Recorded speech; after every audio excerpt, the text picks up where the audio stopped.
Good morning, everyone. We hereby start our morning session with the second event of Medalium, that is Genesis, the case presentation. As medicos, you will be encountering plethora of cases in your medical field. But how well can you present them? So let's start the event by welcoming our judge, Dr. Ravi Kiran Kandalgaonkar sir, Assistant Professor, Department of Surgery.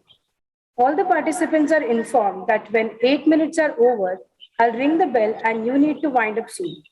Without any further delay, I hereby request our first participant, Isha Tambolkar, to please switch on the video and audio to present her case.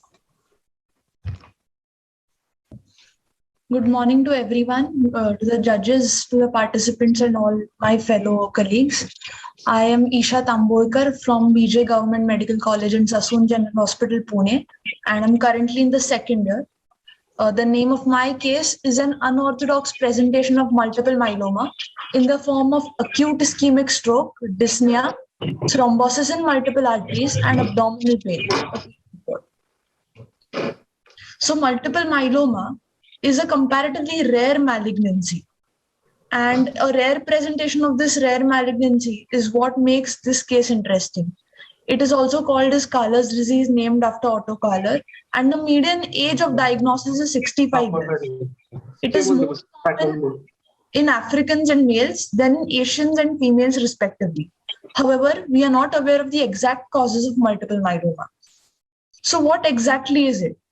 It is a malignant proliferation of plasma cells in the bone marrow, not notably in the lymph nodes.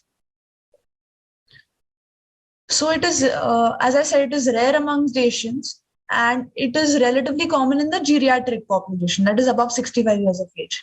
And usually a patient of multiple myeloma presents with pathological fractures, bone pain, renal failure, anemia, recurrent bacterial infections. So this is commonly known as the Crab criteria. However, in this case, the patient presented with acute ischemic stroke, dyspnea, thrombosis, and abdominal pain. Now, it could be of immense clinical significance because of the unorthodox nature of the presentation of the patient. Since I said multiple myeloma is a rare disease, and this rare presentation should be kept in mind while treating a rare disease, because if the treatment or the intervention is started earlier in the course of the disease, then the outcome is said to be better. So the case, a 55-year-old male living in Pune and working as a local newspaper vendor, was a known hypertensive for the past 2 years and had been COVID-19 positive in the past month. Now the clinical presentation, he had right upper limb weakness, gait imbalance with giddiness, slurring of speech, moderate abdominal pain, and dyspnea. On examination, he was afebrile with a pulse of 110 per minute. His BP was 140 by 80 millimeters of mercury, and his respiratory rate was slightly elevated, 22 per minute. Now let me give away the final diagnosis, which is multiple myeloma. However, this diagnosis seems absurd at first because of the knowledge of our presentation of multiple myeloma does not match with the case. Now, the age of our patient is 55 years of age versus the expected age of 65 and above. It is relatively uncommon in Asians, but the patient was an Asian. And the clinical presentation, which was surprising and unorthodox. Now, generally, the clinical presentation is given to the left side, shows the common presentation signs and symptoms, which is bone pain, pathological fractures, which represent 70% of the cases. Then recurrent bacterial infections, hypercalcemia, hyperviscosity rarely, anemia, and renal failure. However, our case presented with the presentations are towards the right. So acute ischemic stroke, gait imbalance with giddiness, slurring of speech, dyspnea, right upper limb weakness. Now, there was a hypodense thrombus in the aorta proximal to the celiac trunk. There was splenic artery and right renal artery thrombosis. So thrombosis in multiple arteries, again hyperviscosity. Elevated serum creatinine, indicating renal failure. And the paradoxical finding of thrombophilia. Now, generally in patients of multiple myeloma, thrombocytopenia is seen, but here thrombophilia was found. So he was treated for acute ischemic stroke, following which he was advised to do CT, angiography, abdomen and pelvis, and other laboratory investigations. Now, in the light of moderate abdominal pain and USG abdominal and pelvis with Doppler was done, it revealed right renal and splenic infarct with reduced flows. LFTs were performed which indicated reversal of AG ratio, high serum creatinine level, anemia, that is low HB 8.2 gram percent, and high platelets, abnormally high platelets, which is 8.14 lakh per mmQ. Now the thrombophilia, because of the finding, the profile for thrombophilia was done. It revealed low antithrombin 3 and low protein C levels. So that led to increased bleeding and bruising. But here we had thrombophilia as compared to the expected thrombocytopenia. That is why the profile was done. Now on peripheral blood smear, anisopoikilocytosis was revealed with normocytic normochromic anemia and microcytic hypochromic anemia. Teardrop cells or dacrocytes were seen, and the platelet count was abnormally high. The serum creatinine was elevated, and the 24-hour urinary proteins were very high. So 988.2 milligram per 24 hours. It indicated renal failure. Now the reversal of the AG ratio, anemia, renal failure, and the high 24-hour urinary proteins pointed towards a malignancy, particularly a hematological malignancy. ECG, 2D echo, and fundoscopy, they were done to rule out hypertension-induced cardiovascular pathology, the thrombosis due to hypertension, because he had such a history. Now, the fundoscopy did not reveal any hypertensive retinopathy. It ruled out hypertension as the cause of thrombosis and other pathologies. ECG also ruled out the same, as did 2D echo. Now, due to anemia, renal failure, thrombosis, and a reversal in the AG ratio, we suspected a deeper cause of thrombosis than just thrombophilia or COVID-19 infection. Either a GIT or a hematological malignancy was suspected. Accordingly, an ileocolonoscopy and a gastroscopy was done. The findings of both were normal, and a serum protein electrophoresis was advised. Now, it revealed the presence of an M band in the gamma region. It was well-defined and faint, and the monoclonal gammopathy was seen in the IgG and kappa region, confirming a diagnosis of multiple myeloma. We finally sent the patient to do a bone marrow aspiration and biopsy. The marrow was hypercellular for the age of the patient. The myeloid erythroid ratio was approximately 7:1. Approximately 15 to 20% of plasma cells were noted in the marrow interstitium, both in aggregates and singly scattered. Light chain immunochemistry showed kappa lambda ratio of 5:1. All this pointed towards IgG kappa gammopathy. Thus, the bone marrow trophine biopsy revealed that the marrow was involved by a low volume plasma cell myeloma, thus confirming our diagnosis of multiple myeloma, IgG kappa gammopathy. Finally, the patient was referred to an hemato-oncologist for further treatment.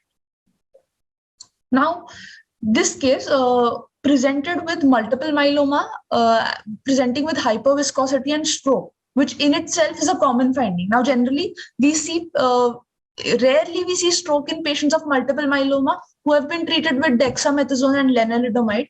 Very rarely or almost negligibly, we've seen patients presenting in the first go with stroke and hyperviscosity. And the fact that the patient had a history of COVID-19 could have made him susceptible to the thrombosis. We are aware that COVID-19 is producing a hyperviscosity syndrome and is making patients susceptible to thrombosis. So this could have augmented the thrombosis of multiple myeloma or hyperviscosity of multiple myeloma. Now, in itself, multiple myeloma is a rare disease, and the aforementioned symptoms are even rarer, which could pose a diagnostic challenge to clinicians, and physicians should take into account the possibility of multiple myeloma in similar cases in future. Now, there are some questions which are still to be answered in this case, which is the thrombophilia, which is a paradoxical finding in our case. Now, after consulting various experts on the same topic, we concluded that this patient could be a case of evolving Poem syndrome, and therefore regular follow-up of this patient, at least for the next 6 months, is extremely important to look for any skin rashes or endocrinopathies or organomegalies. And as I said, hyperviscosity, COVID-19 and multiple myeloma. COVID-19 produces thrombotic episodes, So COVID-19 could have augmented the thrombosis due to multiple myeloma, or Sorry to interrupt. Your presentation time is over. Okay, I'm done almost. I request you to wind up soon. Yes. So, or multiple myeloma induced hyperviscosity could have predisposed the thrombosis due to a post-COVID complication. So this was my case. Thank you so much. Good morning, Isha. Good morning, sir. Nice presentation. Thank you, sir. So it seems to be that you understand multiple myeloma in detail. Okay. What is the prime pathophysiology in this multiple myeloma? It is an abnormal proliferation of plasma cells, and they generally get deposited in the bones, and that leads to bone pain, pathological fractures, or punched out lesions, generally of the axial bones. What does this plasma cells do? Plasma cells, these are abnormal plasma cells. So they will suppress the normal plasma cell, and thus the patient will be compromised on immunity and will catch recurrent infections. What is the cause of hyperviscosity here? Increased viscosity of the blood due to increased plasma cells in the blood. So the viscosity increases. No. What is the function of plasma cells? Plasma cells are going to be in the immune system. They are involved in the immune system, and they will help to fight T cells, against killer or helper. Okay. What is this plasma cell? Plasma cells are formed from B cells. So B cells, when stimulated, will give rise to plasma cells. Okay. You repeatedly said that this might be a COVID-19 presentation. Yes, sir. Okay. So here, your patient had COVID 1 month back. Yes, sir. Okay. So what are the things, you have investigated for post-COVID presentation? So relatively unknown right now. We are still working on whether it was a post-COVID complications. We are primarily trying to rule out as a case of Poem syndrome first by taking a regular follow-up. Which syndrome? Poem syndrome, sir. What is it? Poem syndrome comprises of multiple myeloma, endocrinopathies, organomegalies, polyneuropathy, and skin rashes. Yes. What is this MISA? Do you know it? Yes, sir. Sorry, sir. MISA. Do you know? Related to COVID? MISC, sir. MISC is for children. A Yes, is sir. for adult. What is it? No, sir. I'm not aware. Sorry. I think the presentation is same. Okay, it's a multi-organ systemic inflammatory response. Huh? Okay. Okay. And how do you investigate in that? Do you know? No, sir. Post-COVID?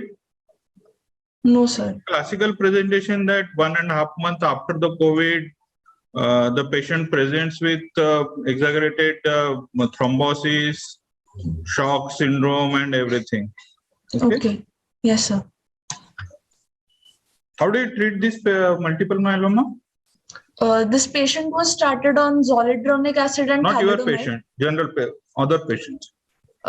Generally, the treatment regimen is bisphosphonates are given for the bone pain, then lenalidomide, or then and as well as a steroid is added, dexamethasone. Am I audible?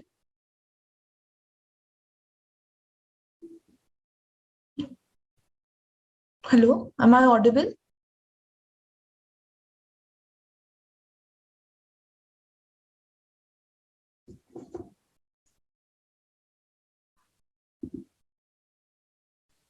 Yeah, I can hear you. Okay.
Okay, Isha.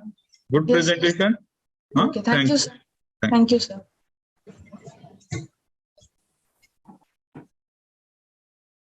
Thank you, Isha, for your presentation.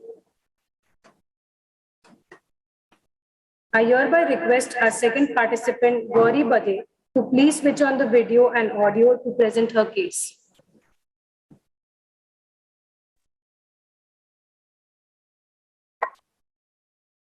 Good morning, sir. Hello. Good morning, sir. I am Gauri Badhe. I am here to present a case on steroid-induced glaucoma and steroid-induced cataract. Okay, start.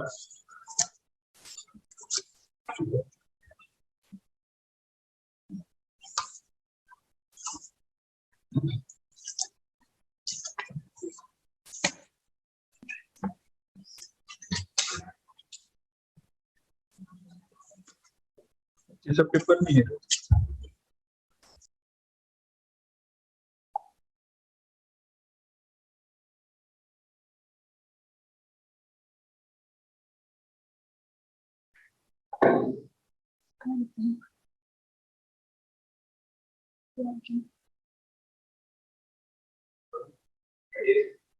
हाँ, पण होत नाही issue. So Start, please.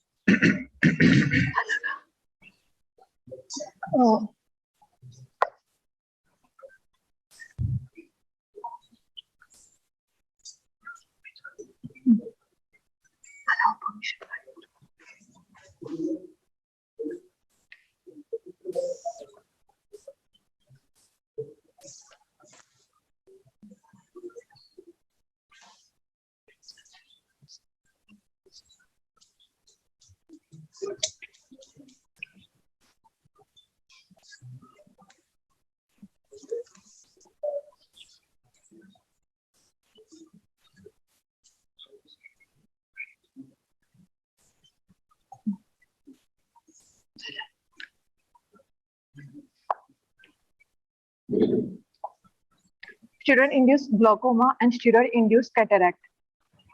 A 23-year-old male patient, Jahangir Sheikh, residing in Usmanabad, worker on construction site, came to the OPD on 15th October with the chief complaints of diminution of vision in left eye since 1 month and pain in both eyes since 1 month. My patient was apparently all right 1 month back when he first time noticed diminution of vision in the left eye, which was insidious in onset and progressive in nature. Patient also complained of mild intermittent pain in both eyes since 1 month, which was associated with intermittent watering from both eyes and headache. There is no history of colored halos, redness, ocular trauma, ocular surgery, use of spectacles, foreign body sensation, nausea, and vomiting. Patient also gave history of redness of eye 1.5 years back, for which he was prescribed an eye drop, mostly DX, moxifloxacin dexamethasone in private clinic, which he used injudiciously for prolonged period. His not known case of diabetes mellitus, hypertension, epilepsy, asthma, tuberculosis, and there is no history of any drug allergies. Family history is not significant in this case. My patient has mixed diet. Appetite is normal, sleep is adequate, bowel bladder habits are regular, and he has addiction of tobacco chewing and gutka chewing. There is no history of any other drug allergy. On general examination, patient is conscious, well oriented to time, place, and person.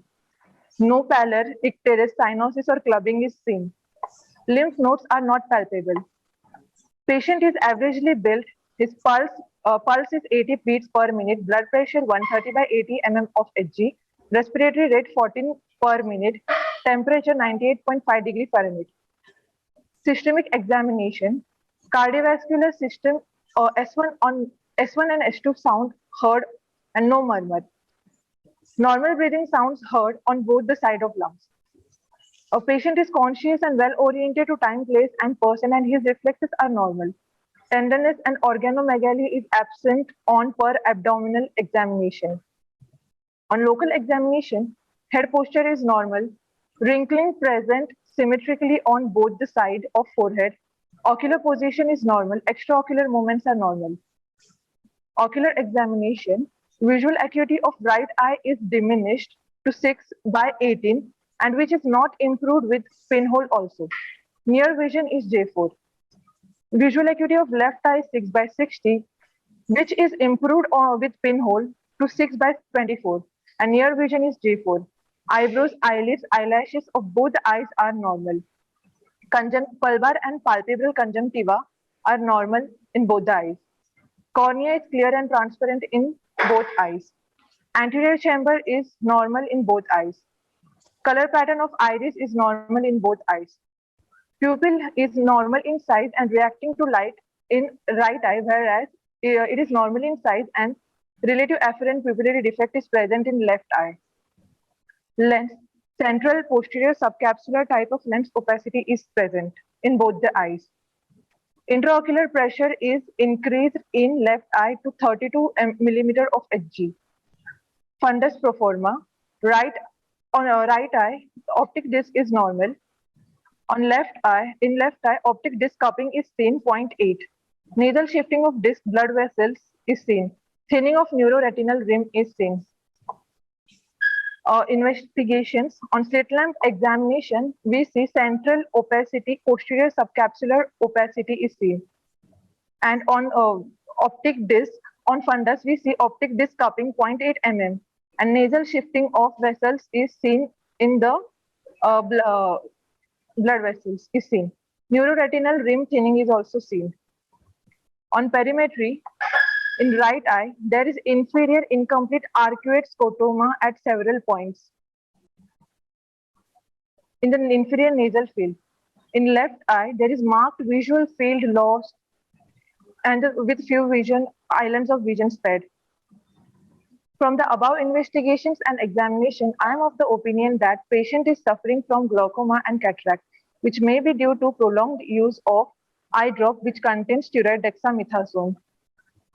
Final diagnosis is steroid-induced glaucoma and steroid-induced cataract. Treatment plan for the patient is suggested. For glaucoma, trabeculectomy surgery is suggested in left eye and medical management is in the right eye. And for cataract, small incision cataract surgery is suggested. Summary. My patient Jahangir Sheikh, 23 years old, came with the chief complaints of diminution of vision in left eye, who had the past history of prolonged use of steroids eye drops in both eyes. And on investigation, there is raised IOP, decreased visual acuity, visual field defect, optic disc changes, and posterior subcapsular cataract, and was diagnosed with the steroid-induced glaucoma and steroid-induced cataract. His treatment is planned for the same with proper medical management and surgical treatment. Thank you.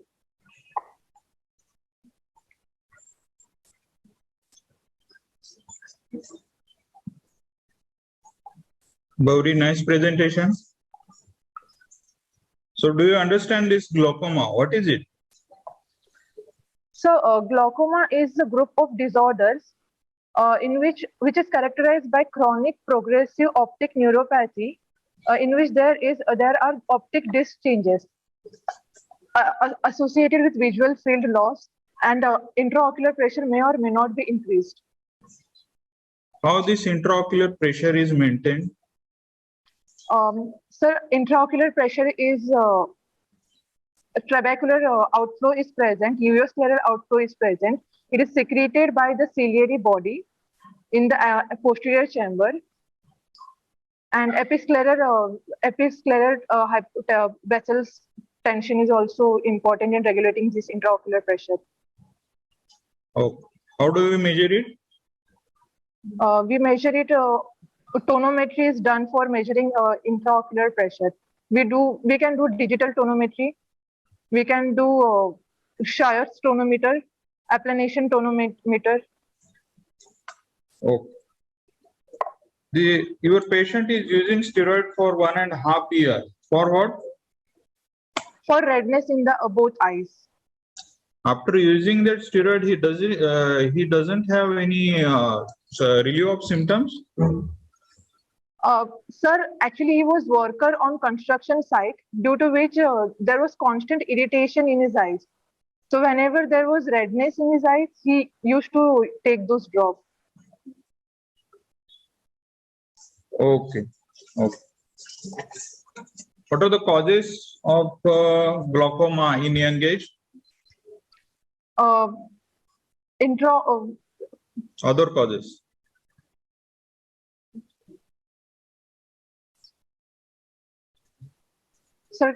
stress, diabetes. Stress. Yeah, sir. Any other? Oh, what are the other causes of cataract in young age? He's 23 years old, no? Yes, sir. Ah. So in this case, so corticosteroid is the most important cause of What might be cataract. the other causes? Other causes,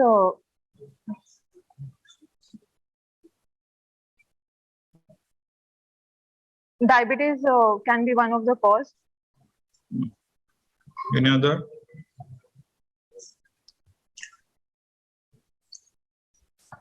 Okay, leave this patient and tell me the causes of cataract.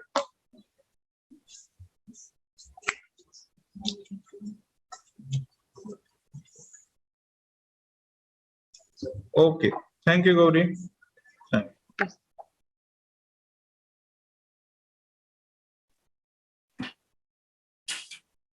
Thank you, Gauri, for presenting your case. I hereby request our next participant, Siddharth Patel, to please switch on the video and audio to present his case. Good morning, everybody. My name is Siddharth Mandar Patel. I'm from Ashwini Rural Medical College, and I'm a second year MBBS student.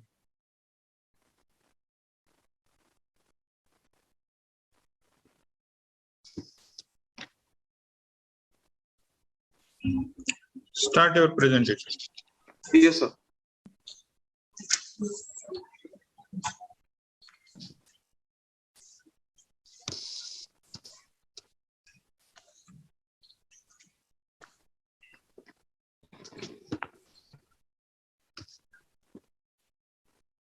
So my case is of juvenile myasthenia gravis in a case of congenital myopathy. Informant being mother, 12 years of age, resident of Javagaon, Solapur, who is Hindu by religion, was brought by her mother on 20th September with the complaints of weakness of bilateral upper and lower limb since early childhood.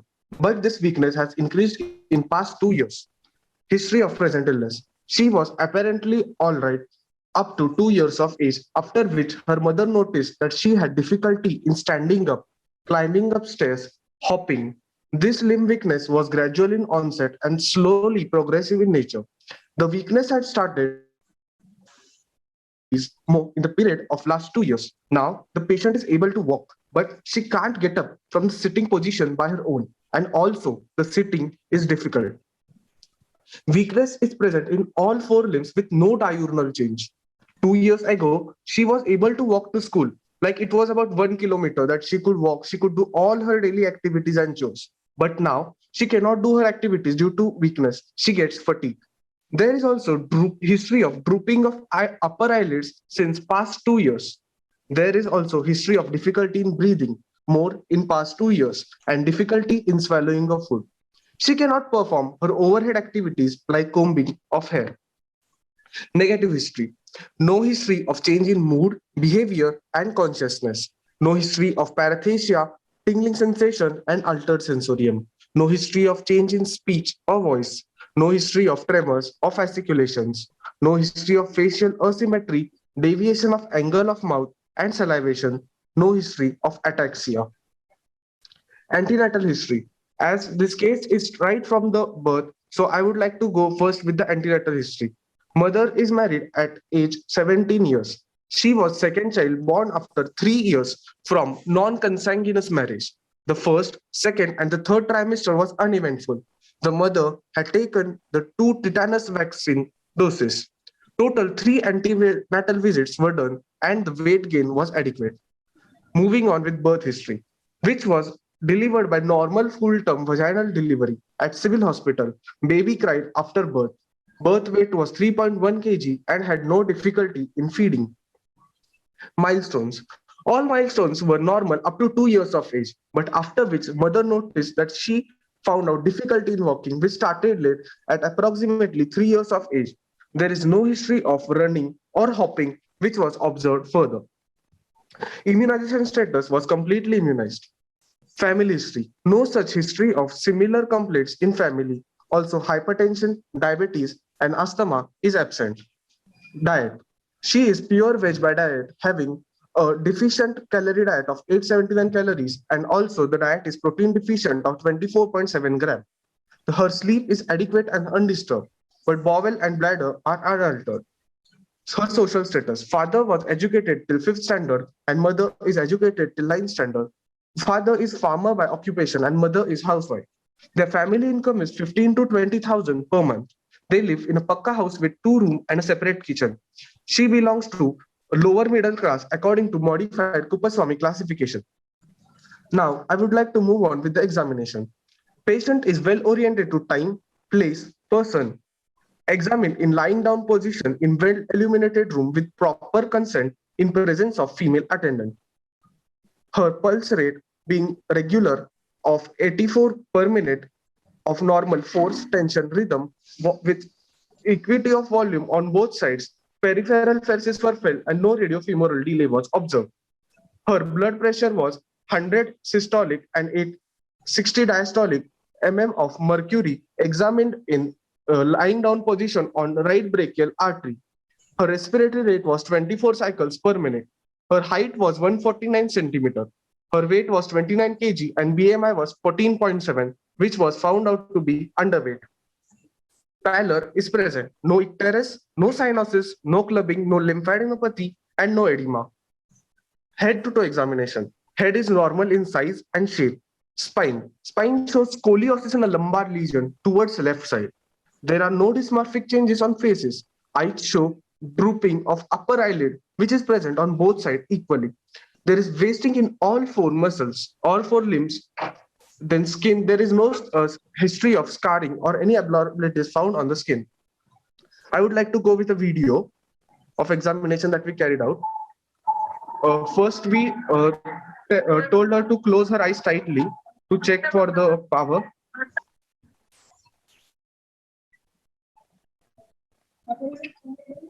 Then I instructed her to follow my hand.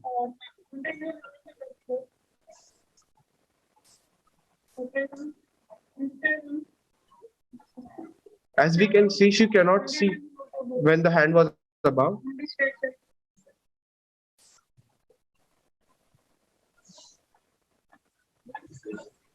But her other all functions were normal. Moving on with CNS examination. All higher functions were normal, like vision, hearing, speech. All cranial nerve functions are also normal. Motor function. Bulk. Wasting is present in all 4 limbs and muscle is flabby. The upper arm measuring 18 centimeter of circumference, forearm 14 centimeter, lower limb of thigh 32 centimeter and leg 24 centimeter. Tone. There is hypotonia in all 4 limbs, but there is also serious power deficit. That is, shoulder joint has power of 3, elbow has 3, wrist joint has 4, hip joint has 3, and knee joint has power of 4. Reflexes. All superficial reflexes are normal. And also corneal reflex was not possible to demonstrate. The deep reflexes were not elicited, like bicep reflex was absent, tricep was absent, supinator reflex and knee ankle jerk were also absent. Her coordination was normal. Gait was lurching gait of left side. There are no involuntary movements seen in the patient. All the sensory functions like superficial and deep both sensations are normal. CVS examination. All inspectory, palpatory, percussion and auscultatory findings are normal. First and second heart sound are heard normally. No cardiac murmur and extra sound heard. My provisional clinical diagnosis based on history and examination is, from all the above examination and clinical history, the patient may be having muscular weakness, which is suggestive of congenital myopathy. And I would also like to test for myasthenia gravis, as there is history of drooping of upper eyelid. Then I carried out some investigations. Investigation like creatinine and phosphokinase levels, which were normal. EMG test, which was suggestive of myopathy due to increased potential. Acetylcholine receptor antibodies were present in serum. Her neostigmine test was positive. Hydrophonium test could not be done on a patient due to certain institutional circumstances, then muscle biopsy result is given, but the result is still awaited. And for the patient, we are giving the treatment of physiotherapy for congenital myopathy, and we are going out with the neostigmine therapy. Thank you.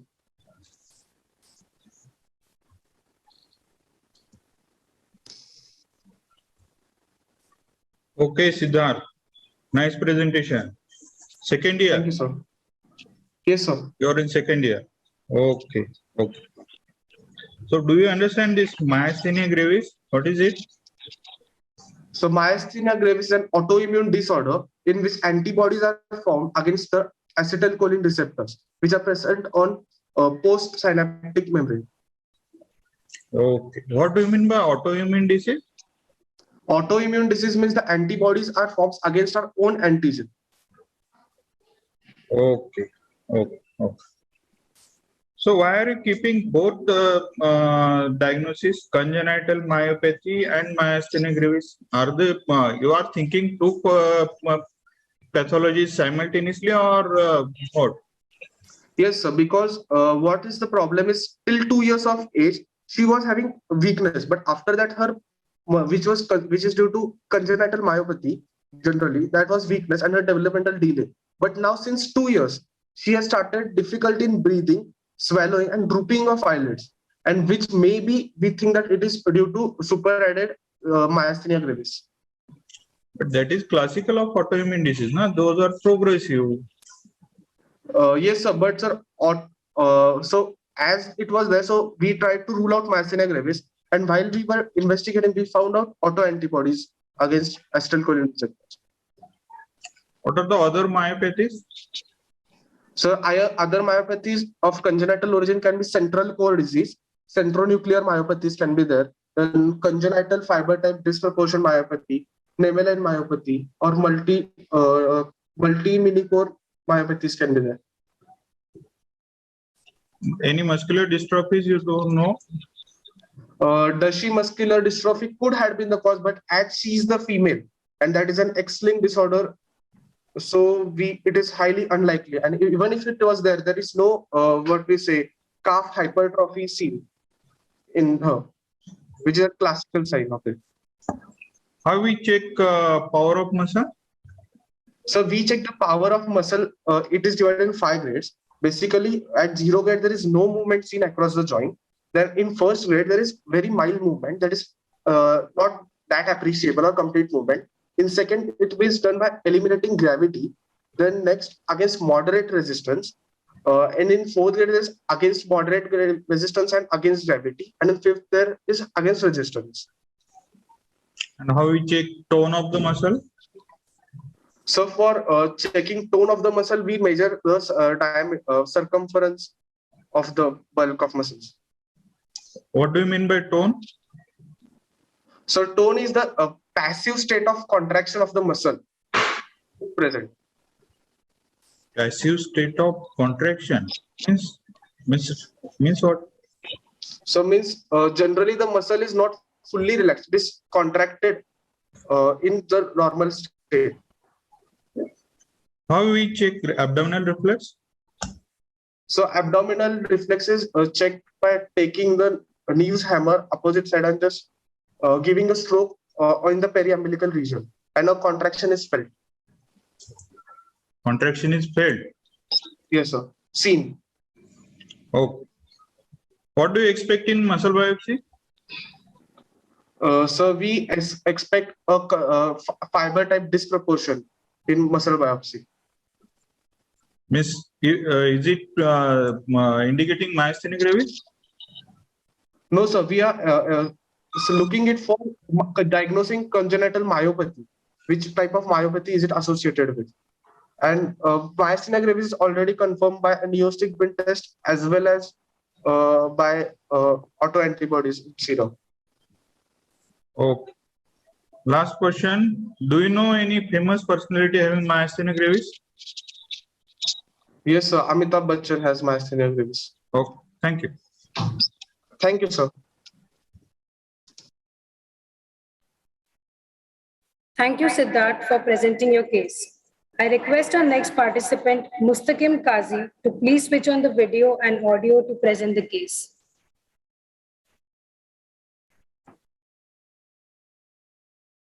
Good morning. Good morning to the respected judges, to the participants, and all to the colleagues.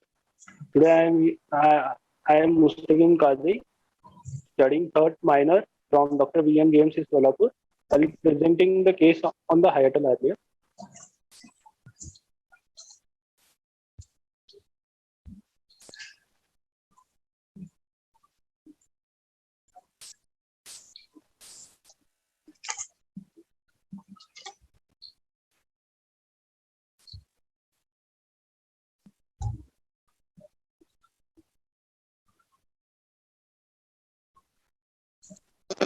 So, it is like unstable angina is mimicking the hiatal hernia. So, what is hiatus hernia? Hiatus hernia is an abnormal protrusion of the viscus or viscus of stomach through the hiatus of diaphragm into the chest or thorax. Patient information: a 75-year-old male, Mr. Motiram Sinnam Kanade, residing at Yavali, Nashik, farmer by occupation, came with the chief complaints of cough, chest pain, regurgitation, and heartburn since 3 years. History of presenting illness: patient was apparently all right 3 years back.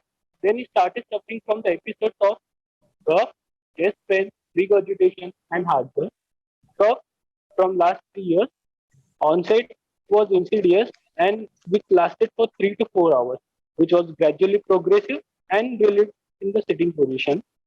He has chest pain from last 3 years, which was insidious in onset and localized to the epigastric and retrosternal region, intermittent in nature, lasting for 3 to 4 hours and relieved in sitting position and after taking antacids.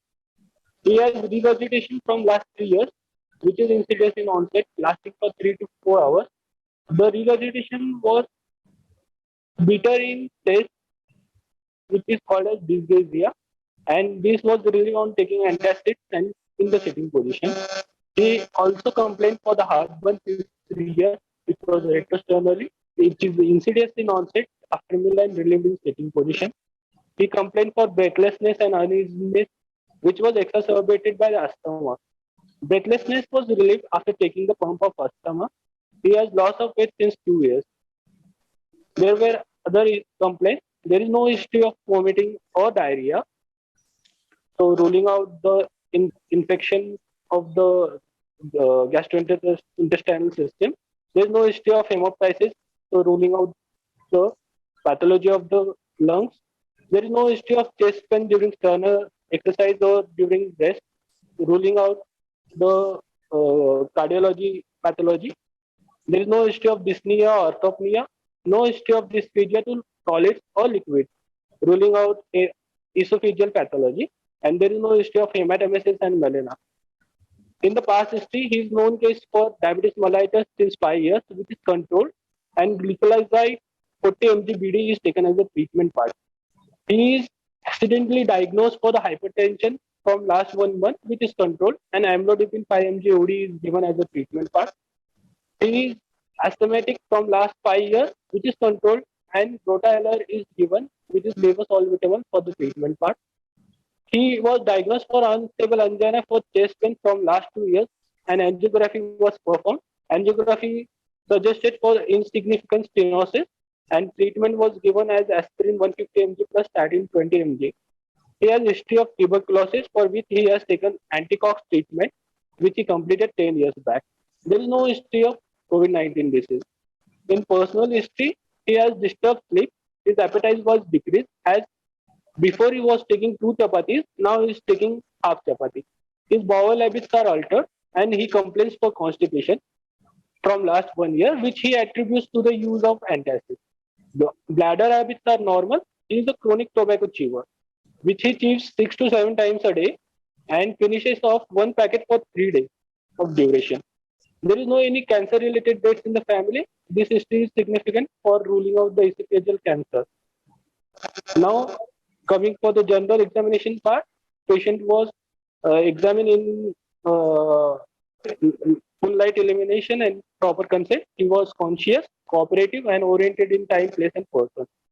He was well built and nourished. His vitals are as follows. Was 70 beats per minute. Blood pressure was elevated 140 by 80 mm of Hg. Respiratory rate 20 breaths per minute. He was afebrile. There is no sign of pallor, edema, lymphadenopathy, icterus, cyanosis, or clubbing. Coming to the systemic examination part, in central nervous system, he was conscious, cooperative, and oriented in time, place, and person. In cardiovascular system, normal S1 and S2 sound were heard. There was no murmur present. In the respiratory system, wheezing sound was heard. There is reduced air entry in the lower lobes of the both the lungs. Right basal crepitus was heard. In para-abdominal examination, it was soft and non-tender.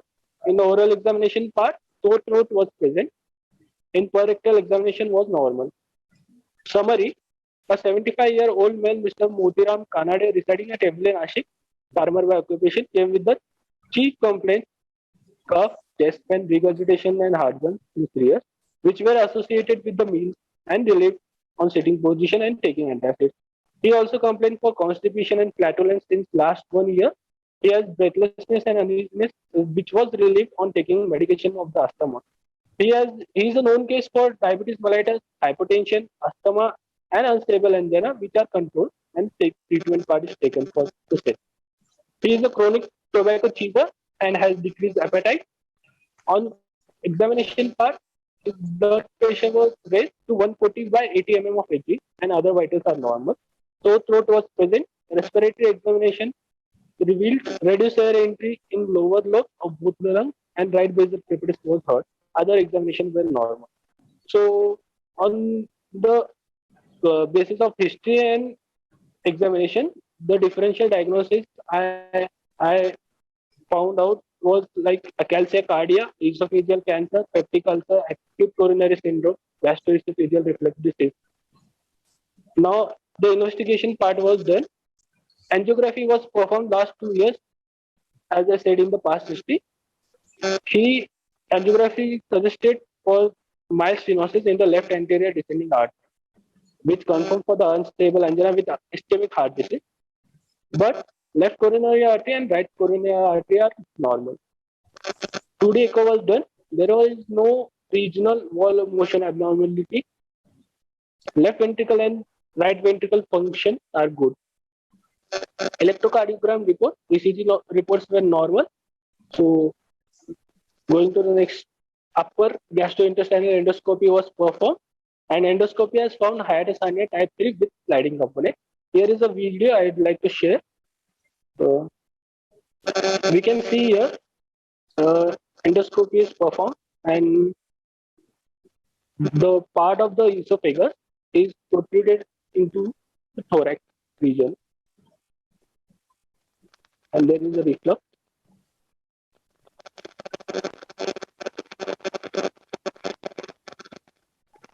This is the esophageal part, and here is the stomach part, which also protruded into the thorax. Now, going to the next investigation, HRCT was done, which is a higher resolution computed tomography, which has found multiple fibrotic parenchymal bands in the bilateral lungs. And interlobular septal thickening was also found in the both lungs, and these features suggested for the old infective etiology. Diagnosis: my patient, 75-year-old male, Motiram Kanade, presenting with cough, chest pain, regurgitation, and heartburn on upper GI endoscopy, is diagnosed with hiatal hernia type 3 with sliding component. In the management part, he was treated surgically. Fundoplication 360-degree wrap was done, Gleason's technique, and approximation of crura was also done to prevent the further recurrence. And patient was relieved of symptoms which are not relieved after the anti-anginal treatment. So I want to conclude my presentation by thanking Dr. Amit Thakur sir, Dr. Abhishek Shetty sir, and my friend Amul Pure for supporting me. Thank you so much.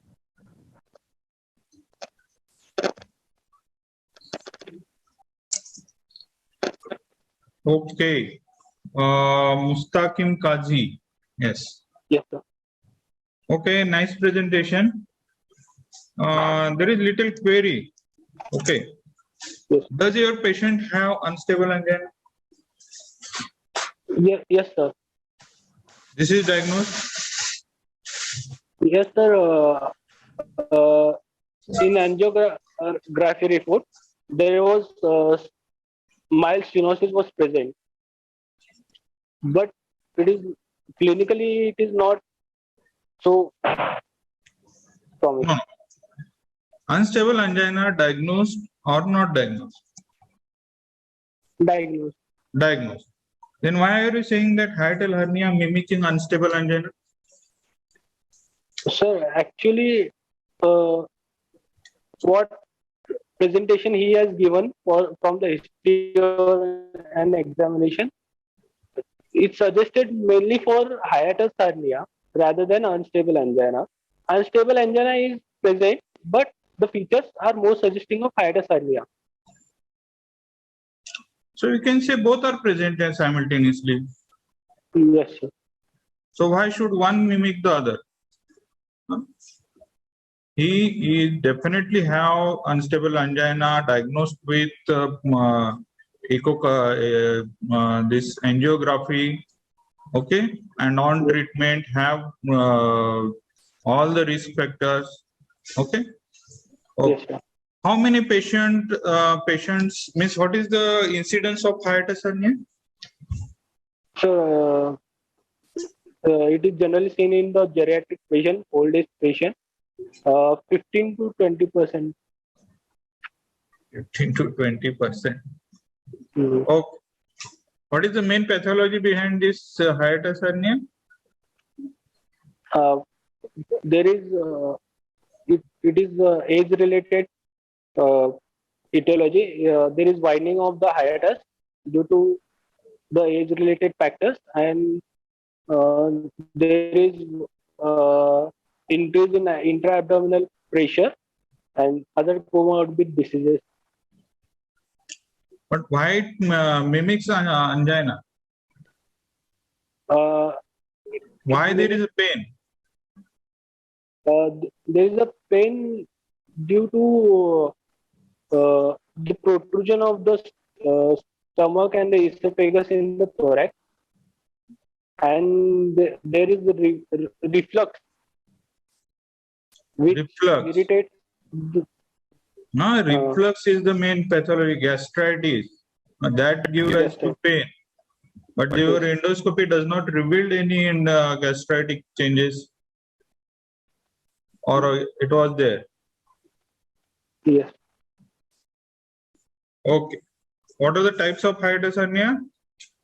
There are 4 types of hiatus hernia. Type 1 is the sliding component in which esophagus is protruded. Esophagus, not stomach. Stomach is protruded through the hiatus hernia.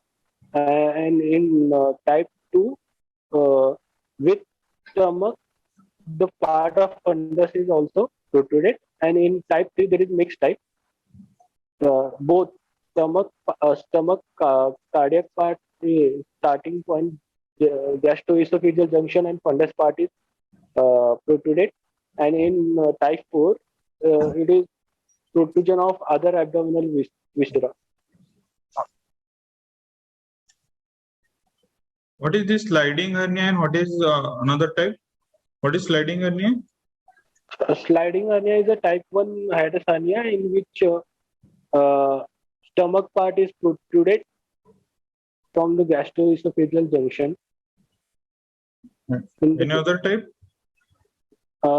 Rolling type of hernia. What is it?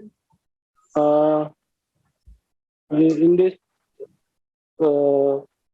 stomach is rolling type 2 hernia. What happens in rolling hernia? Sorry, sir. How will you differentiate sliding or rolling hernia? Okay. What is the treatment of hiatus hernia?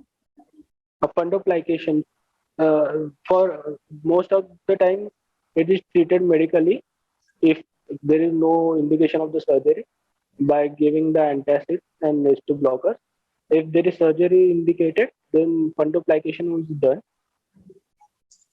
Okay, what do you mean by Nissen's fundoplication? And the Nissen's fundoplication,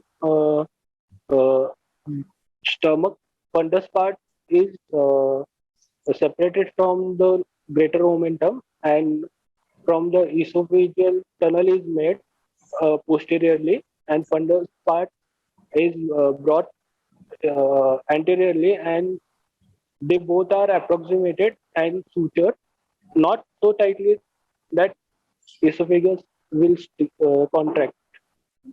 How much? 360 degree. 360 degree. 360 degree. Okay. Thank you.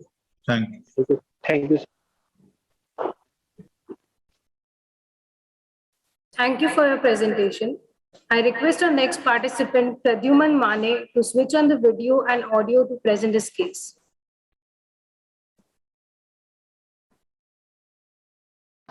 Good morning, sir. I am Pradyuman Mane from 2nd MBBS from Ashwini Medical College, Solapur. Shall I begin my presentation, sir? Yes, start. Okay, sir.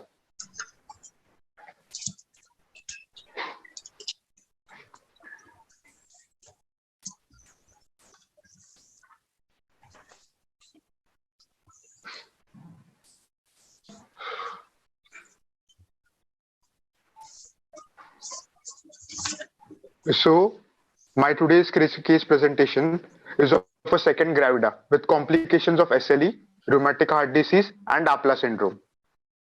Demographic details. A 33-year-old lady named Manisha Ganesh Pratap, who is resident of Nandurga, Usmanabad, who is housewife by occupation, came to the OPD. Her husband's name was Ganesh Pratap Rao. Chief complaints. History of amenorrhea since last 9 months. Purpose of the patient for the visit is safe confinement. Also, she had presence of malar rash on her face. This is a diagram of malar rash. We can appreciate it is a butterfly-like structure on the face, and it is a characteristic feature of SLE. History of present illness. The lady came to the OPD for safe delivery, and she is married for last 12 years. And that is a 3rd-degree consanguineous marriage. Menstrual history. Duration of flow was 3 to 4 days when menstruation occurred. That was 9 months ago. Interval between periods is 20 to 30 days. That is normal. The menstruation was regular and no clots were seen in the flow. No history of severe pain during menstruation was observed. Marital history. History of infertility not observed. Period of conception, first child after 10 years of marriage, who is currently 2 years old, male. No history of use of ART, that is artificial reproductive techniques, was observed. Obstetric history, she had an obstetric score of G2 P1 L1, that is gravida 2, PA1 and live 1. LMP, that is last menstrual period, was 12 Jan 2021. Expected delivery date by Negley's formula is 19th October 21. History of present pregnancy. The patient is a registered case at our hospital. No history of bleeding or fever was observed. The pregnancy has proceeded normally. No abnormalities detected in previous USG scans. 5 antenatal care visits done at our college, and she has taken 1 dose of TT injection. Iron, folic acid and calcium supplements were also provided to her. History of past pregnancy. The first child was a male of 2 years. He was full term at delivery. There was failure of induction of labor. So an emergency FTCS, that is full term cesarean section, was done. The baby was 2.5 kgs at weight and general anesthesia was used. The patient had taken UFH, that is unfractionated heparin, in previous pregnancy. Contraception used prior to pregnancy. Barrier methods, majorly condoms, were used. Past history. The patient is known case of RHD, rheumatic heart disease, since 12 years of age. The patient was diagnosed with SLE and APLA in first pregnancy. No known history of blood transfusions. No history of diabetes mellitus, hypertension, tuberculosis or asthma was seen. No surgeries except the first FTCS in previous pregnancy. Drug history. The patient for treatment of endocarditis consumes penicillin in the form of injection Penidra, which was stopped in December 2018. The patient consumes UFH as suggested by the doctor until a week of EDD. Also, the patient had cough for last 7 days and took syrup astacaine for that. Family history. No significant cases of diabetes mellitus, hypertension, pregnancy, asthma, TB or any other chronic illnesses seen in the family. Personal history. Sleep for the patient is normal of 8 to 9 hours. Appetite is adequate. Bowel and bladder habits are normal. No addictions are observed. General examination. On measuring her temperature, she was 38 degrees centigrade, that is febrile. The pulse rate was 84 beats per minute, which is normal. Also, the force, rhythm, volume, tension, and equity on both sides of the pulse were present. Also, the pulse was appropriately felt at peripheral sites. Vitals. Blood pressure was 130 by 80 mmHg. Respiratory rate was 18 cycles per minute. Nutritional status, moderately built and well nourished. Height of the lady is 148 centimeter. Weight is 66 kgs. So we calculate the BMI, which comes equal to 30. General examination continued. We see pallor is present. That may be because of gestational anemia, icterus, edema, cyanosis, clubbing, lymphadenopathy. Other all are absent. So let's go now to systemic examination. In systemic examination, we will see first abdominal examination, inspection. Abdominal distension is seen, umbilicus position is elevated, flanks are not full, stria gravidum and linea nigra. The characteristic signs of pregnancy are seen, presence of scar of last cesarean section is seen, no hernia seen. Percussion is not usually performed on pregnant women. Palpation we do by Laporte's manure. So this is the image of Laporte's manure. These are the 4 steps. Then CNS examination. The patient is conscious and well oriented to time, place and person. Respiratory examination. Air entry bilaterally equal. No abnormal sounds heard. CVS examination. Sound S1 and S2 heard. No heart murmurs heard. Diagnosis. So my provisional diagnosis is a 33-year-old female with obstetric score of G2 P1 L1 with history of 38 weeks of gestation with a single live fetus, encephalic presentation and complications of SLE, RSD and APLA. Investigations done in normal pregnancy. So these are the investigations done in normal pregnancy in antenatal visit, CBC. In CBC we check hemoglobin, hematocrit, blood pressure and MCV. These are done to check for gestational anemia, blood group and Irish typing to prevent erythroblastosis fetalis, test for syphilis, Hep B, HIV and TORCH, that is toxoplasmosis, rubella, cytomegalovirus and herpes simplex virus. So in my case, these are the specific investigations which are performed: ANA, ANCA, anticardiolipin B, CBC, clotting profile and X-ray chest. ANA, ANCA are done for SLE and clotting profile is done for APLA. And X-ray chest is done to check for any complications like pulmonary edema if present. These are the investigations, pics of some investigations. So interpretation of lab reports is the patient is ANA positive and anti-B glycoprotein IgM positive. Also 2D echo shows mild mitral valve regurgitation. Management. So what should we do to manage this case? Stop warfarin for first trimester and give heparin. We have to stop warfarin for the first trimester as we know that warfarin is a teratogenic drug and first trimester is the period of organogenesis. So then we give heparin and mainly in the form of unfractionated heparin. Then continue giving heparin till end of pregnancy and again we have to stop heparin 10 hours before the delivery because it may be a risk of hemorrhage.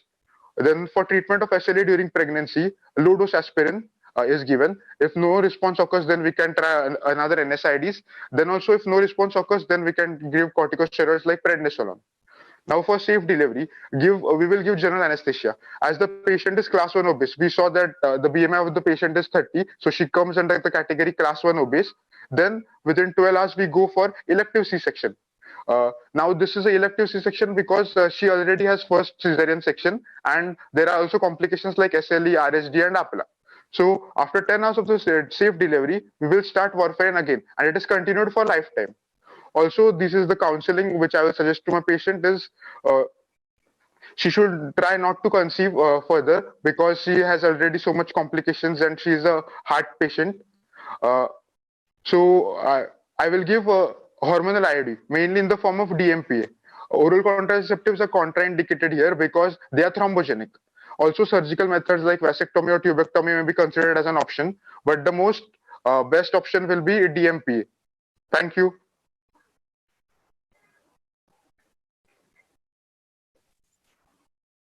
Pradyum, Yes, sir. nice presentation. You are in second Thank you year. so much, sir. Yes, sir. I'm in second year. Okay. Why did you choose this case? Sir, first of all, it was a complicated case. Like it had SLE, APLA. Means APLA, we see that 1/3 SLE cases have APLA. And also she had mild mitral regurgitation. And she has taken penicillin from 12 years of age.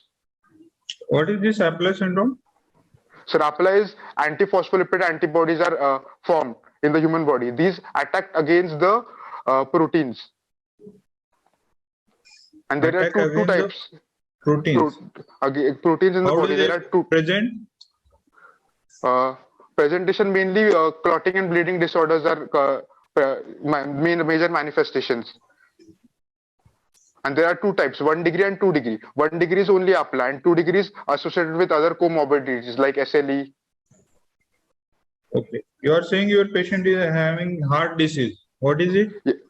Sir, she is having rheumatic heart disease. And now it is not that prominent, only mild mitral valve agitation is present. And why are you saying your patient has a bacterial endocarditis? Sir, first she had a history of bacterial endocarditis, which was cured. It was in past history. How you diagnose it? Sir, bacterial endocarditis, so it was diagnosed in the past. Like from 12 years she had, so. Suppose you have a new patient, you are suspecting bacterial endocarditis, how will you diagnose it?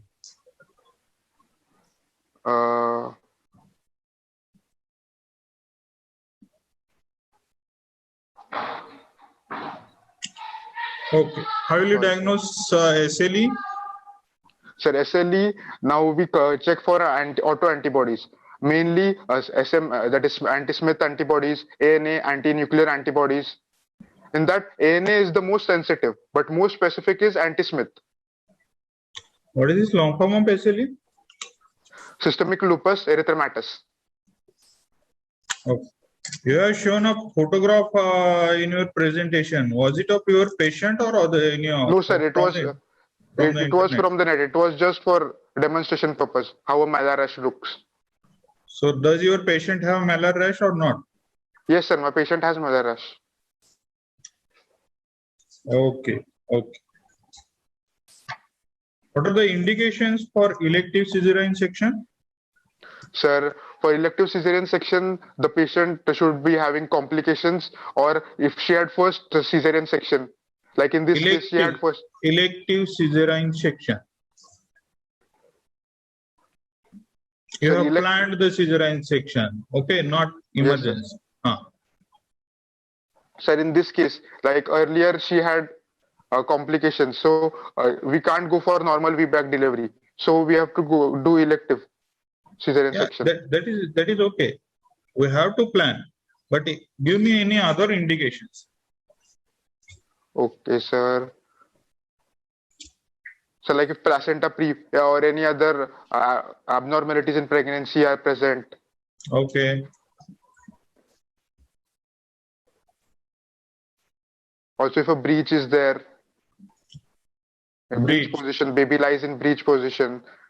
Okay. Or if any complications, like many cases, umbilical cord is wound around the neck. So if those complications are present, then we directly have to go for cesarean section. Okay. Okay. Okay. Thank you. Okay, sir. Thank you so much.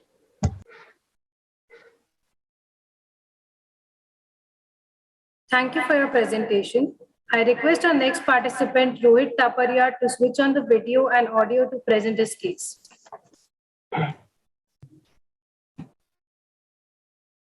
Good morning, one and all.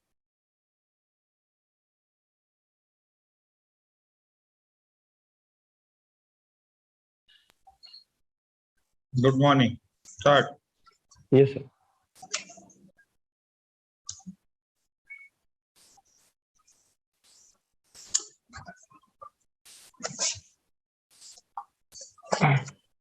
So the title for my presentation is "Why did I bleed in the third trimester?" So why did I bleed in the third trimester indicates that there is bleeding in the patient in the third trimester. And with this headline, we continue with the case. So a 23-year-old Gravida 2 Para 1 Living 1 resident of Kalam, Usmanabad, Hindu by religion, 12th standard pass, housewife by occupation of socioeconomic class 3 as per modified Kupuswamy classification, married 6 years back with 7 months of amenorrhea when she came to the OPD on 8th of September 2021 with the chief complaints of per-vaginal bleeding since 4 hours. This was the sole chief complaint of the patient, and she had per-vaginal bleeding since 4 hours, which made her land up in the hospital setup. Bleeding was sudden in onset, fresh red in color. It was not associated with any clots, not associated with pain, no history of fever, no history of trauma, no history of any abdominal pain, no history of blurring of vision, no history of burning micturition.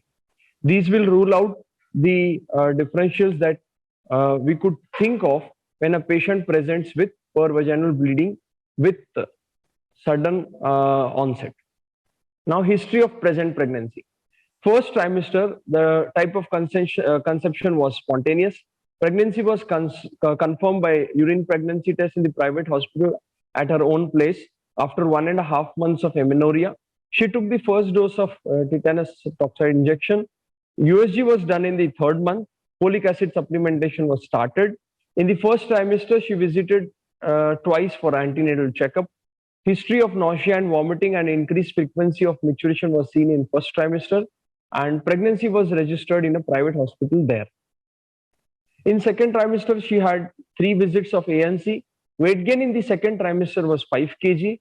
Investigation for blood glucose was done by glucose challenge test. Quickening was felt in 20th week. USG was again done in 5th month, and second dose of the injection was immunization was done in the 4th month. Iron folic acid supplementation and calcium supplementation was started. Number of ANC visits in the 3rd trimester was 1, and this made her come. So on ANC visit, she was referred to Tertiary Care Hospital of Solapur for the complaint of PV bleed, which was sudden in onset, very important. History of backache, and USG was again done in 7th month here.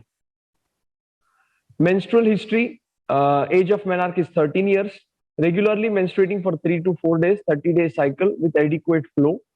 Last menstrual period was 10th of February 2021, and with Naegeli's formula, the expected date of delivery is 17th of November 2021.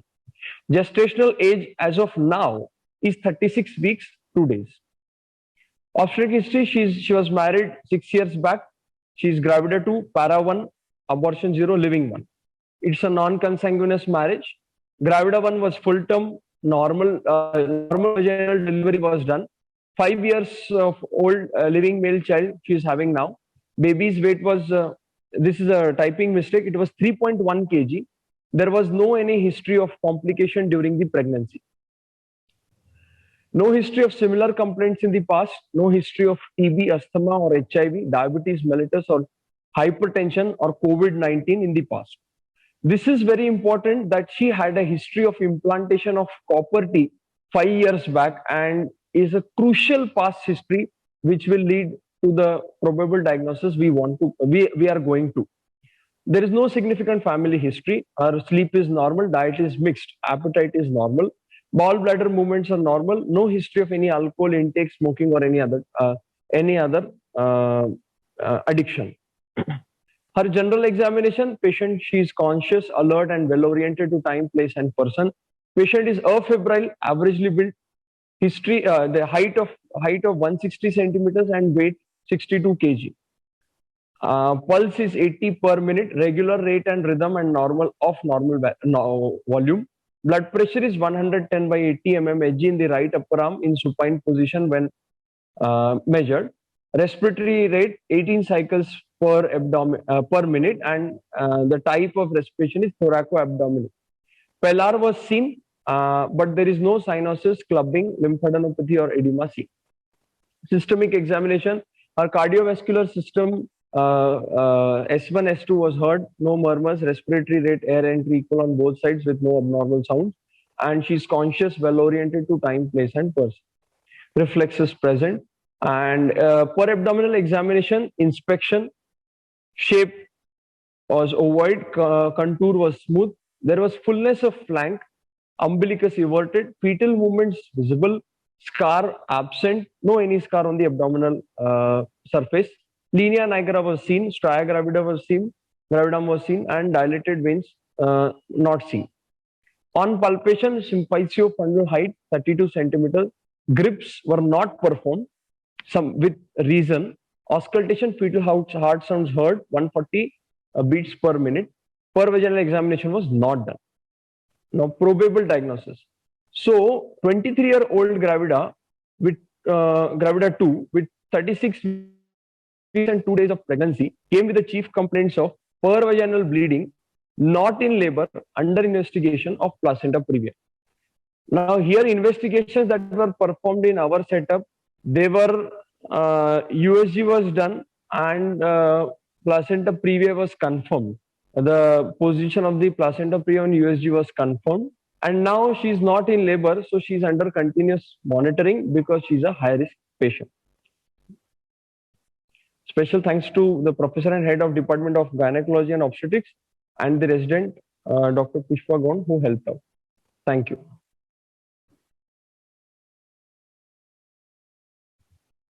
One more correction, the symphysiofundal height is 36 centimeters here. There is a typing mistake. Kindly consider.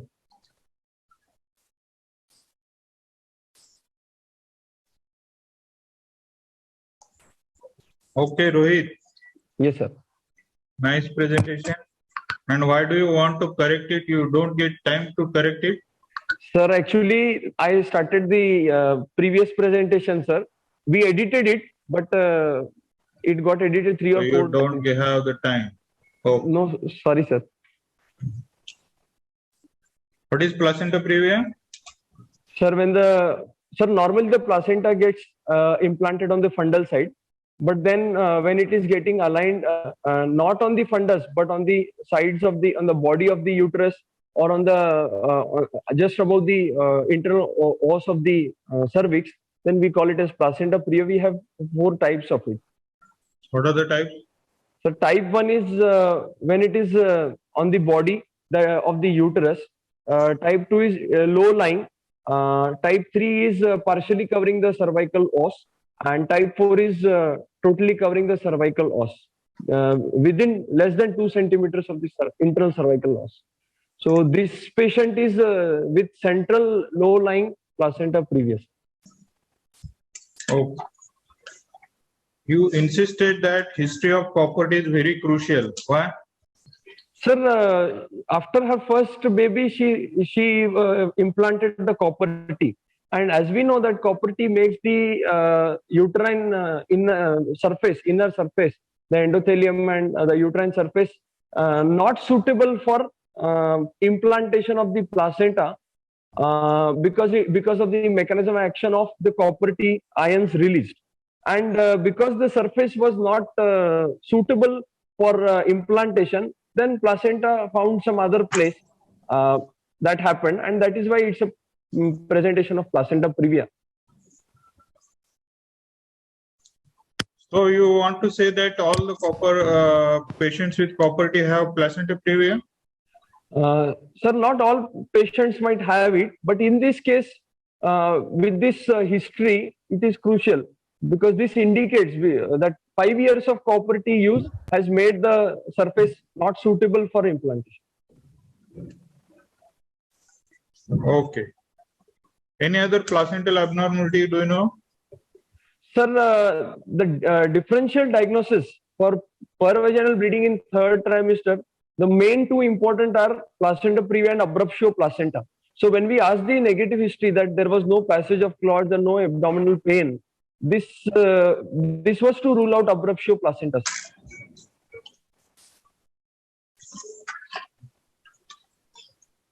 Okay. In investigations, you have mentioned GCT. What is it? Sir, glucose challenge test. Nowadays, we are doing this glucose challenge test and thyroid profile for almost all patients who are coming. How to perform this?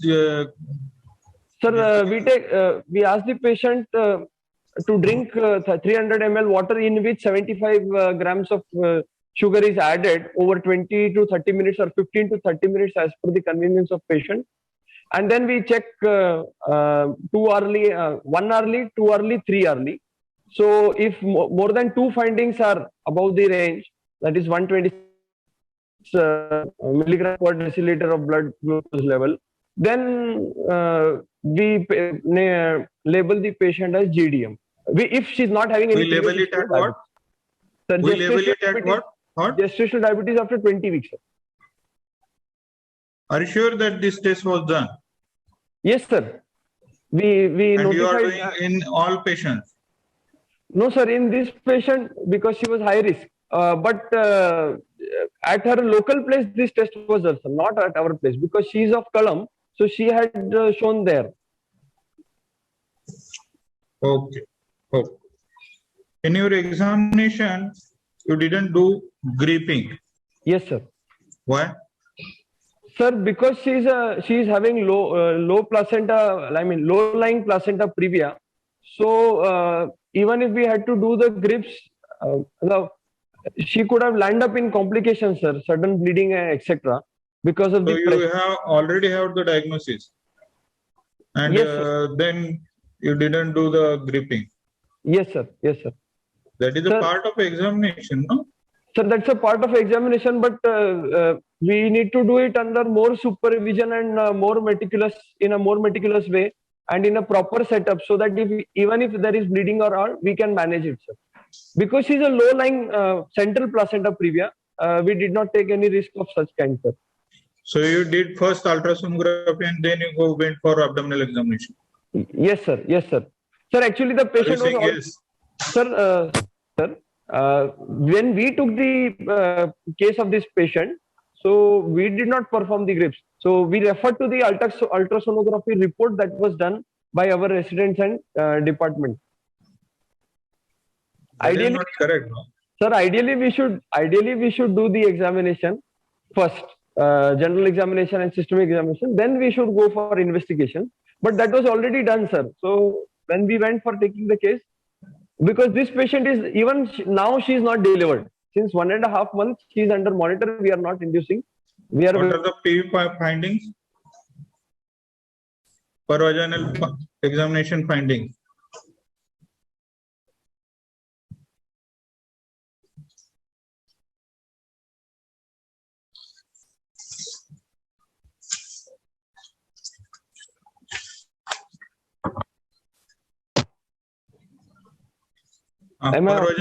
Provisional examination findings. Sir, for the same reason, because she's low-lying placenta previa, centrally aligned, we did not perform the provisional examination as well, because it's strictly contraindicated. Oh, why it is contraindicated?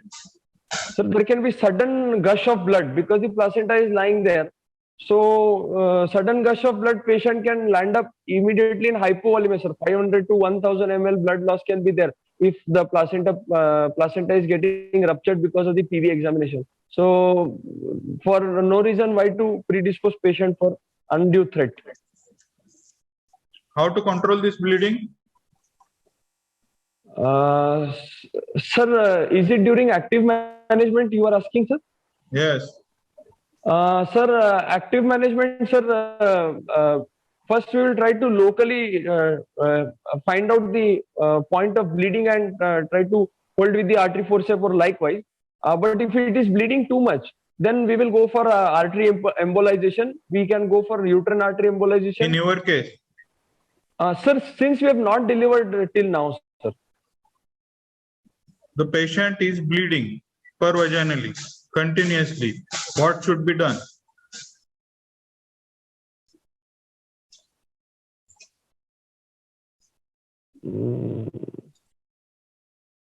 Sir, she can be started with in your case, what has been done? How the bleeding was controlled? Sir, the patient was sir, locally pause can be applied, and she can be started with. So you need to provisional examination, no? to apply Yes, sir. something, or you need to do, and Yes, again sir. you are saying it is contraindicated. Sir, when the patient presented, this was done, sir, to stop the pervaginal bleeding. But when we took the case, we were asked not to do any pervaginal examination, sir. Okay. Okay. So there is a confusion that somebody has managed and you are presenting something. It should not be like that. Your presentation is that patient is yours and you have managed. You should present like that. Okay? Yes, sir. Okay. Thank you. Thank you, sir. Thank you for your presentation. The results of this event will be announced on 24th October. I congratulate you all for your commitment and active participation and wish you all the success. Thank you so much for your attention.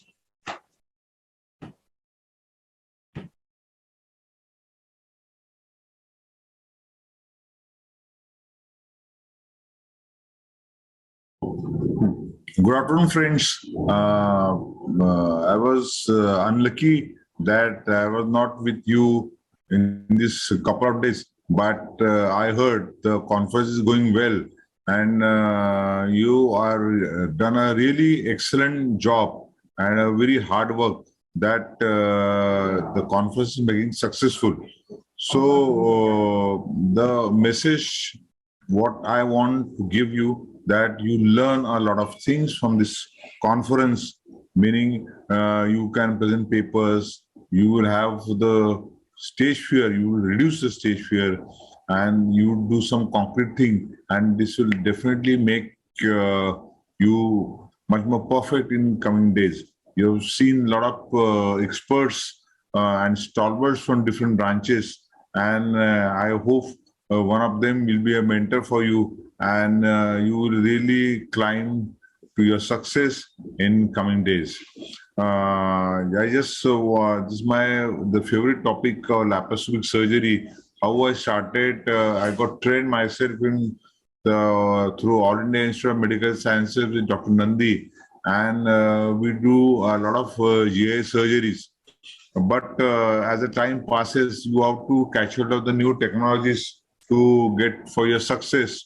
And I tried to mimic a couple of stalwarts in this world of laparoscopy, naming the Beri Salki and Professor Palaniveru from Coimbatore and Dr. Udwadia. A lot of stalwarts devoted their time to develop the laparoscopic surgery, and whom I picked up, I bought equipments on my own, and the journey is still going on. Okay, 1 minute slides. Now the first description dates the Hippocrates. A three-bladed speculum was found in the ruins of Pompeii, a Roman town buried by volcano eruption near modern Naples, Italy. From my time, the bigger surgeon took bigger incision. Now the dates are changed. We are in the era of the laparoscopic surgery and robotic surgery, so that the patient can go home in a couple of days without blood loss. Stay is very less, and patient can go to the return of his function in a couple of. That is extremely important. That means he should earn his bread and butter in a couple of days. This is the history of laparoscopy. I won't go in much details about this laparoscopy, but we always require to see the camera and the light, and this is all the things which we developed. This is extremely important. That is Kurt Sem, while making a slide presentation on ovarian cyst, suddenly the projector was unplugged with the explanation that such unethical surgery should not be presented.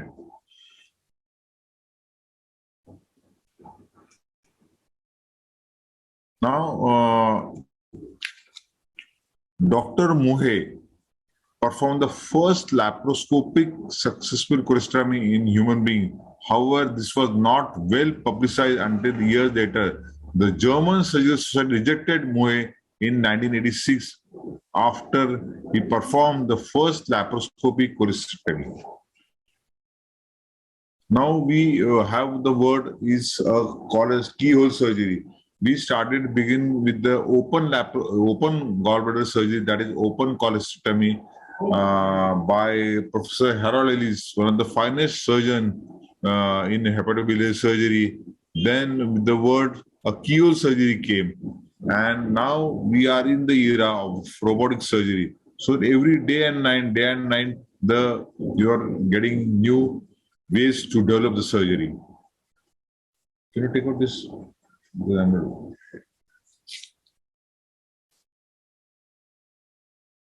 Yeah. The minimal access surgery is a marriage of modern technology and surgical innovation that aims to accomplish the surgical therapeutic goals with minimal somatic and psychological trauma.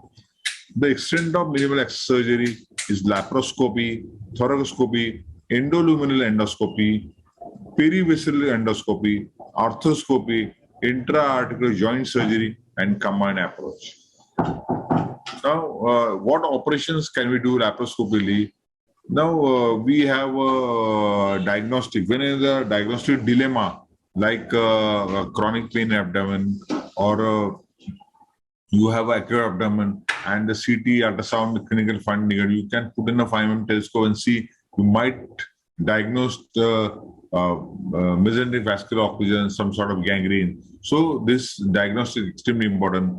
Cholecystectomy, appendectomy, hernia surgery, these all three become gold standard by laparoscopic surgery, division of adhesions, closure of perforation, hiatal hernia repair. There are a lot of many surgeries we can do. All cancer surgery nowadays, hemicrectomy, left hemicrectomy, gastrectomy. So that means the list is endless. You name the open surgery is done by laparoscopy nowadays. Now, what operations can we do laparoscopy? Very simple thing, no? Diagnosis, a chronic disease. You can do a bowel resection with laparoscopic endostaplers. You can diagnose diverticulitis, rectal prolapse. It's a gold standard now. If you have external prolapse, you can do anterectopexy or ventrectopexy. Then you can do a nephrectomy for benign as well as malignant disease. Gastric obstruction, you can do laparoscopic gastrointestinal.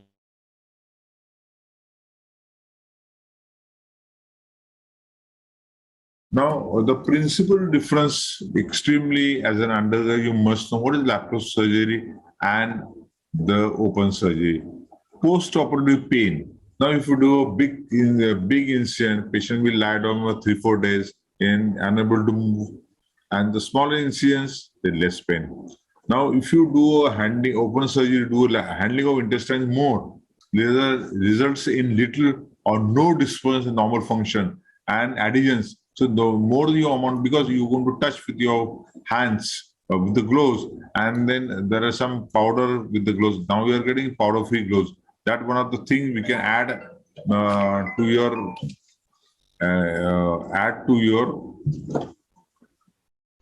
your adhesions, evidence of trauma, abdominal wall injury. See, if you see the incidence of incisional hernia, open surgery, more get an open incisional hernia. With laparoscopy, you get a port side hernia, but if you close properly, so the dictum is that anything more than a 5mm trocar site, it should be closed with the help of delay absorbable or non-absorbable suture. So no incision allows early return to more strenuous activities, driving, lifting, sport, etc.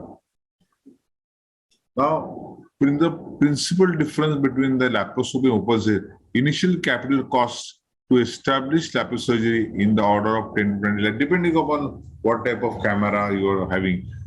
But overall, the cost reduced by shortening of the hospital stay. So cholecystectomy reduced from 5 to 1 day, hiatus hernia reduced from 7 to 3 days. This is an example. I mean, and the next day patient can go home, but depending on the patient response to surgery is extremely important. So safety is more important. You cannot say that in a day patient go home. Patient should go without any problems or any medication, because patient should not come back after surgery, even though it's sent in after 2 to 3 days. Now, what is it? This is extremely important. What is a laparoscopy? Magnified view. We can really pick up because when we did open surgery of, say, for example, in gallbladder, we hardly see the cystic artery. But with magnified view, we can see the cystic artery, the hepatic artery, the branches, the cystic lymph node, that is called Lund's lymph node, aberrant and altered. But the extremely important, we don't have a tactile response, because when you had an open surgery, we had a handling of the tissue, which is not there.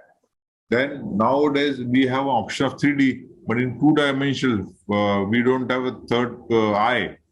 But when we started, there was a longer operating time, but it was for the open surgery as well. Now you have to really develop the entirely different operating technique, and you have to adapt. See, what I mean to say, you have to adapt the things day by day. You cannot say that in the past it was like that. Now, what is the future? You have to accept today to develop yourself. Now, the redesign of instruments for laparoscopy use. Now, what instrument you for open surgery? It was generally 6 to 10 inches in length and built around a box joint. Laparoscopic instruments in general are 15 to 18 inches length for normal and 30 inches for a bariatric. So, with an articulated connecting rod between the handles and scissor, blade, jaws, etc. So, you have to see upfront to the camera, to the mirror, the TV or monitor, and then you have to operate down. Now, equipment necessary, you have a camera that we use a HD camera, light source, insufflator. People did try in the past without insufflation, but that is again not been practiced nowadays. You require a good team and don't have a TV, but you have a medical grade monitor, different telescopes and light guide cables. Now, we in the past we started our career with a single chip camera. Now we are having a 3-chip and 3-chip camera with CCD. Now there are flat silicon wafers with a matrix, a grid of minute image sensors called pixel. So the more the pixel, the clarity of the image is there. White balance is extremely important. Otherwise, we cannot really see, because what we accept when we do a laparotomy, what the color we see by the naked eye, we expect the same color combination when we see with the help of a camera. So these are the light sources. Nowadays, we started with the halogen light source, then we converted ourselves to xenon light source, and then now we are on LED, which are much better light source and it lasts for long. The white balance, by making sure white is correct, then all the colors through the spectrum are correct. This is extremely important. So whenever we start surgery, the white balancing is important. Either you do with on a camera or we have a button on the monitor as well, on the camera head. Now insufflator, we started with the CO2 insufflator, we shifted to air insufflator, but CO2 insufflator is the best as of now, because it has the same refractive index as air, so it doesn't distort the image and is not combustible. That's extremely important. People tried oxygen and there are exposures. So never ever, if you at all you are using air, very rare, you never use a cautery. So CO2 is very, very safe. Now the interval pressure can run between the 10 to 13, we put it 14, but in pediatric, we make it 10. Use disposable filter and tubing for each patient. Now, ideally, we require a medical grade or carbon dioxide, but we hardly do have in India. But with the help of a proper filter, we can really purify the CO2 while going into the abdominal cavity. Ensure you to know that how to change the cylinder, meaning that you have to be a technically sound. You have to be a technically good doctor. At the same time, you have to be a good technician as well, so that you can change the cables as and when it is required. Otherwise, you have to depend on the servants, and the time passes and unnecessary pressure is exposed to the higher amount of internal pressure that is going to reduce the cardiac output as and when. So we have a TV monitors. We have used a medical grade monitors. Now we are using a 32 inches screen. HD is much better, but you may have a standard TV as a second option. But as far as possible, I think the medical grade monitor makes your eyes soothing and less amount of stress. So one thing, more line of resolution. So you expect a better resolution. You have a better detail in the pictures. Now the telescope, we started with the 10 mm 0-degree telescope. Now we are into a 30 telescope, and you have a fair range of angles available. The 0, 30, 45 degrees are fairly standard. And whenever we do a hiatal surgery or a bariatric surgery, we use a long length 45-degree telescope. But they're extremely important that whenever we are into a laparoscopic surgery, the autoclaving, sterilization is extremely important. We started our career, we used to have used to use the formalin chambers, but nowadays the formalin chambers are obsolete. Then we shifted to give a 30 minutes immersion of the equipments into Sidex, but that is obsolete now. So we require an autoclavable that go through sterilization and no ultrasonic bath is required. Endoshamilian extra long for bariatric patients is extremely important. Now light guide cables, different diameters, fiber optic, but it has to be autoclavable. Now never try to bend acutely, otherwise break fall. It's a very expensive affair. So you have to be really sharp, smart when you operate laparoscopic surgery cases. Now instrumentation, you have the disposable also. We use disposable equipment whenever we operating seropositive like HIV and hepatitis B. Otherwise, we have stores or Olympus hand instruments, and it can be reused in autoclaval.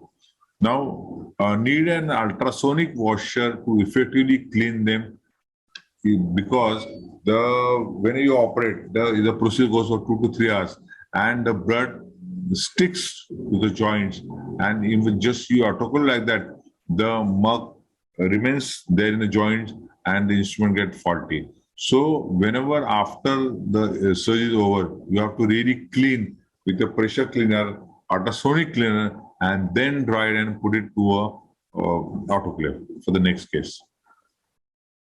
Now, directly, you never put the 5 mm calibrated instrument into a benchtop autoclave that does not have a vacuum. Vacuum is required to remove all air. So before putting the patient for ultrasonic for autoclave, you have to use ultrasonic washer. Now, electrocautery is extremely important because you cannot hold a breeder often. So we use a monopolar cautery, we use a bipolar cautery, we use a vessel sealing instrument, and we use a harmonic stackplate. So insulation failure is extremely important. Direct coupling of current to other instrumentation by direct contact, and capacitance which may be created by 2 electrical conductors separated by an insulator. So these are the commonly performed at a season, or we use an harmonic scalpel. Now this adjusts the amount of electrical energy being delivered and monitored. Now whenever we operate, we want a good sealing, but at the same time when we operate, we don't want a lateral current transfer, because if this instrument touches the bowel, it can perforate or necrose after 5 days. So these are the certain guidelines. So we always, whenever we cautery with halter, it should not touch the other organ. Now, there are a couple of ways into the entry into the abdominal cavity. People do it with the open technique. There are do with the varus needle. So I prefer a varus needle. The first is blind entry, but this is proved all over the world that varus needle is a better option over an open access for the abdominal cavity. Now, gas insufflation by now we have a couple of different companies. We have stores. Then slow insufflation is very important. What happens? Suppose you directly push the gas into the abdominal cavity. This can raise the pressure, and there is the IVC will collapse, and patient can fall in hypotension. So whenever you insufflate, it has to be 2 to 3 liters per minute, and then you maintain over 6 to 8 liters after the proper insufflation. Automatic insufflators allow the surgeon to present the insufflated pressure and then device supplies gas until the required intraocular pressure is reached. We normally keep 12 to 40. Now, these are the different types of trocar. The down are the disposable trocars, and the upper one is the reusable trocar. Now, these are the all equipment you can, I think, I want you to come and visit OT. And because I am out of town, I am not able to show the all equipments. But as and when next week or next to next week, we'll try to show a couple of common surgeries, what we do in laparoscopic surgery. I think we can arrange a Zoom meeting, or you can drop down to the OT and see. These are the different trocars we are available in our institute. Every trocar has an advantage and disadvantage, but they commonly perform. We have pyramidal blade trocars, and the advantage of non-bladed trocars is that after you remove the trocar, you may not close it. But the dictum is that whenever you have a trocar more than 5 mm size, you try to close the defect. Otherwise, patients do come with a port-side hernia. Now, these are the telescope. I started my career with a 0-degree telescope. Now we are using a 30-degree telescope. Rod and lens system is extremely important. The range of trocars available in market, right from 10 mm to 5 mm and 3 mm, that is called as needle scope. Sometimes people do demand that we don't want a scar, but these are very expensive equipment. They can damage, make many issue because they are very expensive equipment. So normally we do with a 5 mm telescope, because to use a 3 mm telescope is really very risky. These are the optic cables we have. These are the different grasping forces, atraumatic are there. So whenever we require soft tissue to be involved, we use atraumatic. Then sometimes we require a hard instrument. We can use different types of Ellis forceps so that the hard tissue or hard gallbladder is to be used. They are all rotating, and no hidden spaces that can trap operative blood and tissue. This is extremely important because this can carry forward to the next patient and can damage the patient as well as the equipment. The scissors are required. These are the commonly used hook scissor, the measurement scissor, the straight scissor, depending on the available. But ideally, you should have everything, but we can manage even if one scissor is there. There is the trocar placement. Always you have a triangulation or by quadrant wise. Now, correct trocar placement should provide direct access to target organ. This is an example. So, triangulation is extremely important, and you should target what organ. Suppose you want to target appendix, you should target to the appendix. If you want to target the gallbladder, you target it. So, you have to target the correct trocar placement is extremely important. Otherwise, it will make you vulnerable to your surgical skill and to the patient as well. So this is very important. Target trocar. Now avoid competing for the same space during source phenomenon. It's called a scissoring effect, working against the camera and blind spot. That blind spot might injure the bowel, or it can, or can cause an injury, and you will not come to an immediately interrupt, and patient might present with perforation later on. That is extremely important. So you have to be very, very careful. Surgery is have to have patience, careful, competence, confidence, and generosity. So no obstacle between trocar. There are different ways you can put. Otherwise, you try to put the trocar for this part, you can directly into the bowel or injury to the bowel. So now, whenever we put up trocar, we have to map this. This is extremely important because normally the 100 autopsies have been dissected, and it has been well documented that these vessels, the right and left, passes from here to 4 to 4.5 centimeters. So whenever you want to put a trocar, either you have to put medially or laterally. That's extremely important. Now, these are the anatomical distribution. Now, this is extremely important. Now, we are into the era of E-tape and retroperineal access to the hernia. You have to be very careful because this trauma happens to nerves. Patient will come to you not for the disease, for the pain, and for months and years to you have to be extremely careful. So the laparoscopy, you have to be extra cautious. You should map the anatomy with your reading books, seeing the videos, and sometimes with the help of the ultrasonologist. This is whenever we put trokars is very important. These are the where the ileal nerve, ileal hypoglossal nerve. So whenever you do a fenestralization, this is they are going to cut. These are the trocar site to avoid injury to the nerves, because either between 4 to 5 medially or laterally. Otherwise, you will damage. I've seen people exploring again and again for this vessel because there's a torrential bleeding from the inferior epigastric vessels. Can you see the beware of bladder? This is what whenever you put a trocar. So my advice to everybody, you either ask the patient to pass the urine. The safer way is to put a catheter at least during surgery, and you can take out. If at all you are really redo surgery, I will always advise to put some sort of methyl blue into the bladder. If that is the injury, you can easily pick up the injury and you can tackle that. Avoid areas of prior surgery, because if this is with the midline and you try to, you will directly go into the bowel. So you go away from it. So we take the first access through the palmar point. It is in the left subcostal region. The trocar distance from the target organ depends upon the size of the patient. That is extremely important.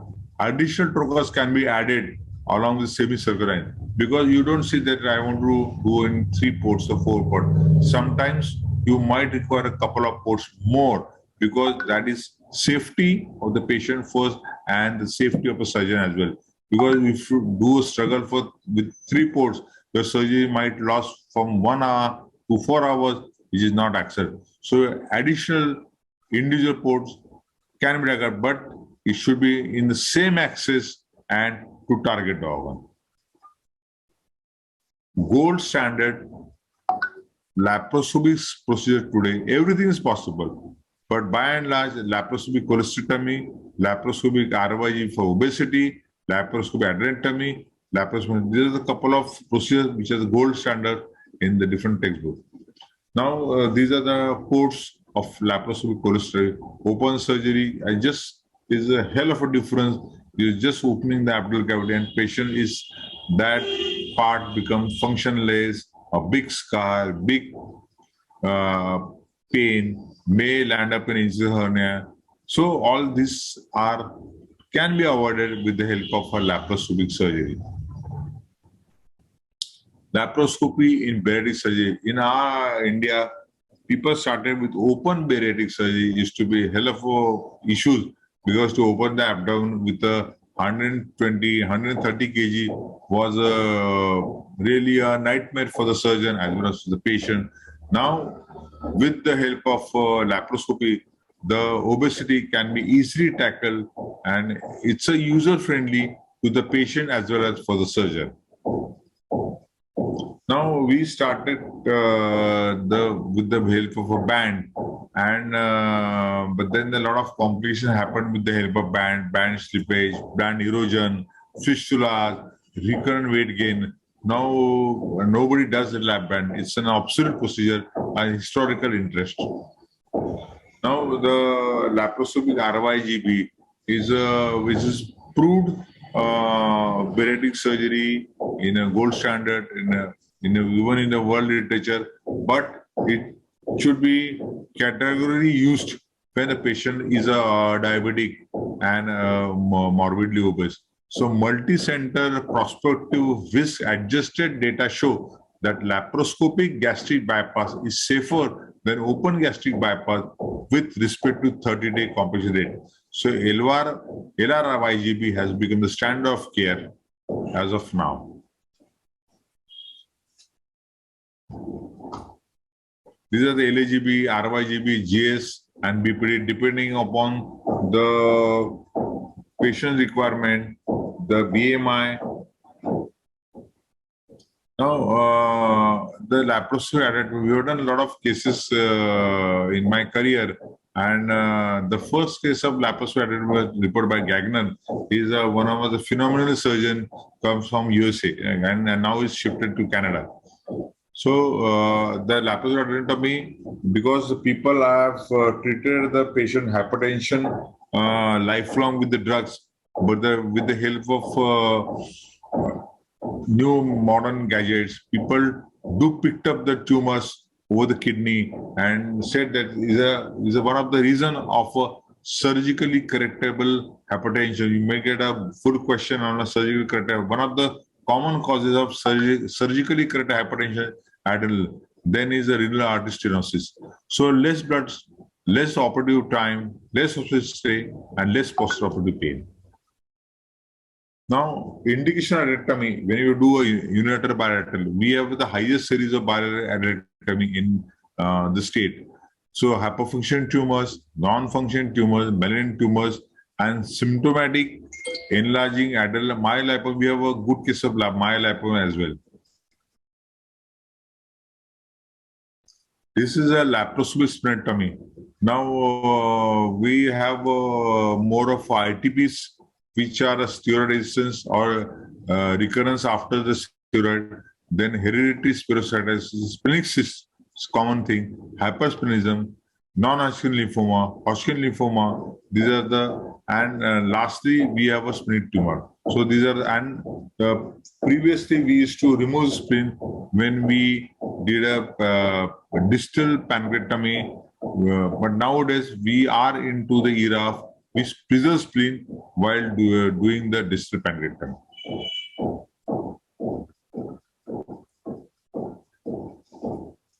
These are the where I learned my surgery career in the GEM hospital way back in 1998. So these are the pictures I preserved, and I always showed my videos because you have to be always to have a attraction or to your alma mater where you learn your laparoscopic surgery.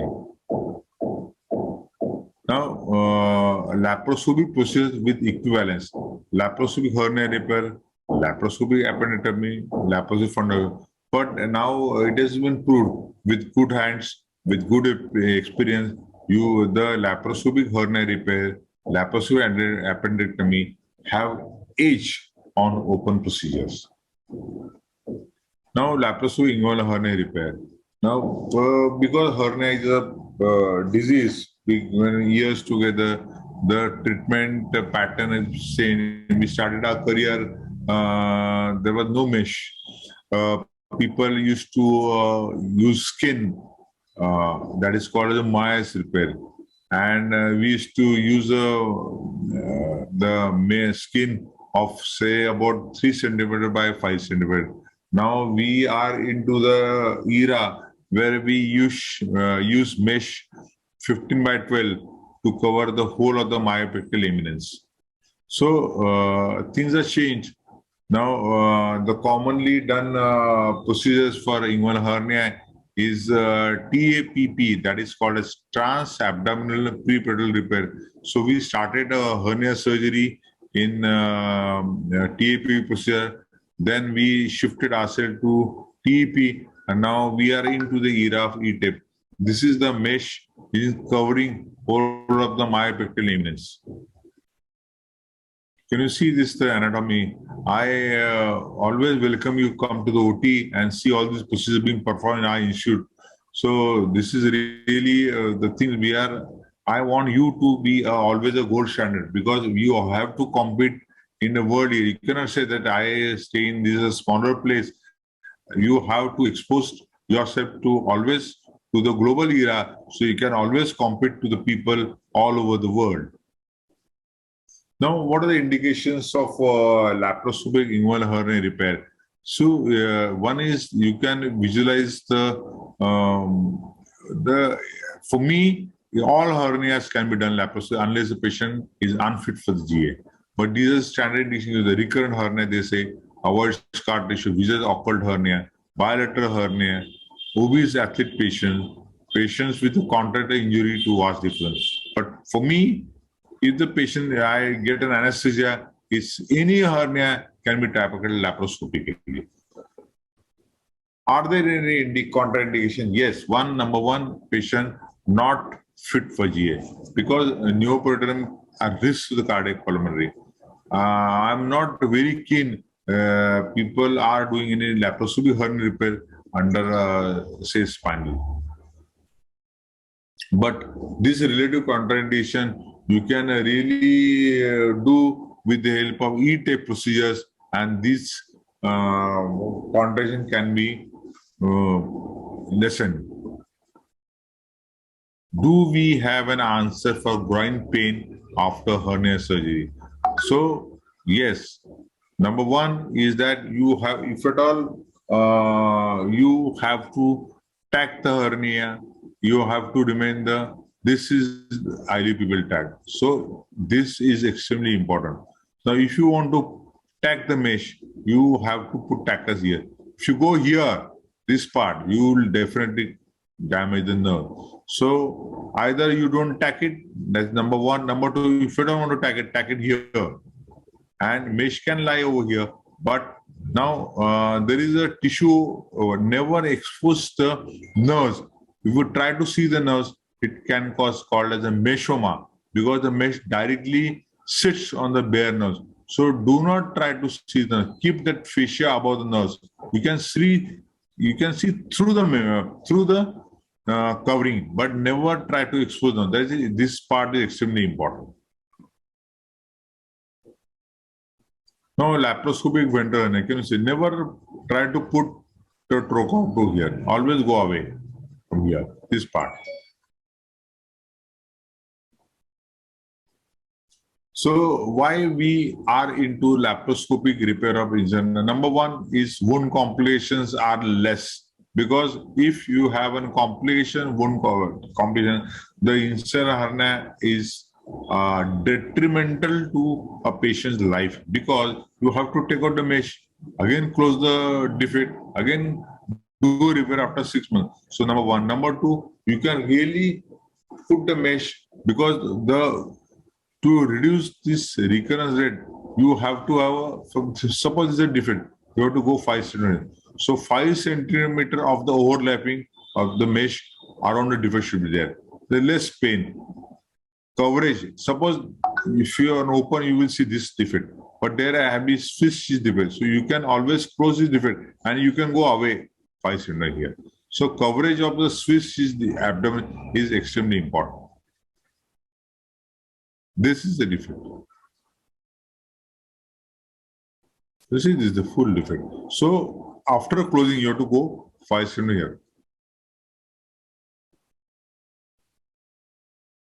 This is a mesh we are covering with the help of non-adsorbable tackers. Now, secure periphery of mesh with the tackle. The reason being that we always use double crowning. Suppose we put this is the periphery, the first, and then at the center. So first is periphery. So tack this. Otherwise, if you don't tack this and this part, the bowel can herniate between the mesh and the abdominal wall, and it has to be 1 centimeter apart. So tack at the periphery first and then at the central place. This is central place. This is a tack and this is central place we are tacking. That is called a double crowning. The massive incisional hernias.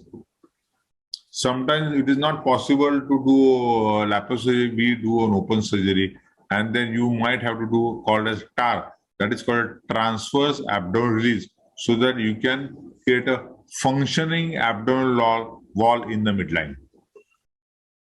This is what is mesh is kept. Laparoscopic appendectomy. So this now is become a really good. Nobody accepts for an open appendectomy. We can really tackle the appendix with the plain acute appendicitis, perforated appendicitis, perforation at the base, appendicular phlegmon, abscess, all the procedures can be tackled laparoscopically. Only one thing that if you want to really do a laparoscopic apresectomy, you must be familiar with the laparoscopic right hemicolectomy. Now, our alternative appendectomy can be performed through a trocar in the umbilicus, which was done in the past, but with the help of a new gadget, we are doing 3 trocar technique for appendectomy.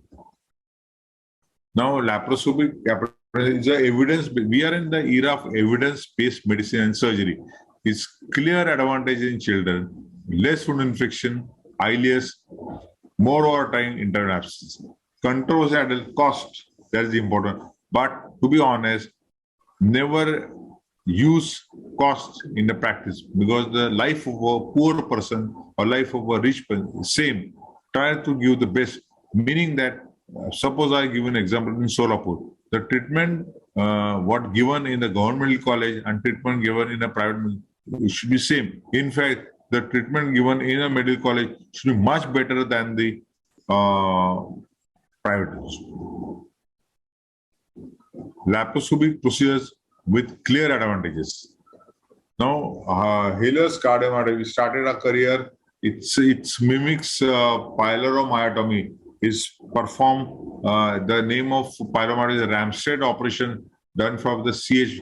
Congenital hypertrophic pylosis happens in a newborn child, and same procedure happens when there is a high pressure zone in the lower esophagus that we call as achalasia cardia. There are 3 grades. I don't want to go in details of that, but Hailer's cardiomyotomy is technically feasible, short recovery time, less oral comment. One thing is that to have a good myotomy, 5 centimeter above the OG junction and 2 to 3 centimeter below the G junction is extremely important. Well, if you do myotomy here, you have to add an anti-reflux procedure. If you limit your myotomy only on this, you don't need an anti-reflux procedure.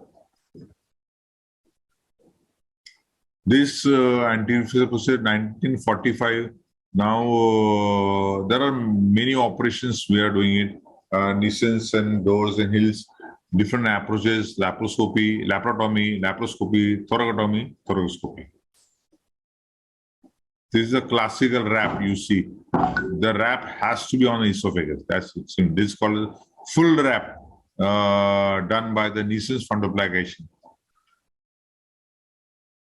Can you see this stomach? And this is esophagus. This is a Belsey mark of fat.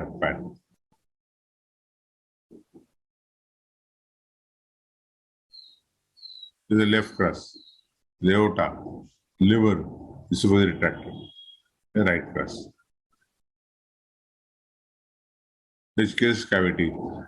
Sometimes you might puncture the pleura at the best possible to prevent a tension pneumothorax. In this case, you make the pleural cavity more deep. So the range is once you make it 4 centimeters, so that the air comes in and out and you don't get a tension pneumothorax.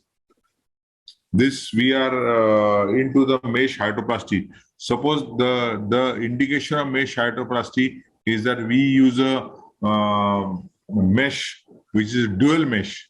The choice is mesh is very expensive, but never use a simple Prolene mesh, absorb mesh that will perforate the stomach.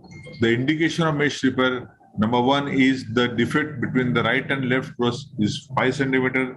Number 2, the recurrent fundoplication or recurrent hiatus hernia. Number 3, the right crust is mesh, very weak or thinned out. You have to put a mesh. The best possible mesh is a biological mesh, but it's very expensive, not available. So you do a hiatal repair, put a mesh. Don't use a trocar, otherwise you go into the thoracic cavity.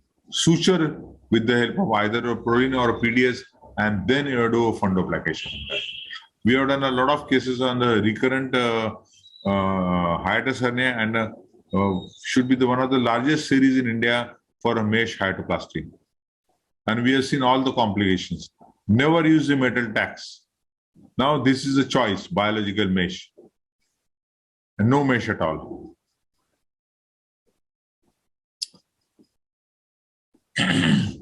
Now, see in the port side recurrence, I've told you 10, always close this part, always close.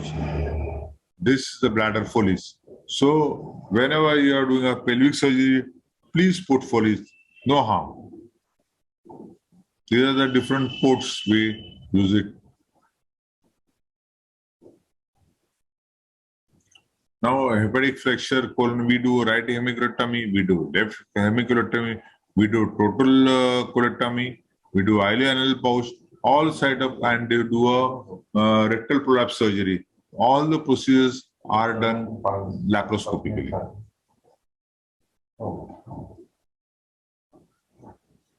You can do a hybrid procedure as well.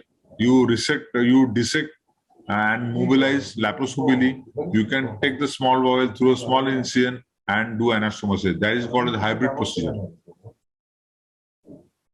The laparoscopic colorectal surgery. And now people are doing laparoscopic hepatectomy as well. And for the last 2-3 years, I've seen people are doing the donor hepatic resection as well for a transplant. Laparoscopic pancreatectomy, I will not go in details, but we are all doing all such cases. Now, common procedure for laparoscopic urology, that number 1 is undissected testes, varicocelectomy, nephrectomy, prostatectomy, CA bladder, and retroperitoneal fibrosis. People are into the era of laparoscopic donor nephrectomy as well.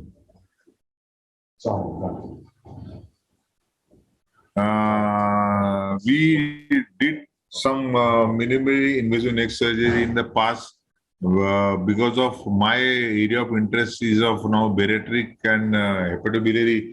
I've stopped, but I've done neck dissection with a minimally invasive. I've done a breast axillary dissection as well, and thyroid as well. But then you can really develop this type of surgeries. Conclusion, they have equivalent endocrine results as open. Oncologic result is equivalent. Equivalent safety as open procedure, post-operative decrease, and patient satisfaction, very important. Procedure and cosmetic result is significantly increased. Yet, what about large masses? This is important.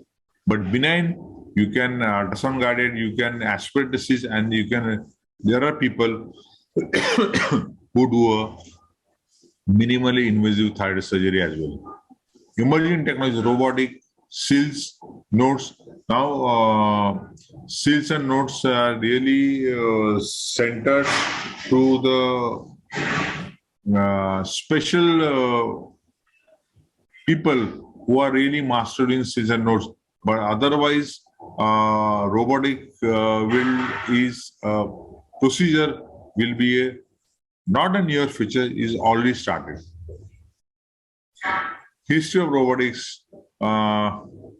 This is Da Vinci, who developed one of the first robots in 1945. And still is a lot of 3-4 companies have come. Still it has been pioneer, and still prefer is a Da Vinci is a gold standard for robotic surgery. Now, what is the advantage of robotics? Now, if you all 3-4 people are doing surgery, you may have some tremors, but this error of tremors or precision can be taken care by the robotics. So, what we all are doing through 2D surgery, we do have a 3D laparoscopic surgery, but number 1 is 3D. You get the depth. When you operate, you really can see the depth. Then normally we have a straight and rigid instrument. Here you have a flexible instrument. Then reduce dexterity, precision, and control. Unsteady camera. People will a camera. Here they are not a robot. You fix camera. So movements are less. Now automated endoscopic system of optimal position, voice activated mechanism, steadier than human, never tired. Da Vinci started in 2002. Now, development of DAVINCI Defense Advanced Research Project Agency for military research of remote battlefield surgery. So you can do a telesurgery. A person from Pune can do a surgery at Solapur remote place. So this will become in a near future. And we have a two system. Now one a person will do it, second will observe. Surgeon directs precise movements of the instrument in the slave unit using console controls. This wrist and finger mode. We have a wrist movement in laparoscopy. In a robotic is a wrist and finger movement, like playing the games, video games. This is important.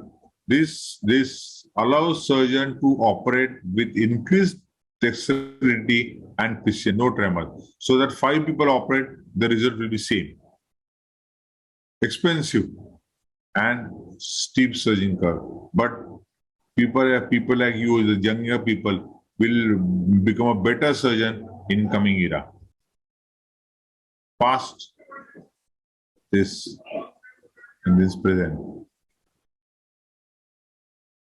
Now we hardly do a SILS, but there are certain institutions they really perform a SILS, single incision laparoscopic surgery.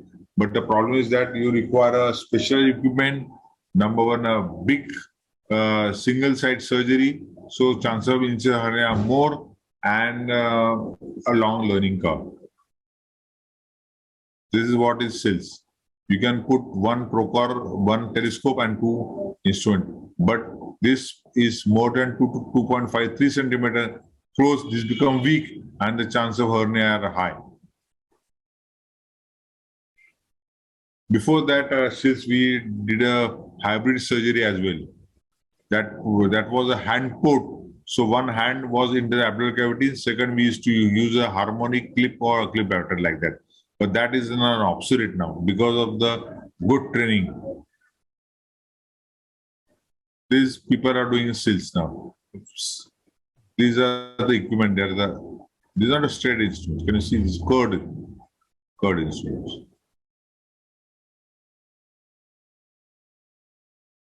Now, this is important. This is difficult. Suturing is difficult. Training is difficult. Now, for a gallbladder, you might require 3 hours surgery. You can't expect. So now that is why the 5 mm telescope and 3 mm instruments have come. So that is a needle scope and less dimensions instruments. This is a portrait hernia. I have told you this. We don't want. So anything more than 10 mm to be close unless put otherwise. This is the notes people are doing in Hyderabad, but again an expensive thing, not much familiar. There is the notes benefit: no incision, no infection, no scarring, no pain, quick recovery time, reduction hernia, portrait hernia, and everyone is a morbidly obese. But yes, you people also can develop nose surgery and can be a big asset to these people. The Scarlet Surgery. Now, this we were doing it. If at all you have a scar, then this can go by lasers. This is what is a node surgery. Either transvaginal or transcordial. Now, this is important because diabetes, people put on the drugs and insulin for a number of times, and with the diabetes, person going to lose his eyes, brain, heart, and limbs. So, if you target this patient on some sort of metabolic surgery, this will definitely reduce the metabolic complications and patient will have a near normal life. So there are papers from Asia. They have done the most of the diabetes what we are getting are in the range of 30 to 35 BMI. And if you do a sleeve gastrectomy, it is proved in India and Asia because definitely that has reduced the weight and they have a good insulin control. I think anything more than 35 BMI should reverse for a gastric bypass. the future. It has not changed the nature of the disease. The basic principles of good surgery still apply, including appropriate case selection, excellent exposure, adequate retraction, and high-level technical expertise. If a procedure makes no sense with conventional access, it will make no sense with a minimal approach. The cleaner and the gentler the act of operation, the less the patient suffers, the smoother and the quicker his convalescence, and the more exquisite his healed wound. Thank you for a patient hearing. Now, this is a very safe and a gold standard when you do a laparoscopic cholecystectomy, because when you do a surgeries, it is what we are worried when we do a laparoscopic cholecystectomy. Number one, injury to the hepatic artery, injury to the CBD, or injury to the portal vein. So, and the biliary anatomy is variable, extremely variable. So, while tackling the cystic artery, you might endanger to the trauma. So, before clipping the cystic duct and artery, you should know the biliary anatomy. And this is what does the equipment have come. That is an intraoperative cholangiogram, which is not possible. So with the help of an ICG, we can really see the cystic artery and the duct and CBD, and you can get away the gallbladder easily without traumatizing. Can you see this is the fundus has been retracted? This is a common thing. Can you see this is the duodenum? This is the duodenum. Can you come? You have to be very, very, this sort of, and then using a harmonic. Can you see? This is the liver, this is the gallbladder, and can you see the CBD? This is extremely important. This you can read, this is the duodenum. Retract, retract, retract. See the way you are using the harmonic equipment, really bloodless surgery. And you can see the CBD, this is CBD, yeah. And this is a posterior dissection has been done properly. This is an artery has been taken down. Can you see? This is the critical angle of safety. This is critical angle of safety. You can really see this part. This is the aberrant or posterior region of the cystic artery. And this is why I don't use a clip. I always suture the artery and the duct as well. So there is no slippage, because one of the complications of the biliary fistula is slippage of the clip. So I am the person who always tie, and I train my fellows that don't use the clips while tying the cystic duct and the artery. I take the artery with the help of the harmonic and this the cystic duct with the help of what are the suture materials available. This is what I do it always, and for last almost over 10 years we have not used clips for any cystic duct and artery in appendectomy.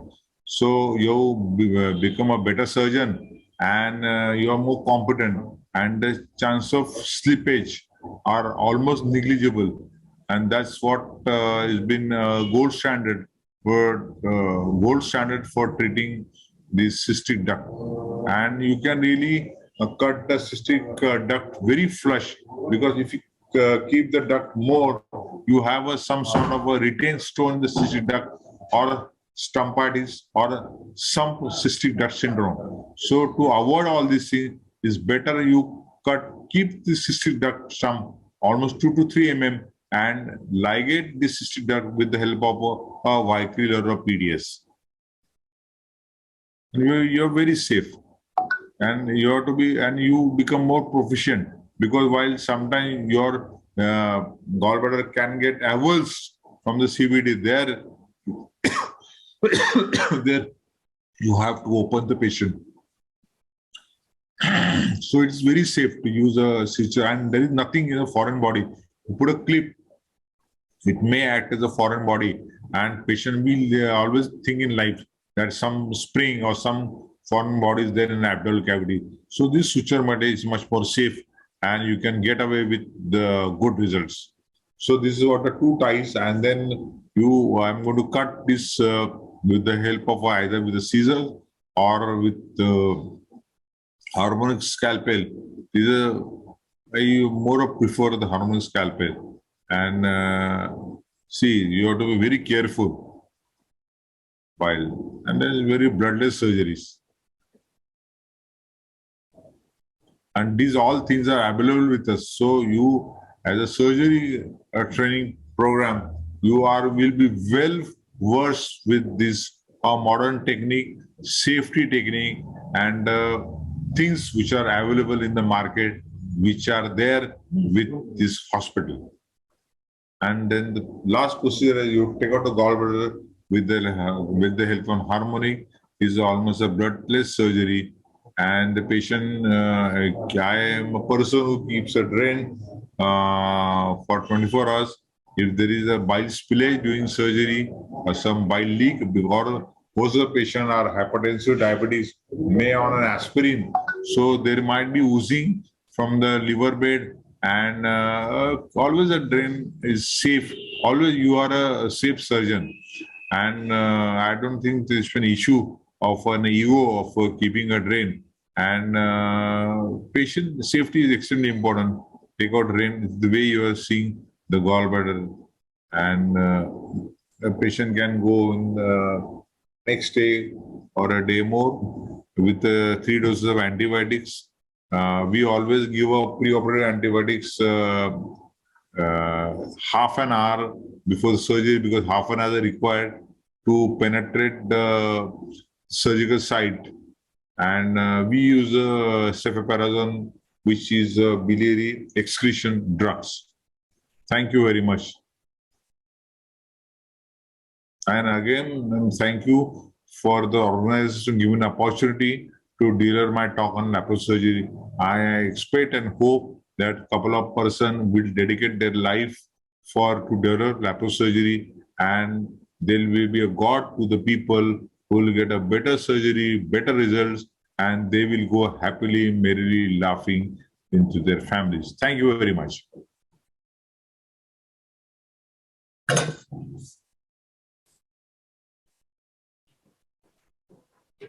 A very good afternoon to one and all. Myself, Ashita Deswal. Myself, Heenal Turesha. I'd like to welcome our Honorable Dean, Dr. S.S. Thakur Sir, Deputy Dean, and Chief Guest of the Day, Dr. Jaiswal Ma'am, and all the dignitaries present here. We are extremely privileged to welcome all the honorable guests, the galaxy of intellectuals present here for the inauguration ceremony. 2 years ago, a great step was taken by Dr. Vaishnav Memorial Government Medical College, Solapur, to organize the first ever exclusive UG conference in this prestigious institute. Medalium was the first ever undergraduate conference held in Dr. VMGMC. This historic medical summit took place under the expert guidance of the then director, Padma Shri, Dr. Tatya Rao Lahani Sir, the Dean, Dr. S.S. Thakur Sir, Deputy Dean and Professor and Head of Department of PhD, Dr. S.A. Jaiswal Ma'am, and the Teacher Organizing Secretary of the conference, Professor and Head, Department of Pediatrics, Dr. Shakira Savaskar Ma'am.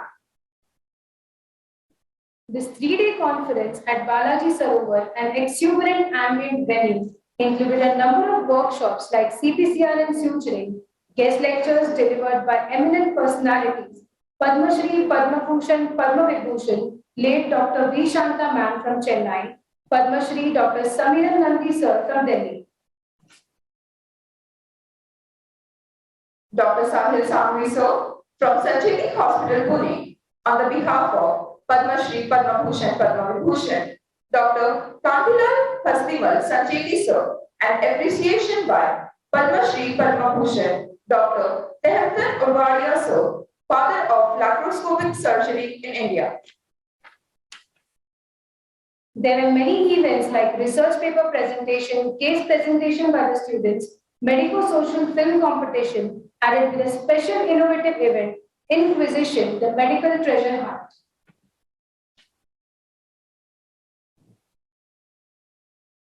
To continue this legacy, this year, Dr. VMGMC has arranged the second exclusive undergraduate conference, Medalium. We request all the attendees to make use of this 5-day conference to the best of their abilities and expand their academic horizon. The response is overwhelming.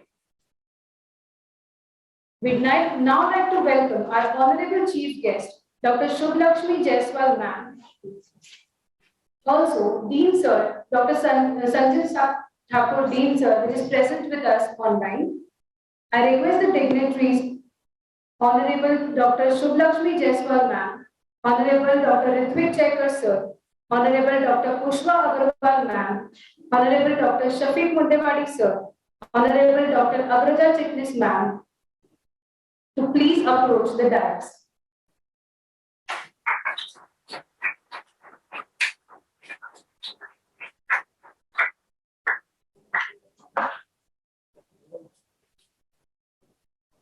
I'd like to welcome Garvin Sir on the dais, Associate Professor, Department of Pathology.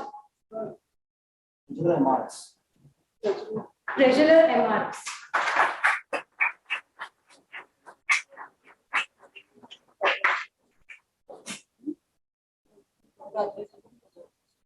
I also welcome Honorable Dean Dr. S.S. Thakur Sir.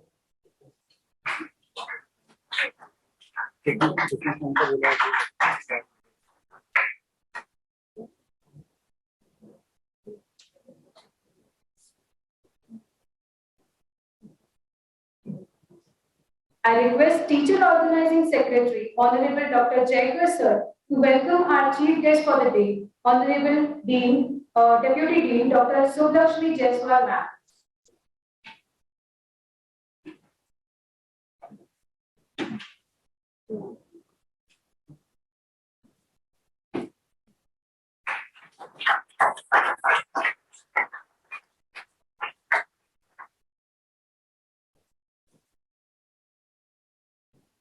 I request Dr. Shafiq Mundewadi Sir to welcome our Honorable Teacher Organizing Secretary, Dr. Ritvik Chekar Sir.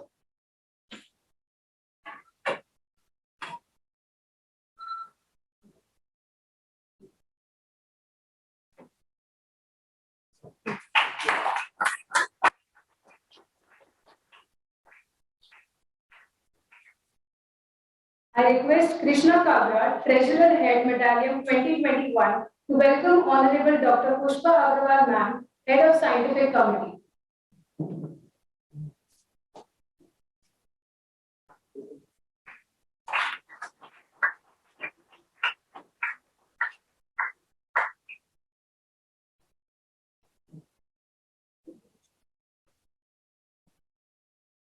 I request Girish Kothari, Student Organizing Secretary, Medalium 2021, to welcome Honorable Dr. Shafiq Mundewadi Sir, Treasury Head Committee.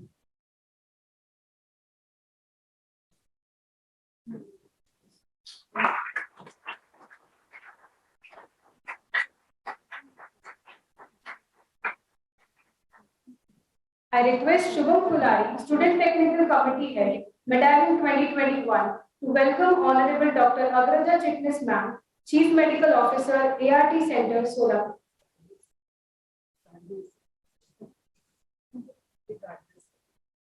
I request Shubham Kolari to welcome Gardil Sir, Associate Professor of Pathology.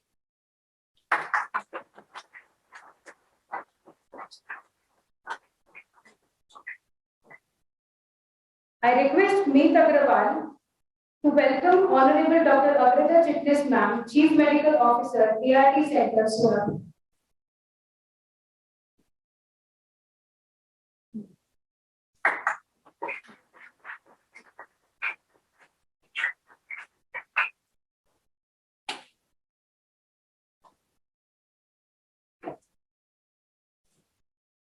The watering of the sapling is a sign of nourishment and growth.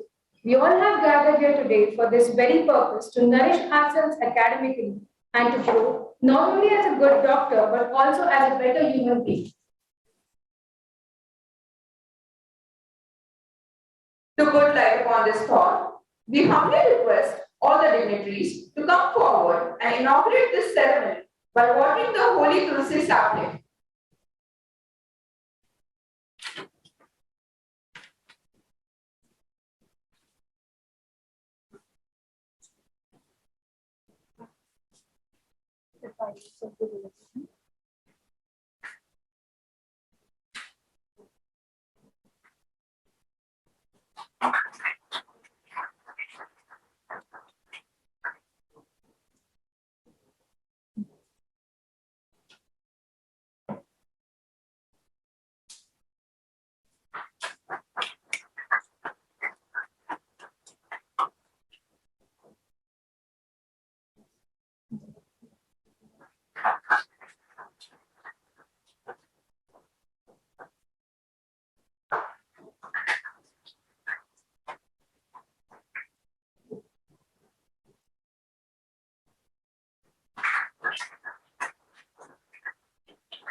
I request all the dignitaries to please take their seats on the dais.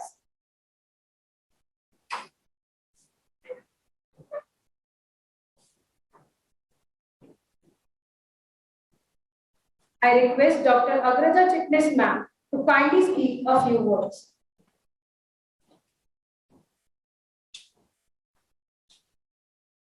Honorable Dean Sir, Dr. Thakur Sir, respected Deputy Deans, Jaswal Madam, Agarwal Madam, Jaikar Sir, Mundewadi Sir, Gargil Sir, all the faculties present here, all the students. I would firstly thank everybody to invite me here on the dais and also giving me a chance to deliver a lecture regarding doctor-patient relationship. I also congratulate all the organizers of this conference, undergraduates organizing such a nice conference with the academic feast for 2 days consecutively is really creditable for this institute. I thank everybody for their efforts and congratulate everyone once again. I thank all the dignitaries on the dais also for being present here. I specifically thank Jaikar sir, who has taken a lot of efforts to be with the students continuously and guiding them. Once again, thank you very much and congratulations everybody. You all deserve a big round of applause.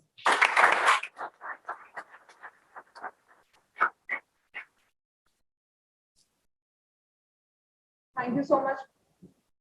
Thank you so much, ma'am, for your wise words. I now request Honorable Dr. Gargil Sir, Associate Professor, Department of Pathology, to kindly speak a few words.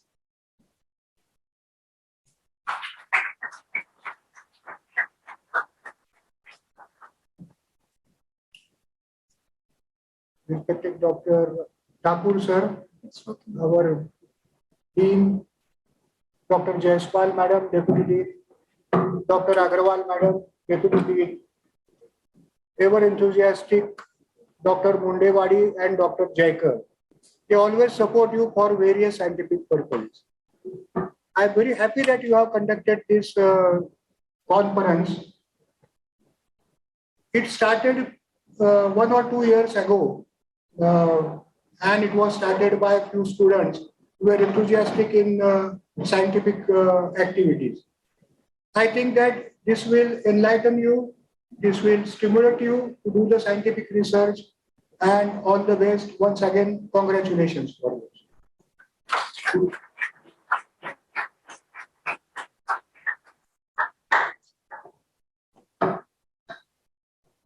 Thank you, sir. I request Dr. Shafiq Mundewadi, sir, UG Dean, Professor and Head, Department of Physiology, to kindly speak a few words.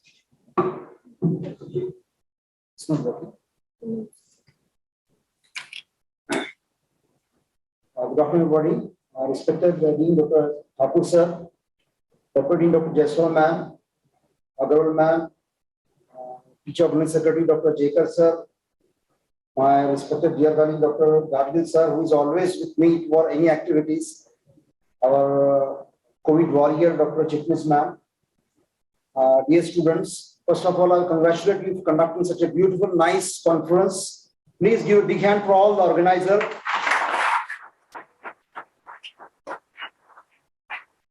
Basically, this concept of conference was taken birth almost in 2017. That time, first time, 2016 batch, Dr. Satish Nair, right now he's working in MD Secretary at Delhi University. So he came to me and he was very enthusiastic regarding conducting some student activity. The first time under his organizing team, we have conducted first a CME for students. That was disaster management. It was a wonderful response from the student. Then gradually the concept promoted, and next year we got a very young and enthusiastic first year student who is still enthusiastic right now in 2017 batch, Rohit Taparia. Please give him a big hand also. It was very interesting. In the first year itself, he has conducted a new concept of quiz called as the digital quiz. That time given we are not knowing that one. So he led that one, and ultimately in 2019, it was a history in BMJMC after almost 50 years of this college. We had a first UG conference for the medical student. We conducted under the leadership of our respected Dr. Thakur sir. It was a wonderful event at Balaji Sarovar. Now things are going forward now. Last year due to COVID we could not conduct, but this time again with COVID also. So a hybrid conference is conducted online plus offline. So I really congratulate the student for carry on this. And again, I say this is basically a main motive of NMC now. National Medical Commission now promotes more on unconventional way of teaching. So traditionally we had lectures, practicals, clinics, and till 2018 batch. But from 2019 batch, we had the CME curriculum, that is competency-based medical education. There, NMC is promoting to go for, rather than lectures, go for more unconventional teaching. So in this workshop, I've seen the response overwhelming. Almost we had 140 registration. So things which are routinely teaching like ECG, suturing, and other techniques. But now students are more interested in going in untraditional way. So I suggest all the students also now better every month we can go for workshop also. So if you want to learn in this way, we don't have any problems. Ultimately, what intention of NMC is that IMD should know this at the end of their curriculum of 5 years. So whether you want to learn through clinics, lectures, or practicals, or this workshop, you don't have any problem. So if you are interested, really, our all faculties are very enthusiastic. I've seen the response was very good, and the students were telling the faculties were teaching very enthusiastically, so it is very good. So I once again congratulate the organizing team and wish you very all the best for the future. Thank you.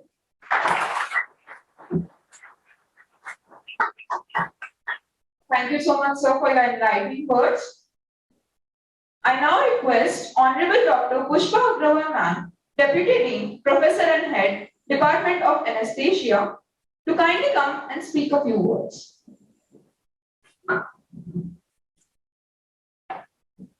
Respected Dean Dr. Sanjay Thakur sir, today's chief guest and Deputy Dean Dr.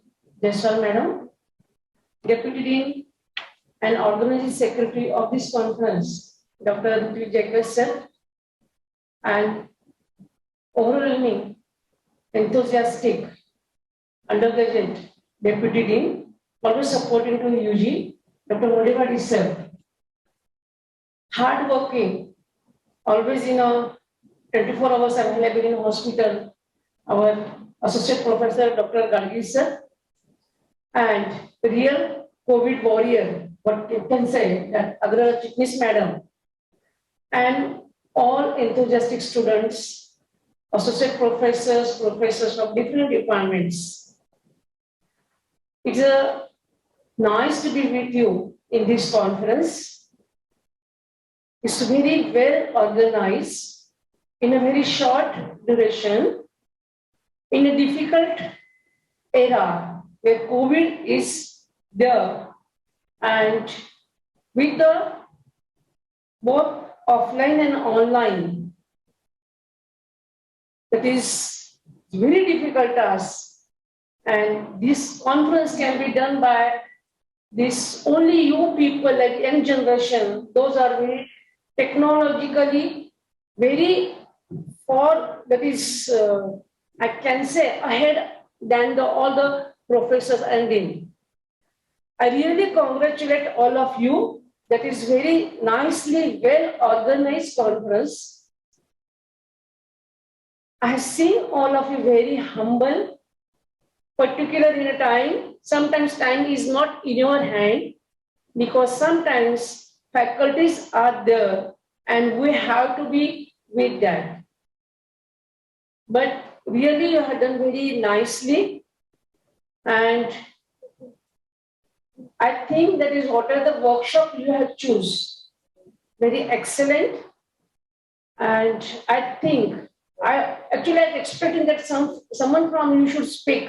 That is how this conference was, how the faculties were there, and how the workshops were helpful to you.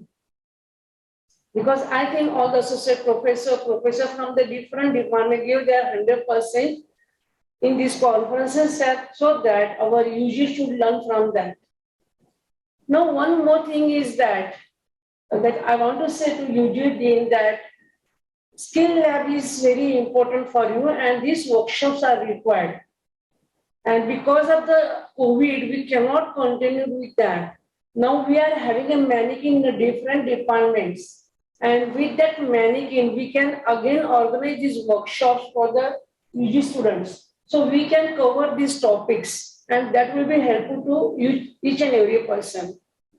And one more thing that what the topic that is a communication skills, that is Anuja madam discussed about that and told you about that. Always keep in mind that in a ward, whenever you are going, whenever with the seniors we are discussing, with the juniors, whatever the knowledge you are going to impart, so a proper communication is required. If there is no communication, so everything will be the hell at that time. But with the proper communication, we can come out the situation. And again, I will congratulate. We are looking forward for the CME's workshop that will be organized, and definitely we are going to organize this. And best wishes for the further journey. Thank you.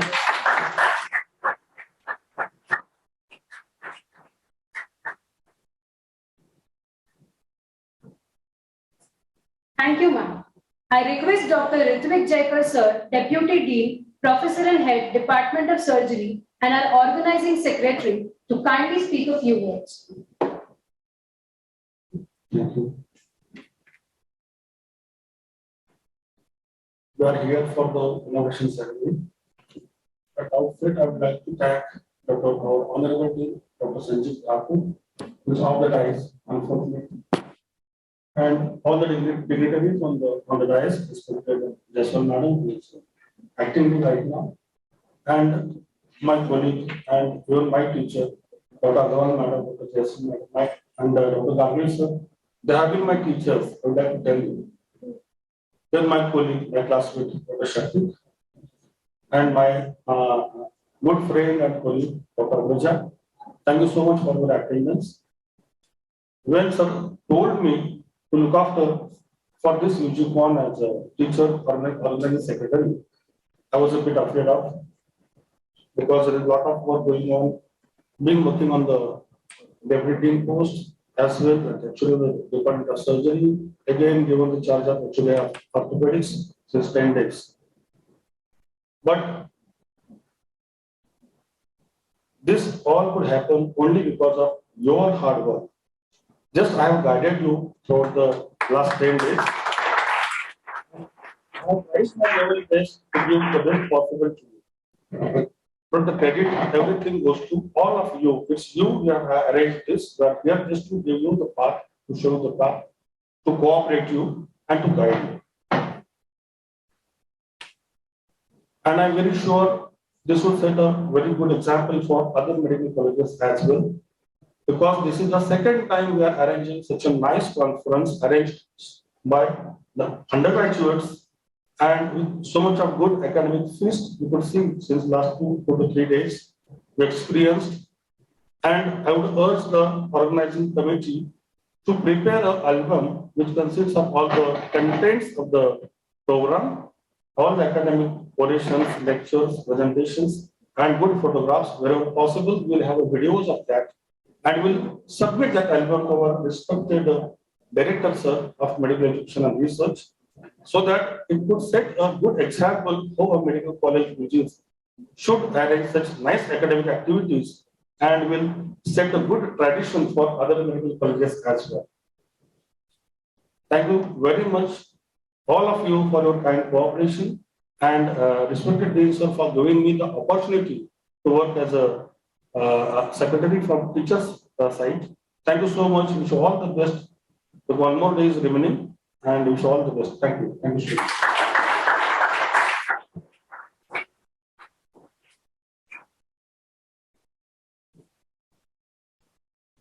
Thank you so much, sir, for your kind and wise words. Now I request our Honorable Chief Guest of the Day, Dr. Shubhlakshmi Jaiswal Ma'am, Deputy Dean, Professor and Head, Department of ENT, to kindly enlighten us with her golden words.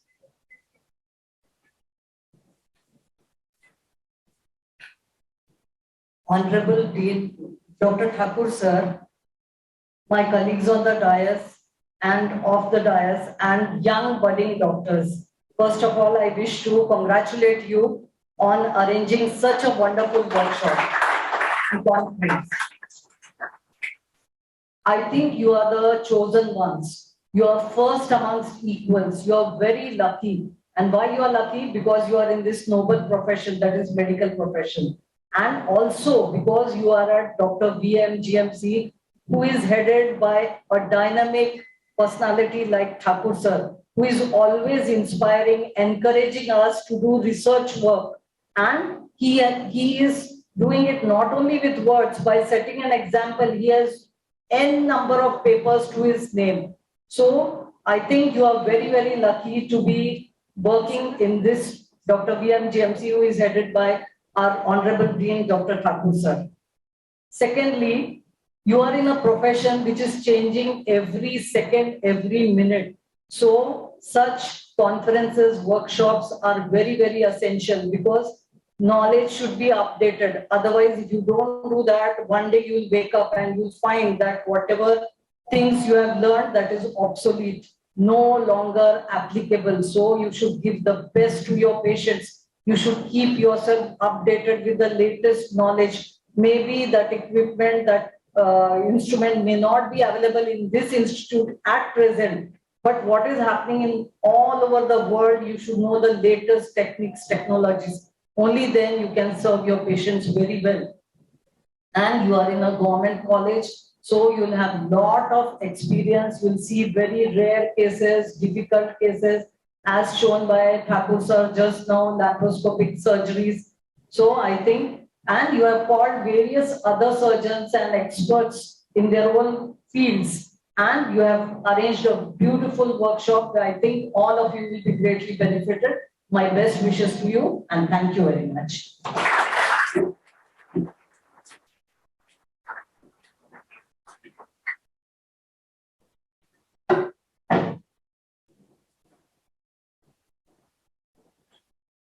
A million sincere thanks to you, ma'am, for your sea of wisdom and knowledge you showered us during your amazing talk. Thank you so much, ma'am. Now I request Honorable Dr. Ritvik Jaikar sir, Deputy Dean, Professor and Head, Department of Surgery and Organizing Secretary, to felicitate Honorable Chief Guest of the Day, Dr. Shubhlakshmi Jaiswal ma'am, Dean, Professor and Head, Department of ENT. Now I request Honorable Dr. Pushpa Agrawal ma'am, Deputy Dean, Professor and Head, Department of Anesthesia, to felicitate Honorable Dr. Ritvik Jaikar sir, Deputy Dean, Professor and Head, Department of Surgery and our Organizing Secretary.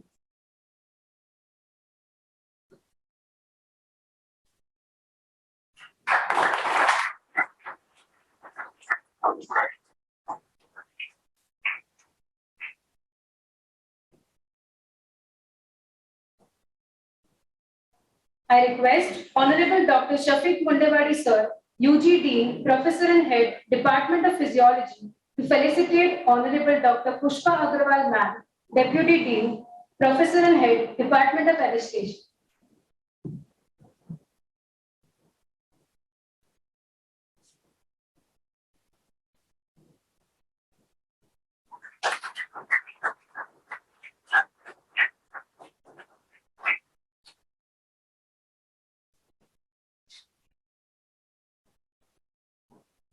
I request Honorable Dr. Agraja Chitnis Ma'am to felicitate Honorable Dr. Shafiq Kondewadi Sir, UG Dean, Professor and Head, Department of Physiology.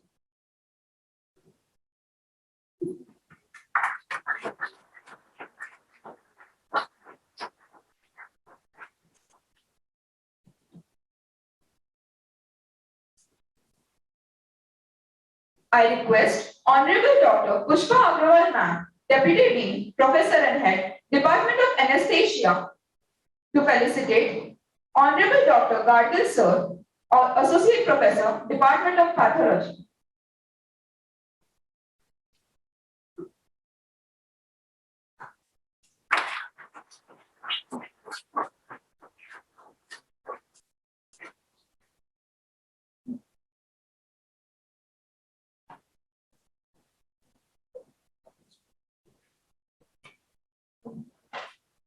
I request Honorable Dr. Shafiq Kondewadi Sir, UG Dean, Professor and Head, Department of Physiology, to felicitate Honorable Dr. Agraja Chitnis Ma'am, Chief Medical Officer, ART Center, Solapur.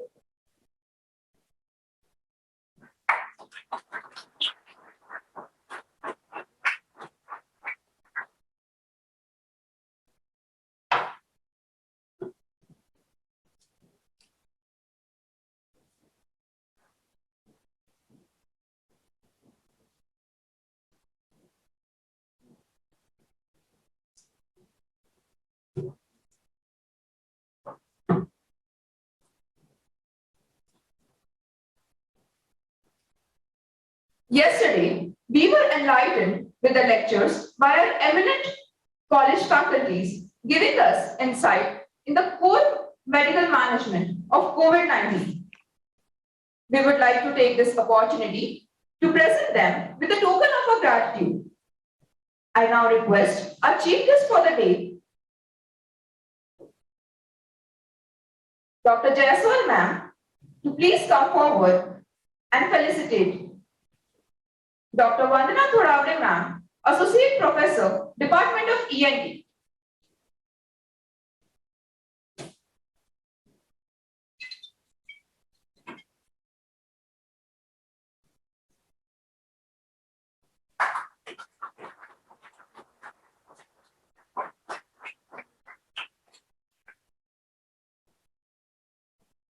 I request Honorable Dr. Deepak Shinde Sir, Associate Professor, Department of Microbiology, to come forward and receive the token of appreciation.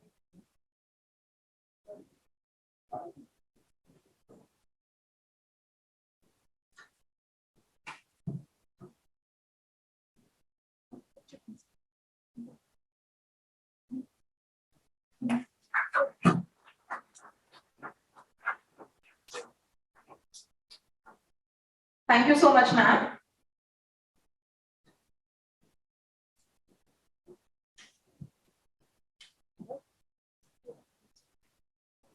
Now I call upon Girish Kotale, Student Organizing Secretary, to come forward and give the vote of thanks.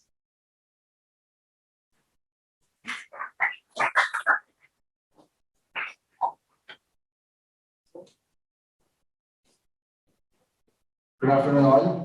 Respected Dean, Dr. Sanjeev Thakur sir, respected Deputy Dean, Dr. Jaiswal ma'am, Dr. Agrawal ma'am, Dr. Jaikar sir, Dr. Mondewadi sir, then our beloved Dr. Gadgil sir, Dr. Agraja Chitnis ma'am, and all the attendees present here. I would like to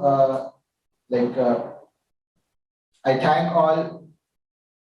all the professors and all the teachers of our institute who supported us and who guided us in uplifting this idea of the organizing an undergraduate conference in our institute.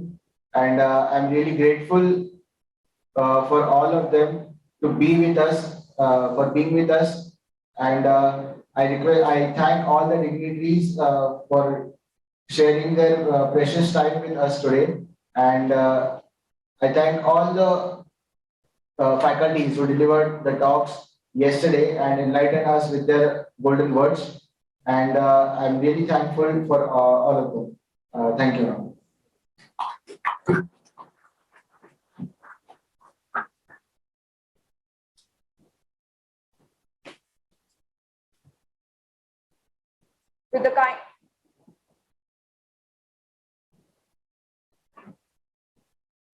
With the kind permission,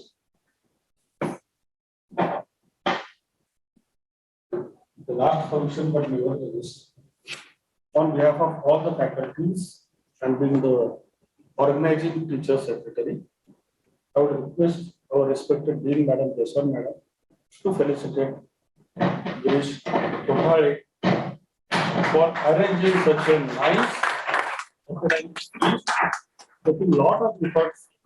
The inspection effort he has taken since last 1 month, because it's not very easy to organize such a beautiful session for 3 to 4 days, and inviting all the faculties online, offline. So he has done a very fantastic job.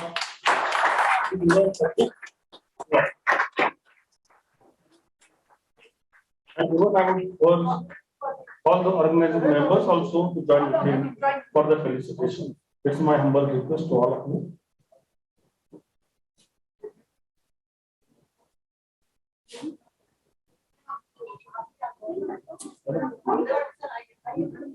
Thank you so much for conducting such a nice Rujicon, and we reserve the same to be continued in future for next batches.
with the kind permission of Honorable Chief Guest, Dr. S.A. Jaiswal Ma'am, all the dignitaries present here, and the organizing team, we would like to conclude this inauguration ceremony. Thank you so much, everyone. Good afternoon, everyone. I'm profoundly delighted to take this opportunity to introduce Honorable Dr. Avinash Abhyankar Sir, MD Microbiology, Masters in Bioinformatics, PhD Endocrinology, Assistant Director of Molecular Diagnostics and Clinical Informatics at the New York Genome Center. Now I request Honorable Dr. Avinash Abhyankar Sir to address the students and cast the light of his knowledge upon us. Thank you. Good afternoon, everybody. It's really nice to interact with you all and share my knowledge and whatever I've learned during these 10-15 years in this field. So today I'll be speaking about personalized medicine.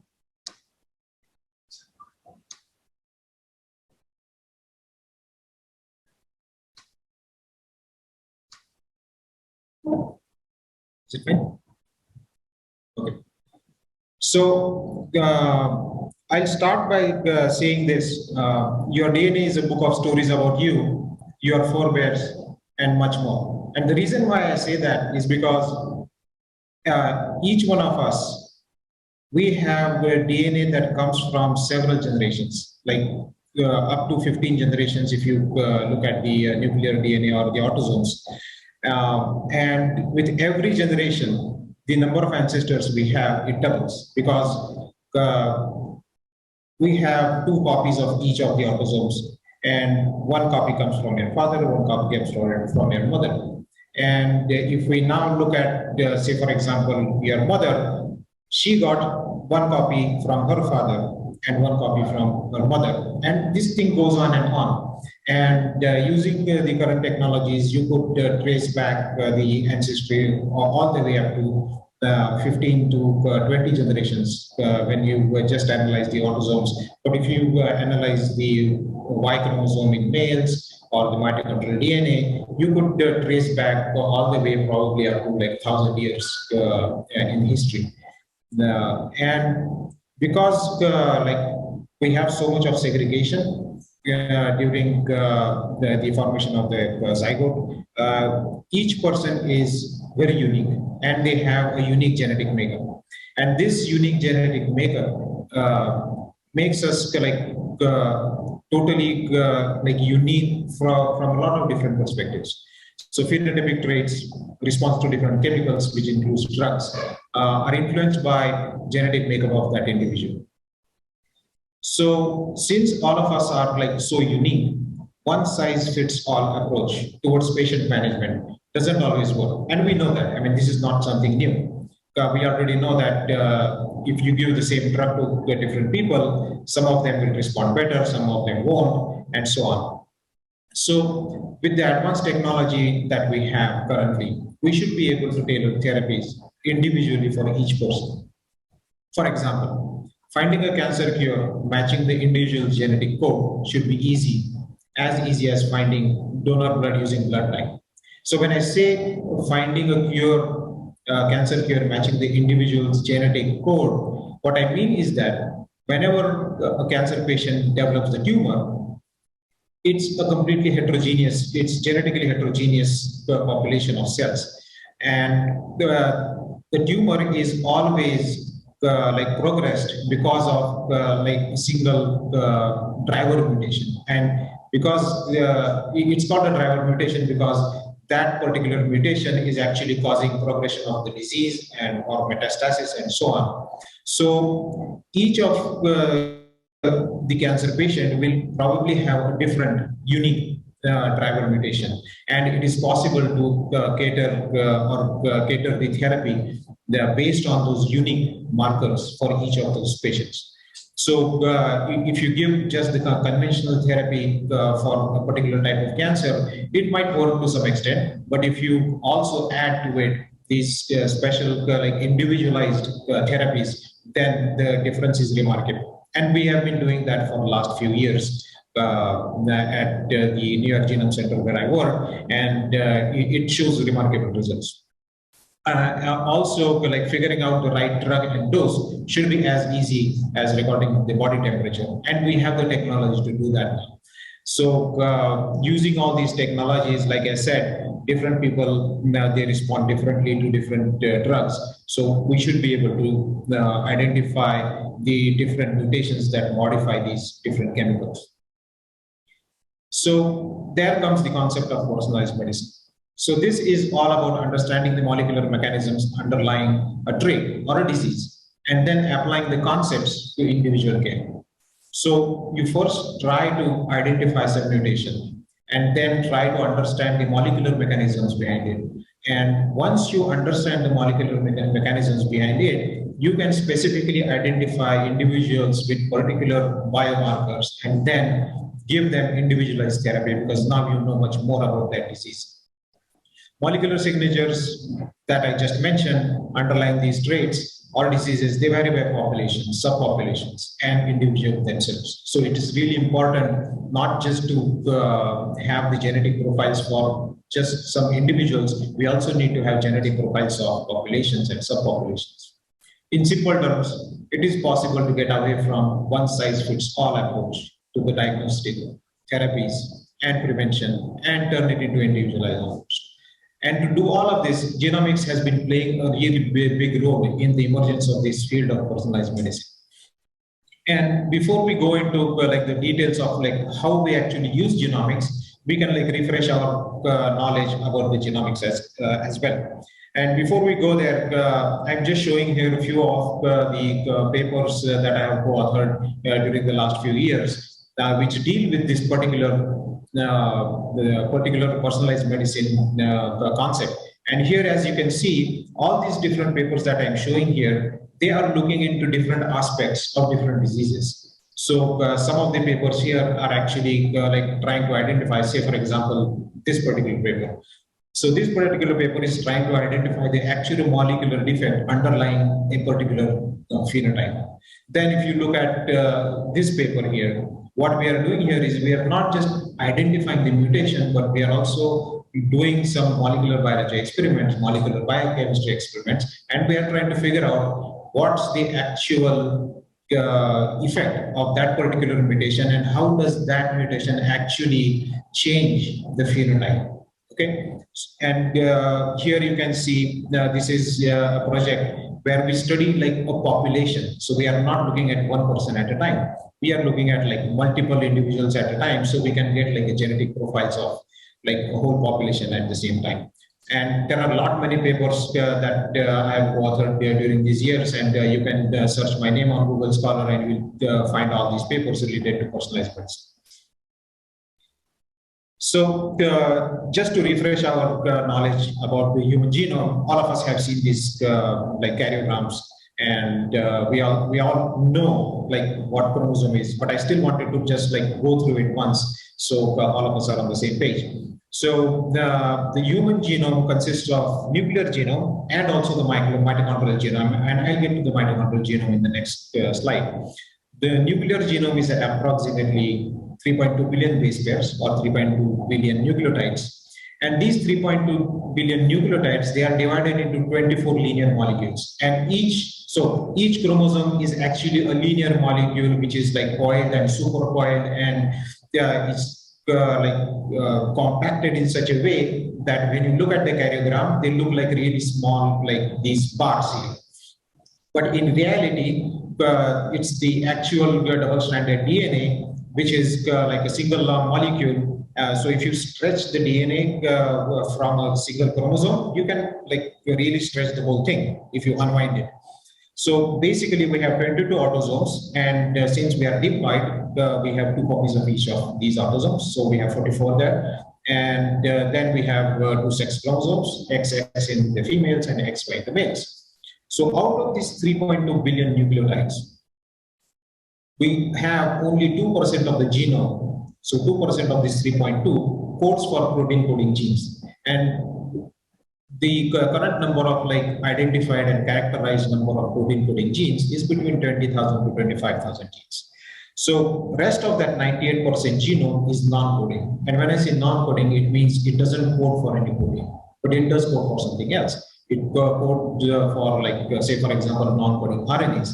And these non-coding RNAs, they are responsible for regulation of these with the expression of this protein coding gene. So whenever people say that 98% of the genome is junk, it is actually not junk. It has a lot of elements that actually control the expression and behavior of the protein coding genes, and that define like the actual phenotype of a particular individual. Then other than the genetic material in the nucleus, we also have these organelles called as mitochondria in our cells. And typically each cell, it has like hundreds of mitochondria depending on the energy requirements of that particular cell. So for example, a beta cell of an islet of Langerhans, it has like much more mitochondria than say for example, an adipose tissue. And each of these mitochondria, they in turn have hundreds of copies of mitochondrial DNA. And this mitochondrial DNA is a circular molecule, which is really small. It's about 17 kilobases. The evolutionary origin of this mitochondrial DNA is separate from the nuclear DNA. So the ancestor of our currently eukaryotic cells, at some point, they got infected by this bacterium, and then there was endosymbiosis. And because of endosymbiosis, this bacterium was retained in there, and eventually we see that now as a mitochondria. And most of the nuclear components of the DNA components of the mitochondria, it has now moved to the nuclear genome, but there are still 37 genes that are coded by the mitochondrial genome. And the reason for that is because the mitochondrial genome, it has a slightly different codon usage as compared to the nuclear genome. So it has to make its own genes. So it has 13 protein coding genes, and because the codon usage is different, it also has 22 tRNAs that specifically cater to that different codon usage, and it also has 2 ribosomal RNAs. And as you all probably know, the mitochondrial DNA is always inherited from the mother. We never have the mitochondrial DNA from the father. So using the mitochondrial DNA, we can also trace back our maternal lineage to up to 1,000 or 1,500 years back. And now that we know we have 22 autosomes and sex chromosomes, and it's 3.2 billion base pairs, but how did we actually get there? How did we know that we have 3.2 billion base pairs? It has been a long way, all the way, even well before, Mendel did his experiments with the plants, and he came up with this hypothesis of different modes of inheritance. Even before that, the research for genetics had started well before it. And by the time when it was close to 1990, we had this Human Genome Project, which was a collaborative effort between different countries, different labs, different institutions. And the goal of the Human Genome Project was to sequence each and every base of that 3.2 billion base pairs, and to come up with a draft of reference of how the human genome sequence looks like.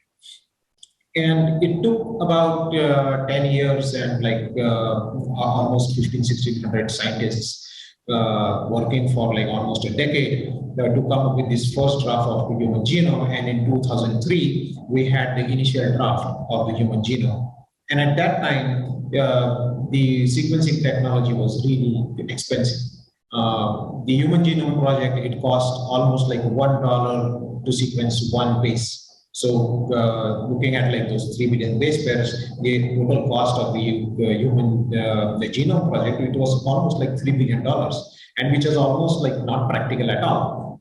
And as you can see in this chart here, initially the cost of sequencing was so high, it was prohibitive, and we could not do anything really meaningful or that would have a clinical impact. And then later on, as the technology it went on progressing, the cost of sequencing is started to go down, and it went drastically so down that today we can sequence a whole genome for under $1,000. And whatever it was done by thousands of scientists over 10 years and spending $3 billion, now one person can sequence almost 20-30 genomes on a single machine in 2 days, and the cost is $1,000. So this was a remarkable milestone for us. And now this was the point where we could afford doing these kind of sequencing experiments on lots and lots more people, thousands and hundreds of thousands of people. And that's what we are doing now. So whole genome sequencing or exome sequencing, it has now become a standard of care in most of the developing countries, or most of the developed countries. And it's gaining some traction in the developing world as well. So the most popular technology that is being used currently for sequencing is the Illumina sequencing technology, and it's called sequencing by synthesis. So basically what they do is you take the DNA, isolated DNA, you chop it off using focused sound waves. It's called focused sonication. And once you have those small pieces of the DNA, then you do a dye-terminator reaction, and every time you add a base, you read that fluorescent marker which was added, and each cycle adds one base at a time. So this way you can actually know what's the exact sequence of a particular fragment. And then at the end result of the sequencing run is a true base-by-base sequencing that enables accurate data for a broad range of applications.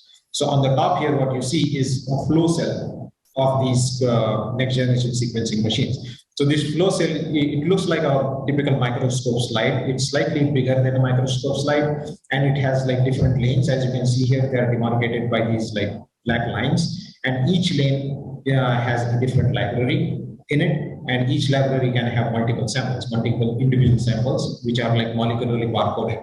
So you can mix samples from 10, 15 individuals, but after you're done with the experiment, because you have added these molecular barcodes, you can separate out the DNA fragments for each individual separately. And what you see down here is the sequencing machines that we have at the New York Genome Center. We have about 15 of these right now, and we have a capacity of sequencing up to 50,000 human genomes in a year. Now, the problem here is we have these 3.2 gigabases of the human genome. And once we want to do the sequencing, we cannot just read all those 3.2 gigabases just once, because we need to have some statistical power to say that whatever reading we have taken is actually of good quality. So what we typically do is we read over the same genome at least 30 times. So now what we have is 96 gigabases of data for one individual. And imagine one of the sequencing machines, it can process up to 3 billion reads at a time, and it can generate up to 1,000 gigabases of data. So this is almost 1 terabyte of data. So you can imagine in a sequencing center like we don't have a lot of machines, 15 machines is not a lot, but still we are generating almost 15 terabytes of data every 2 days. And all that output, it looks exactly like this, what you see here. It's just these letters, one after the other. So how do you actually make sense of it? And to make sense of so much of data, we need this field called as bioinformatics. And so bioinformatics is not just one particular domain. It is it is an amalgamation of a lot of different domains. So it has concepts from computer science, chemistry, biochemistry, biology, statistics, mathematics, engineering, and all of these fields, they come together to make this one entity called as bioinformatics. So if you want to be a bioinformatician, you don't have to know all of these things, but you have to be good at least one of these things. So in my case, I have a formal education in biology, so I have really good understanding of biology. And then what I had to do is I had to get basic knowledge of all these different fields. I don't need to be expert in all these fields. I just need to be expert in one field. So I then learned computer science, a little bit of mathematics and statistics, and based on that, now I am able to do a lot of bioinformatics algorithms and run different pipelines to decipher all that the data that comes out of these sequencing machines. So even if you want to be, if you are good at statistics, it's fine. You could still be a bioinformatician. If you are good at biochemistry, you can still be a bioinformatician. If you come from a computer science background, if someone has done engineering degree, even they can become bioinformaticians, and we have a lot of these people around as bioinformaticians right now. So now that we have all the tools to do these type of sequencing experiments, we have all the technology to analyze all this big data. So how can we implement personalized medicine in India? And why is it important to have personalized medicine in India, and especially having more accessible genomics in India is because India has a higher rate of recessive disorders. This is more because of our the structure of our population, where we have a lot of inbreeding between like smaller groups of communities and so on. So we have like a little bit higher rate of recessive disorders. The second issue we have is the genetic assays are not really accessible and affordable. Say for example, if we want to do a genetic assay today, we have to like find out like a lab that actually does these kind of assays, and typically these labs are in like bigger cities, and even there the genetic assays, they are like really expensive. They are like out of reach of a lot of people. So the major hurdles also include like our medical education also doesn't have a lot of emphasis on like genetics as such. I mean, at least that was the case when like I studied medicine here. I don't know if it has changed now, but at least to my understanding, we need like much more in-depth like courses about genetics, so that when you like come out of your like education and you start practicing, because like definitely like in the next 3 or 5 years when you start practicing medicine, genetic assays are going to become as common as doing like blood biochemistry or like something like that. So you have to be like knowledgeable in this field, and you have to like start like thinking about it right now. And the second like two things that I already said, that the accessibility is not that great, and also the assays that are currently available in India, they are not affordable. And on top of it, we lack the background genetic profiles for the diverse Indian population. So remember what I said earlier, for personalized genomics, it's not just about like one particular individual. We also need to understand about the genetic profiles of different populations or subpopulations. And even though we say like India is a big population, when it comes to genetics, we are not like one big genetically homogeneous population. We are actually genetically diverse. We are actually like a group of like hundreds or thousands of smaller subpopulations.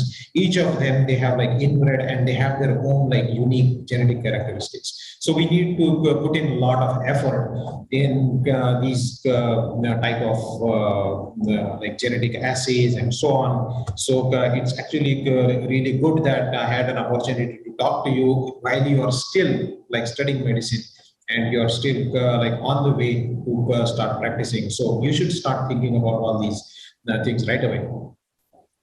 And so how can you get involved? Again, here, this is like the same concept that I showed before. So the current way that we do medicine is like one treatment fits all, but now we have to change it.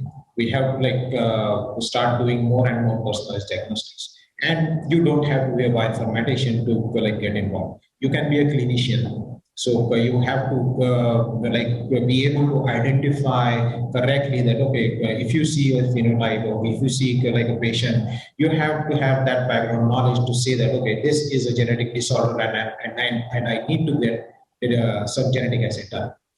You can like get involved as a researcher. So instead of like seeing patients, you could become a full-time researcher. You can do like all the molecular biology experiments, and you can do all those different types of genetic assays and so on. So you can be a researcher.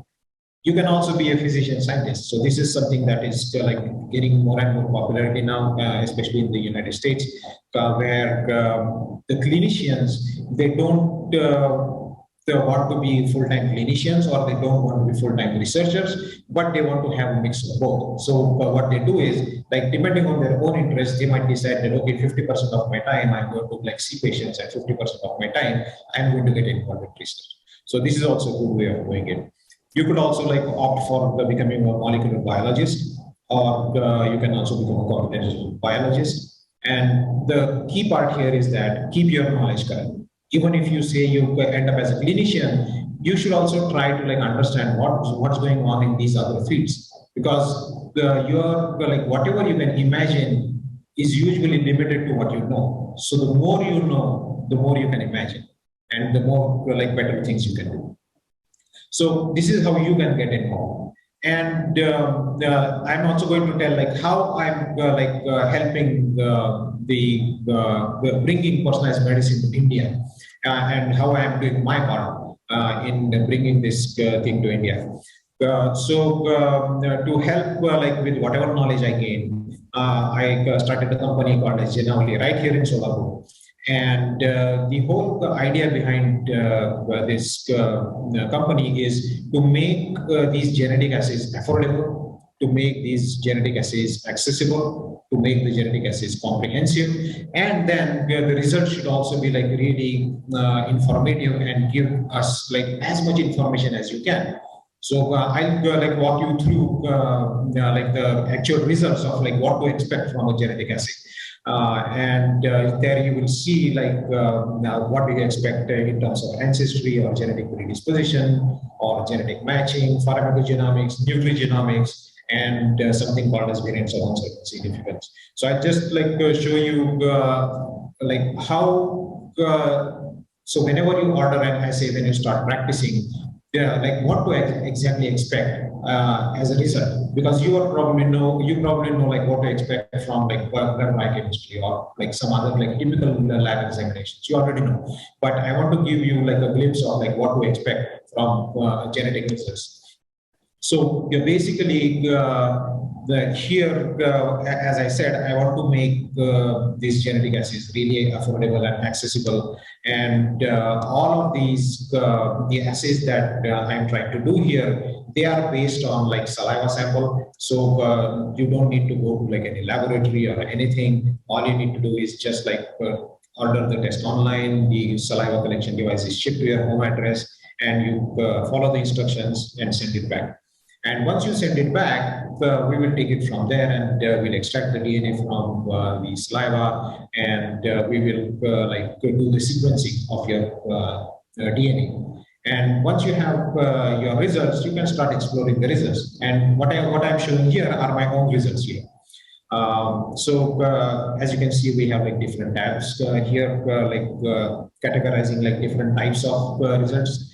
So ancestry, genetic ancestry is a really vast field, and you can do a lot of different things. And here what I'm trying to do is like a really basic type of ancestry that is currently based on the genetic profiles of different populations of the world. Because as I said, we don't have a lot of information or a lot of genetic profiles of the Indian population. So whatever ancestry information that we can get now is based on what has already been done in other countries. And as we gain more and more data in like India, then we can make it more and more better. You can do ancestry by various methods. You can do it using single nucleotide polymorphisms. And I'm not going to go into the details because we don't have that much time. But I just want you to like to just listen to these different terms so that next time when you go and start searching for these things, you know exactly like what you want to look for. This is like my ancestry, and as you can see here, I have 70% of my DNA comes from Southern Asia and 20% comes from Western Asia. And this might explain some of the traits that I have, because this Western Asia is typically the Middle East, like Iran, Iraq, and Afghanistan, and so on. And we have our history is really fascinating. And I also have some information about like what exactly this Western Asia is, Southern Asia is. So whenever you expect ancestry results, you should expect that you should see these type of like population labels to the ancestry. And then just for the sake of information, I have this map of the migration of humans. And as you can see here, we have these three colors, the different colors here. One is red, one is yellow, and one is like, let's say, golden. And as like some of you or maybe all of you know, that up to like 100,000 years ago, we had like 3 or 4 different types of Homo sapiens-like species living on the earth at the same time. So we had these Homo sapiens right here in Africa. Then we had the Neanderthals, we had Denisovans, we had Homo erectus, and all of them were living at the same time on the earth. And Homo sapiens, or modern humans as we call us now, we started migrating from Central Africa outside. And once we went outside, we came across with these these Neanderthals and these Denisovans. And actually, now that we know a lot about the genome sequence of the Neanderthals and the Denisovans, now we know that each of us living on this earth today, all the Homo sapiens, we have some DNA that comes from the Neanderthals or the Denisovans. And what this means is that whenever the modern humans, they migrated out of Africa, they came into contact with these different human-like species, and they actually came together and they had children together. But later on, somehow Homo sapiens, it dominated the world, and the Denisovans and Neanderthals, they got extinct, but we still have like up to 2% of Neanderthal DNA in us. And it's not like trivial, that Neanderthal DNA, it's not like a waste. It actually imparts different phenotypic properties to us. And I'll not go more details into it, and if we have some time, like some other time, we can go into the details. And then we can, using the same assay, we can also like trace our like maternal lineage using the mitochondrial DNA. And here my mitochondrial haplogroup is M35. So a haplogroup is nothing but you take all the mutations in your mitochondrial DNA, you put them together, and this, like all these mutations together, they are called a haplogroup. And then you take that haplogroup of one person and you try to match it with like haplogroups of all the ancient populations that have been sequenced, and then you come up with this naming scheme of the mitochondrial DNA haplogroup. And my haplogroup is haplogroup M, and it's affiliated 35. So it means something. And there is a lot of information about like what it means. And again, I will not go into the details because of time constraints, but there is a lot to know about your like ancestry and your maternal lineage just from like a single assay.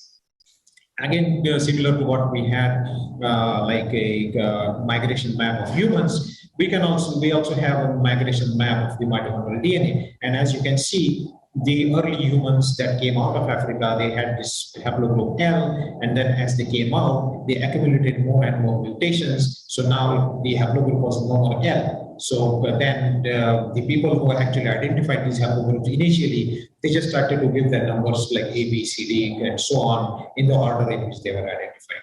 So there is nothing special about this N and M. And as you can see here in India and this Indian subcontinent, haplogroup M is like very predominant. So if you know you have haplogroup M, you can actually trace back and see like where this haplogroup M originated. So M originated like somewhere again in the Middle East, and before M originated, it came from the L. So if you do some like work on your own, you can actually trace back like how many generations back your like maternal ancestor was here. Then we come to genetic predisposition, and like I said, we have like a lot of recessive disorders in India, and before like marriage or before we have like planning a pregnancy, it's really important for us to like test ourselves and see like do we carry any disease causing mutations. And here, like again, this is my profile. I have two like different mutations that are causing 3 different diseases. And both these mutations, they are very well studied, and they are very well known in the literature, and they are like confirmed associated with like these diseases that I show here.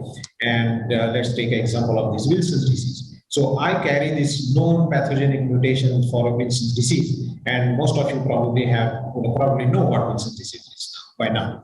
At least the students who are in 3rd year, they probably know what Wilson's disease is. Now, the key here is that I am sitting in front of you here and it doesn't look like I have Wilson's disease, right? So how does that happen? I have this pathogenic mutation, but I don't have that disease. This is because Wilson's disease is inherited in an autosomal recessive fashion. What it means is that I need like both copies of my ATP7B gene should be defective for the disease to manifest. And I am heterozygous for this mutation. So I only carry like 1 copy of this mutation, so I'm healthy. But I'm a carrier and I can pass this on to my children, right? So this is how you can like try to see like what different carrier mutations that you have, and that brings me to like I'll just skip pharmacogenomics for now and go to genetic match because it's relevant right away. So like I said, it's very important for us to if we want to like take care of these recessive disorders, we have to do genetic testing even before the baby is born, and we need tools for us to actually like compare genetic profiles of two different individuals on the fly. We don't need to like waste time in weeks or months to send these samples to the laboratory, and then they will do some kind of test and they will send you like a PDF report or a printed copy. We don't want like that. We want something which is dynamic, and we want something where you can just like quickly like get a profile from some other individual and compare. So here I'm going to like show you like comparison with some other individual, and actually this is my mother. And I'm just we're going to show you like if like both the partners they carry the same disease causing mutation, then you need to know what are the chances of the baby is having a particular type of disease. And now let's go back to Wilson disease here. So I already carried this disease, and the sample that I compared with also has the same like pathogenic mutation.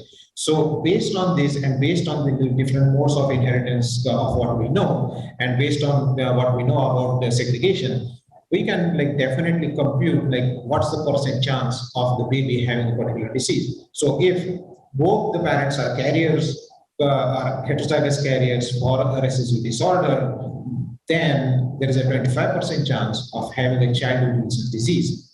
And then there is also a 50% chance of having children with who are carriers like the parents. And there's a 25% chance that the children are neither carriers, they are, or neither are they any disease cases. So it is really important for us to like have this kind of an insight into what genetic mutations you have, what type of phenotypes do you want to expect from your children, and it's really important to do this like before planning a pregnancy. And there are like so many different applications of these type of comparisons. I'm just like showing you here what happens if you have known disease causing mutations, but it is perfectly possible to actually like randomly like compare individuals like all against all comparison, and even like before marriage you can actually try to come up with like a best match of like two individuals. Okay, these two individuals, you carry this particular mutation, the other individual carries a different type of mutation, and you can actually compute a score saying that okay, your score is this much, which means that you have really less likelihood of having children with any disease. So we can do that. What we can also do with this is we can also like think of like designer babies, which is ethically totally incorrect, and even though I can do it, I'm not going to do it because it adds to some kind of a bias. Because what if like doing this analysis, I can like select two partners where the children are going to excel in athletics, for example. It's definitely possible to do it. Or if we want children who excel in a particular like trade, we can definitely do it, but we don't want to do it. That would be like a misuse of this technology. So going back to pharmacogenomics, like I said, pharmacogenomics is the study of relationship between genetic variations and how our body responds to medications, right? And there is also a lot of information about pharmacogenomics and different levels of the evidence and so on. So whenever you have spare time, you can just go and like try to like study more about pharmacogenomics. What is pharmacodynamics, pharmacokinetics? You already probably learned in your first year all of these things. So here, like this is my profile, and I have like 8 different mutations that affect like the efficacy or metabolism of different drugs, or dosage of different drugs. For example, like salmeterol. Like I used to be asthma patient like when I was young, and somehow it just like managed. I don't know how, but when I was asthma patient, I needed a lot of like salbutamol, like more than what other people like used to have. So at that time, I did not know that this was because of some mutation that I carry. But now I know that, okay, I carry a mutation where like this group of drugs, if I'm given this group of drugs, I need more dose, right? More dosage. So this type of information is really, really important for like you as a doctor. And also, if the patient already has this information, you can actually tighten the dose or change the drug, or you can do like all sorts of different things. And lastly, what I also want everyone to have access to is access to the list of variants that have never been studied. Because typically, if you go to a genetic lab, any high-profile genetic lab right now, what they would do is they would do all of these tests, but what they would give back is only something that is like seen in this particular tab here. So they will only tell you about the mutations that already have confirmed association to some disease, or there is literature evidence about this disease, this mutation being causing like some kind of a disease. But I want like everyone to have access to all the mutations that they have, and if they are up to like doing their own research, if they want to do it, they are free to do their own research on their own mutations. They can find new disease associations. They can like publish their own papers or like write papers about it or whatever, right? And to help doing all of these things, what I've done is I've also developed deep neural net algorithms to score the genomic variants based on their predicted impact. So basically, what you will see here is you will see a list of like mutations like that have not been reported in literature, but you have those mutations. And if you are like have that kind of a mindset to do your own research, you are free to do all of that research, whatever you want, right? And you have all the information here. So basically, my point here is what I want is I want to make you guys aware about this personalized medicine and start to think about like how do you want to like come up to speed to this like new field in medicine, and how do you want to gain knowledge in this particular field, and how you want to contribute, because you as like young doctors are like really perfect to get into this field right now, and by the time you start practicing, you are going to like make a really big difference, especially for the Indian population. So I hope like this information there was like good enough for you to generate some interest in the field of personalized medicine and personalized genomics, or even bioinformatics, for example. And I hope that you start thinking about it, get more knowledge about it, and don't stop thinking, don't stop learning, just continue doing like more and more like reading, and stay really current with this field. So thank you again for listening. And if you have any questions, I would be very happy to answer. Thank you.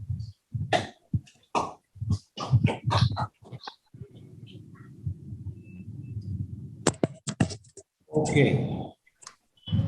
Sir, a million sincere thanks to you for the sea of wisdom and knowledge you showered us with during your amazing lecture. Thank you, sir. Thank you, sir. So is there any like question answer? Are they allowed to ask questions? Or Yes. There's a question. Hello. Am I audible? Am I audible? Yeah, it's okay. Okay, please. What is the cost of sequencing? So the cost of sequencing is 20,000 rupees. So we sequence 20,000+ genes, like up to 22,000 genes. So it's actually like 1 rupee per gene. And if you compare like the cost of like Human Genome Project, which was like $1 per base pair. So this is like a really, really remarkable like improvement in the cost. And like I said, I don't want this my intention is not to make money. It's more to like make it accessible. So it will be like even more cheaper. The more samples we start doing, it's going to become more and more cheap. Is there any scope of eugenomics in genealogy? So sorry, I don't know what do you mean by eugenomics. Does this relate to like Ayurvedic genomics or I don't know? Does anyone know what it is? Yeah. Yeah, I don't know. So please, whoever like asked that question, can you please clarify what eugenomics is? Yes. Am I audible? In the meantime, I like check the other question that I have. Do you know any internal medicine programs in the US which incorporates personalized medicine approach? So currently, like almost every hospital in US is doing some form of personalized medicine. So at the New York Genome Center, we are like a organization that has been founded by multiple hospitals and research institutes in New York, and all the hospitals there. Whenever a patient comes in and they suspect a genetic etiology, they always get exome sequencing or genome sequencing done. Pharmacogenomics has kind of become like a routine thing for a lot of hospitals. So whenever a patient comes in, regardless of like what reason they come in, they do a pharmacogenomics panel and they have all this pharmacogenomics information in their patient record. So whenever they go to even a different doctor, that other doctor even has information about these pharmacogenomics results that was done by their primary doctor, and then they can use this information to decide on the treatment.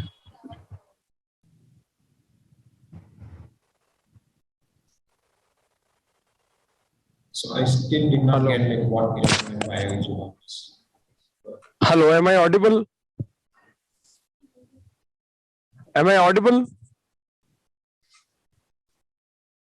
Okay, I think those were the questions.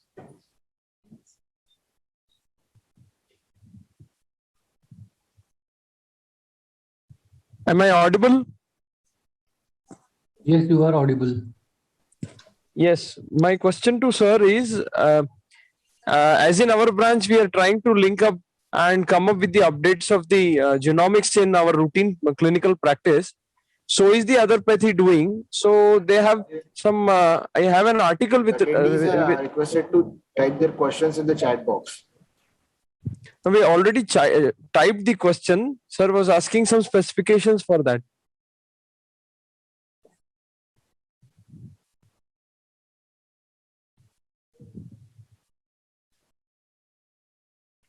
So regarding the question, is there any scope of eugenomics in Jinavali? The reply is there is an article which is related. So we have an article. Please clarify their question. Yes. Is it possible to share screen so that I can directly show the article? Please ask exactly what you want to ask in the chat box. Okay.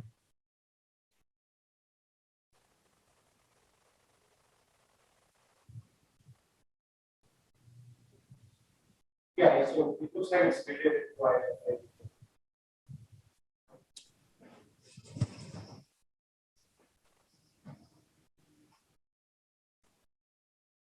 So basically what I would like to say is that, so if I understood correctly this term, so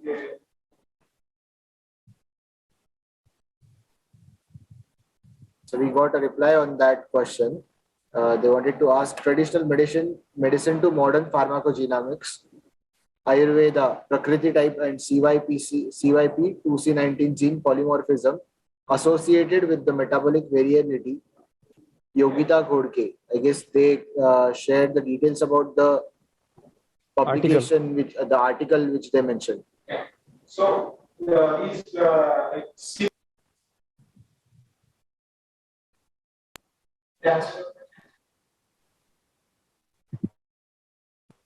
I hope the doubt is cleared. Hello. Actually, It's not audible. Is it the technical side problem from my side? Yes, sir. I guess this is it, sir. We are.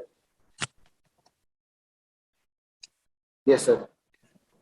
So I would like.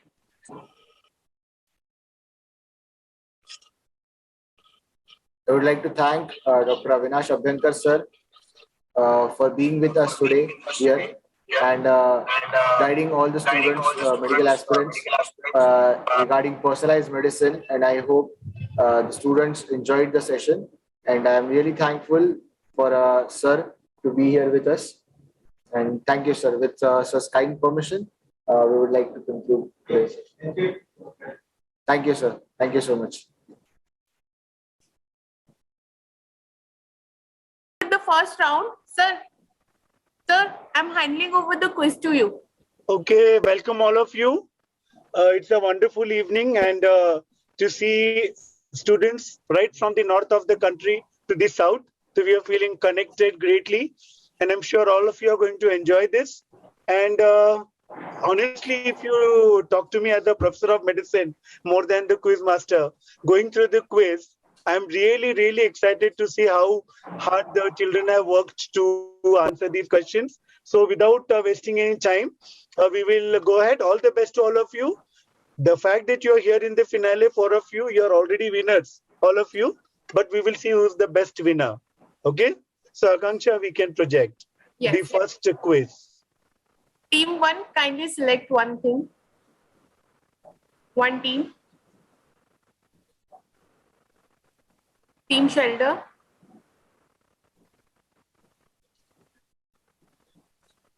KKR. Here is your question. Your time starts now. 25 seconds left. 10 seconds left.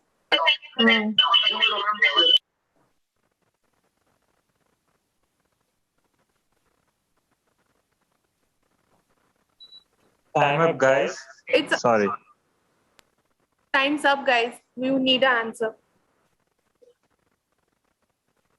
So I think the pictures speak for themselves. Identify each and every condition in the picture, put it all together. That is how you're supposed to do. Sir, we will pass the question to team 2. Okay. Team 2, kindly unmute yourselves. You will get only 30 seconds to answer the question.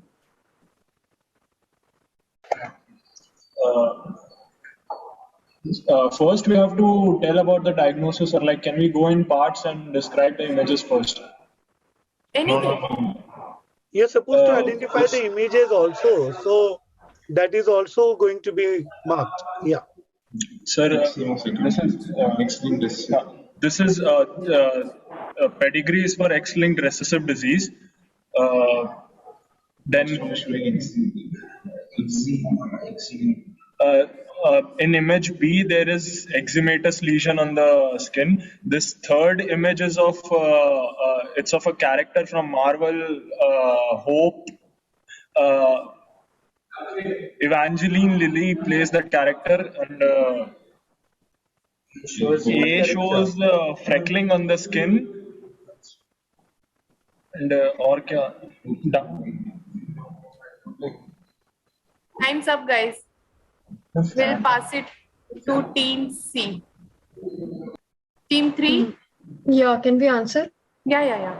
The connect is Viscott-Aldrich syndrome, with the image 1 being X-linked recessive, image B being eczema, image 3 is of WASP or WASP, whatever it is, and image A would be thrombocytopenia, petechiae. Congratulations, team 3. That was the correct answer. Akanksha? Yes, sir. Yes, sir. Can we show them? Yes, sir. So, rightly diagnosed Viscott-Aldrich syndrome, X-linked inheritance correct, eczema correct, WASP correct, and of course petechiae on face, what you identified. So basically it's an X-linked disease characterized by thrombocytopenia, eczema, and vulnerability to recurrent infections. And VAS belongs to a family of proteins that are believed to link membrane receptors to cycloskeletal elements. And it may,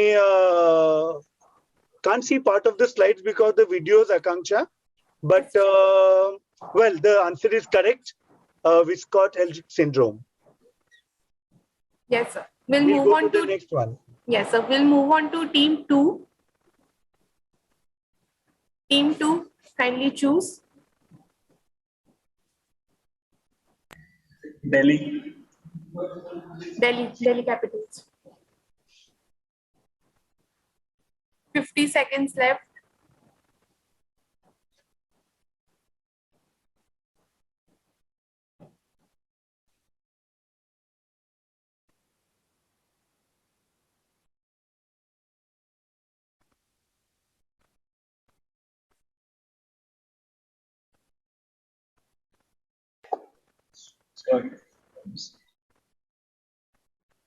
If they're ready, I think they can answer like even before time. Neurantic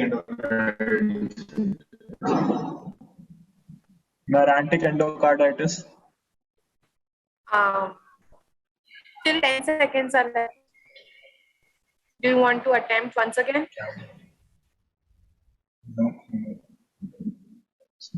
Butterfly. You identify the pictures individually. Yeah, sir. We can identify, sir. Like, we will identify butterfly shaped rash. Steven Smith, butterfly. So maybe lupus or something. Go ahead one by one. SLE. Sir, SLE, sir. SLE. Why do you say so? Butterfly rash, sir. Liebman-Sachs endocarditis. Liebman-Sachs endocarditis. Photosensitivity. That Google photosensitivity. Australia, Southern Zone, cricket. Steve Smith. What about the fourth figure? Liebman-Sachs endocarditis. No, that's okay. I'm talking about the multicolored diamonds kinds of things. Photosensitivity. No, the one below the butterfly. What is that? That is Google Photos showing Google Photos. It's Google Photos. Which is a photosensitive. Does it identify something? Does it identify something? Or can you correlate it with some? Don't know.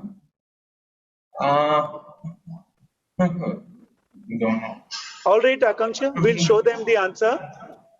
Sir, actually they have given the answer after the time was up. So it's up to you whether to give them the number or not. They're supposed to answer within 90 seconds? Yes, sir. All the teams, please remember this. Please remember that you have to answer within 90 seconds, not after the time is over. Whatever you want to say. Okay? So Akanksha will grant it this time, but not for the next teams. Okay? Okay, sir. Yeah. So let's show them the answer. All right. So rightly identified butterfly is Marrow rash. Anti-Smith antibodies. When you see such pictures, interconnecting diamonds, arrows, those are usually, they indicate antibodies, right? And photosensitivity, rightly identified, and endocarditis. So you all know it's an immune disease which involves multiple organs and basically characterized by a lot of antibodies, particularly ANA. Okay? And the injury is mainly caused by deposition of immune complexes and binding of antibodies to various cells.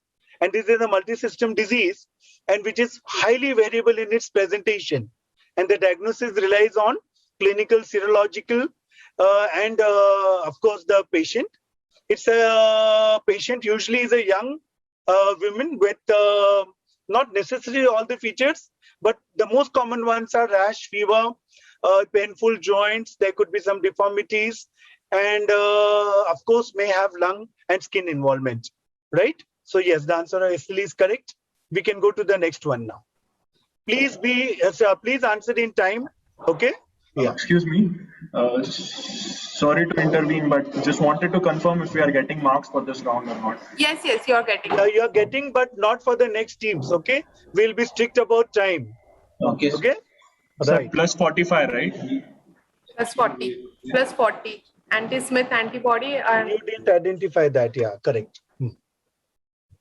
Yes, Akanksha, we can go to the third one. team 3.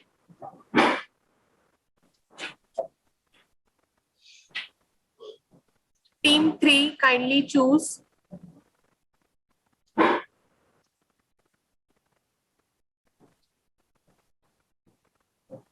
Team Quidditch, are you guys there? Hello, am I audible? Hello, Team 3, kindly choose. Delhi. Sorry? Delhi Capitals. Delhi Cap. It's done. Delhi and KK are done. You have to choose between SRH and RR. Sorry, that Quidditch team, the speaker was lost. I mean, get disconnected. Okay. So, can we do this after team 4?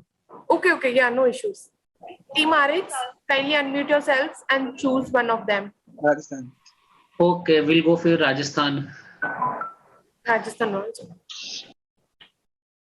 Your time starts now. Identify the 4 pictures and the final diagnosis within 90 seconds.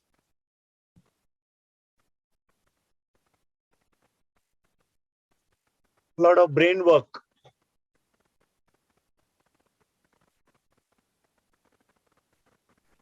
Akanksha, give them a hint when they are half time through. 40 seconds left. 20 seconds left. Please unmute. Unmute. The first image is that of Dandy-Walker syndrome. Okay. The third tells us about the spinothalamic tract.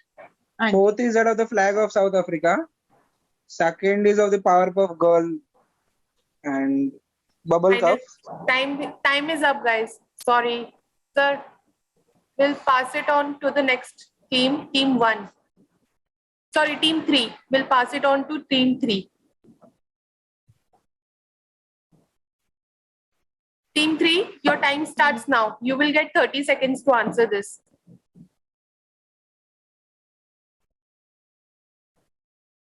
Ten seconds left.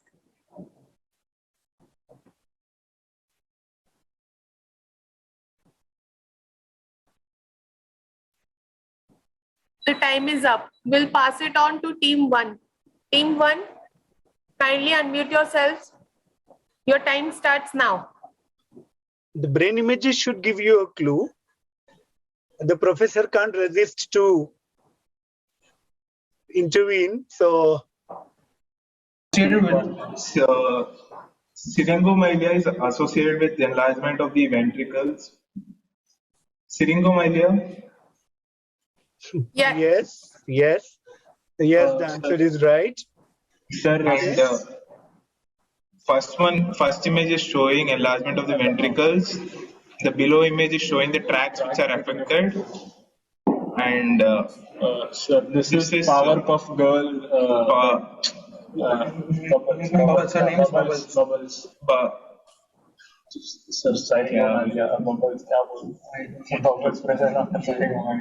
All right, Bubbles. And it's more commonly seen in South Africa, sir.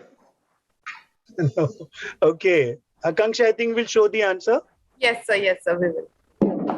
All right. So if you had a proper look at the brain picture, you would have noticed that the cerebellar tonsils are actually coming down into the foramen magnum. So that is annulatory malformation. Okay. That is usually associated with 90% of cases of syrinx. And the bubble character has, bubble cavities. So syrinx are like cavities in the cord. And we all know that there is loss of pain and temperature in syrinx. And the typical sensory distribution is the nape distribution. So we showed you the flag of South Africa. So syringomyelia was the right answer. Congratulations. Next. Well, nothing to choose. Let's see. Team 3. Ready, sir. Yeah, your time starts now.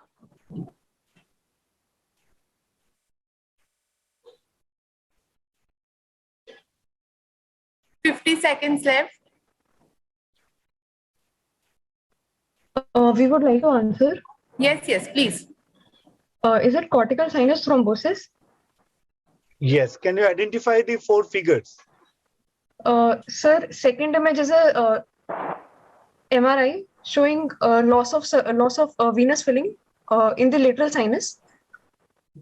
And first image would be of a heparinized vial. Second image is papilledema. And pregnancy is one of the risk factors because it is a hypercoagulable state. All right. That's the correct answer. Can we show them, Akanksha? Yes, sir. Yes. So rightly identified CVST, one of the most common peripartum complications seen during and after pregnancy. So if you were to tell me the commonest cause of CVST, that would be peripartum, postpartum period or during pregnancy. So yes, the heparin is the treatment for this CVST. Venogram actually has shown thrombosis. So there is no filling on that side. Yes, because of the raised ICT, you get papilledema.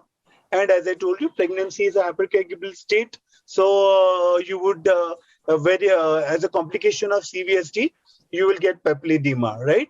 So basically, occlusion of the sagittal venous sinus occurs in association with pregnancy, which is a hypercoagulable state. And the patient presents with headache, papilledema, and seizures. Remember, the scan may be normal in 30% of the cases. Usually, the CSF is negative. And the treatment is with heparin, and it's a very successful treatment. So quick diagnosis and treatment is important. Correct. Congratulations. Yes, Akanksha. Sir, we have completed round 1. We'll move on to the next round. Are we supposed to tell them the score at the end of this round? So we can do it later on, or we can do it now also. Sir, now only you want to know the scores now, please. Okay. So at the end of round 1, the scores are? The scores are Team 1, 5, Team 2, 40, Team 3, 55, Team 4, 10. Okay, so here we see Team 3. Excuse me. Yes. Why is it 55 for Team 3? Because we answered the first pass question also. Yeah. You got the right, like for passing, you will get 5 plus 5 only. Okay. Thank you. Yeah. Sir, excuse me. Yeah. In Team 2, sir, we answered all clues except Smith. So shouldn't that make our score 45? Akanksha, look into the score. Yes, sir. So we'll get back to you. I think they have answered only 2 about the photosensitivity and the malar rash. No. They didn't. Actually, they only identified photosensitivity and endocarditis. We answered about malar rash. And the butterfly rash they talked about, Akanksha. Okay, they sir. could not identify the anti-Smith antibody wala picture. Okay. Okay, sir. We'll give it to them, sir. Okay. And sir, are we getting 5 for syringomyelia, sir? Akanksha? Yes, sir. So just keep a track of all that. Huh? Yes, sir. Then it's not reflecting, sir. That should make it 50, right?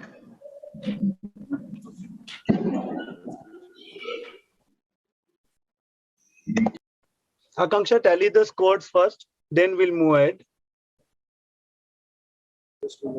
Sir, we have calculated the scores once again. Team 1, 5, Team 2, 50, Team 3, 55, Team 4, 10. All right. So Team 3 is ahead, but I'm sure the Team 1 and 4 will pick up. Okay. Right. So we'll go to the next round. Yes, sir.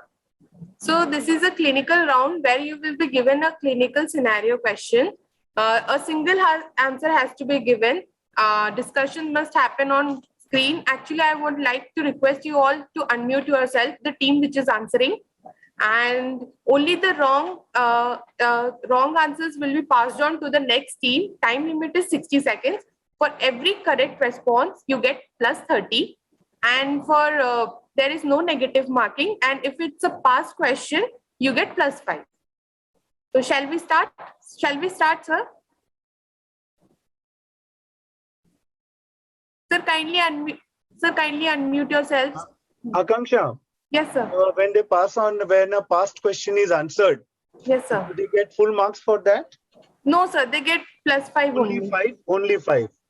Okay, so just remember all of you, if you answer a past question, it's just 5 marks. It's not that you'll get full marks for that question. Okay, only in your turn, if you answer that question right, you will get 30 marks. Okay, fine, Akanksha, go ahead. Yes, sir. Team 4, kindly choose one. Team 4. Team RX. Sean Murphy. Sean Murphy. Your time starts now.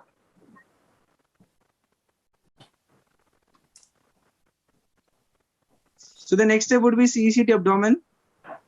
Okay. And what is the sir? Yeah, that's correct. What's the diagnosis? And the diagnosis is duodenal hematoma. Duodenal hematoma. Well, this is, I'll take it as a teaching session more. So duodenal hematoma is one. Anything else? Anything else? Gradually progressive lesion. Duodenal cyst. Okay. Anything else? Or sir, I'll also like to give my differential as pancreatic pseudocyst. Okay. So of the three, would you like to rearrange your preferential differential? First one would be pancreatic pseudocyst. Duodenal cyst followed by duodenal hematoma. Okay, since you said duodenal hematoma, I will not be able to grant you that because we were expecting. Akanksha, please show them. Yes, sir. Next step is the. All right, so we actually were expecting the diagnosis of traumatic pseudocyst, which you didn't answer as the first one. Okay, and this is since the question was next step, right? That was the main question, right? And like the team 2 had answered first bacterial non-bacterial thrombotic endocarditis, and then they went to the correct answer. So okay, Akanksha, yes, sir. the question which they're saying are the one as to what is the next investigation. Okay. Yes, sir. So should the scoring be based on that, or the discussion also is important here? I feel the discussion is important. Yes, Akanksha? Okay, sir. As up to you. Right. So CT abdomen with contrast would be the next investigation. Okay.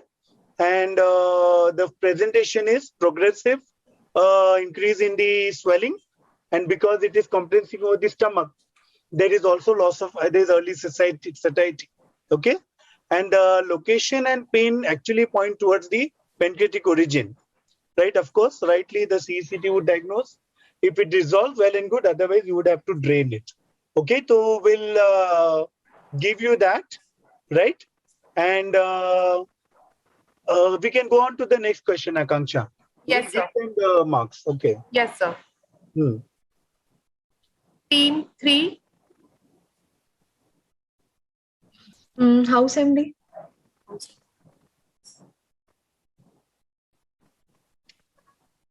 Your time starts now. Sir, can we answer? Yeah, please. If you're ready, you can answer. You don't have to wait.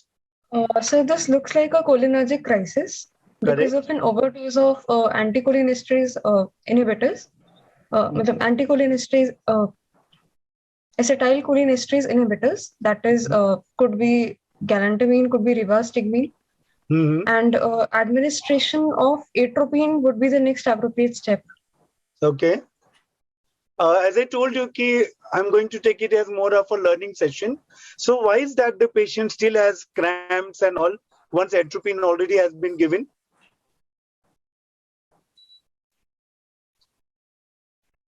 If you see the patient has bradycardia, patient has a little rise. Atropine can reverse muscarinic symptoms, but it cannot reverse nicotinic symptoms. Correct. Correct. Akanksha, show them. Yes, sir. So, Yes. So they have to. So, sir, actually, they didn't give the answer. You have given the answer as administration of which of the following most appropriate next step. Next step. Yes, sir. As atropine didn't work, but the answer atropine. Actually, atropine is already given in the question. They have to answer the best next step. Remaining part, administration of which would be the most appropriate step, which drug?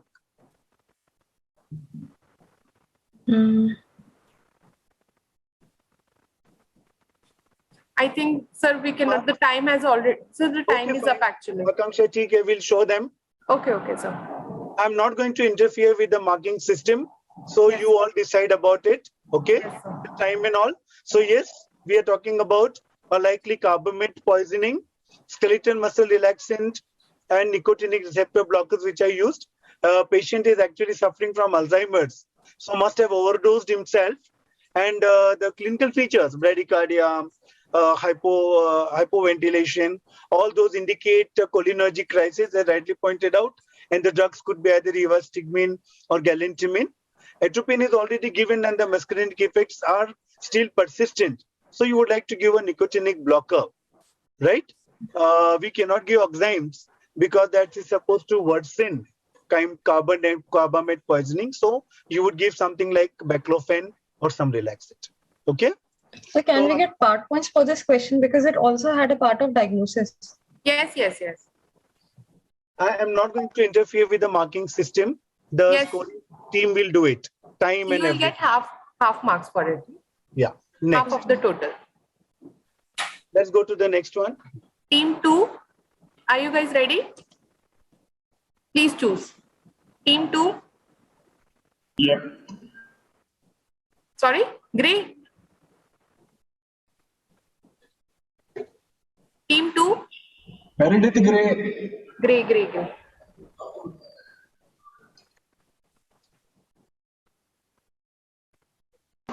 This is protein C. Protein S deficiency can cause this case laparoscopic decrease PT and APTT. So means it's a common pathway. So protein C, protein S deficiency can cause this. So it is protein S. Okay, but it is Time is autosomal up. Time is up. Sorry. dominant, right? XYZ. What is XYZ? Autosomal dominant disorder. Any name for the disease? And what are those Y and Z? Y. Is time for them, Akanksha? Y is apparent and Z is argatroban. So shall we pass him to the other team if the time is over? No, sir, we cannot, sir. Actually, they have answered most of the answers, so we cannot do that, sir. All right. All right. So, So we want the final answers from them. Final answer is this is X. Y is apparent. Z can be Z is argatroban, and X is protein S deficiency. Can you be specific about the type of apparent? Can you be low molecular weight apparent. Low molecular weight apparent. Low molecular weight apparent. We are talking about the diagnosis. A reduced PT and PTT. Yes, so it's most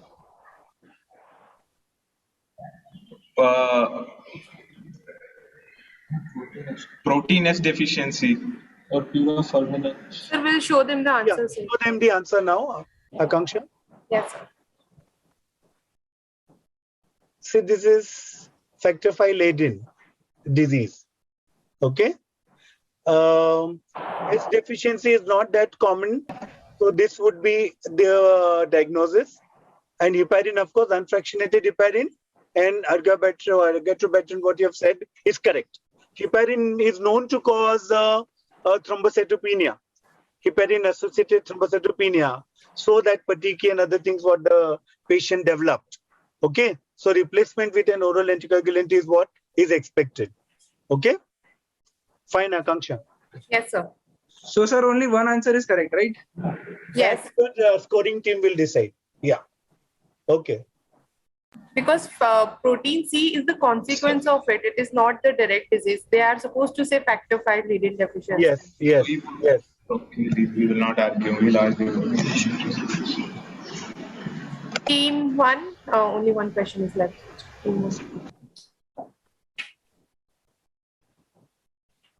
What happened, Akanksha?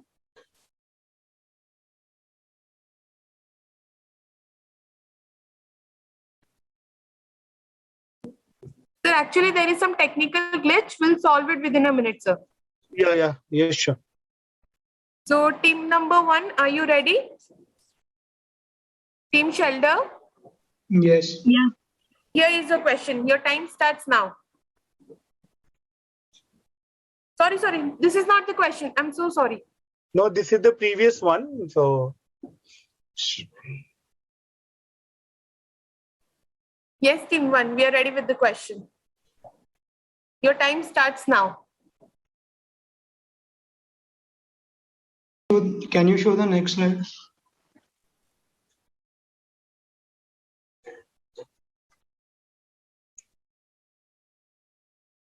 The investigation is esophageal manometry. Okay, right. And the diagnosis? Let's have a little. Time's up. Diagnosis is achalasia.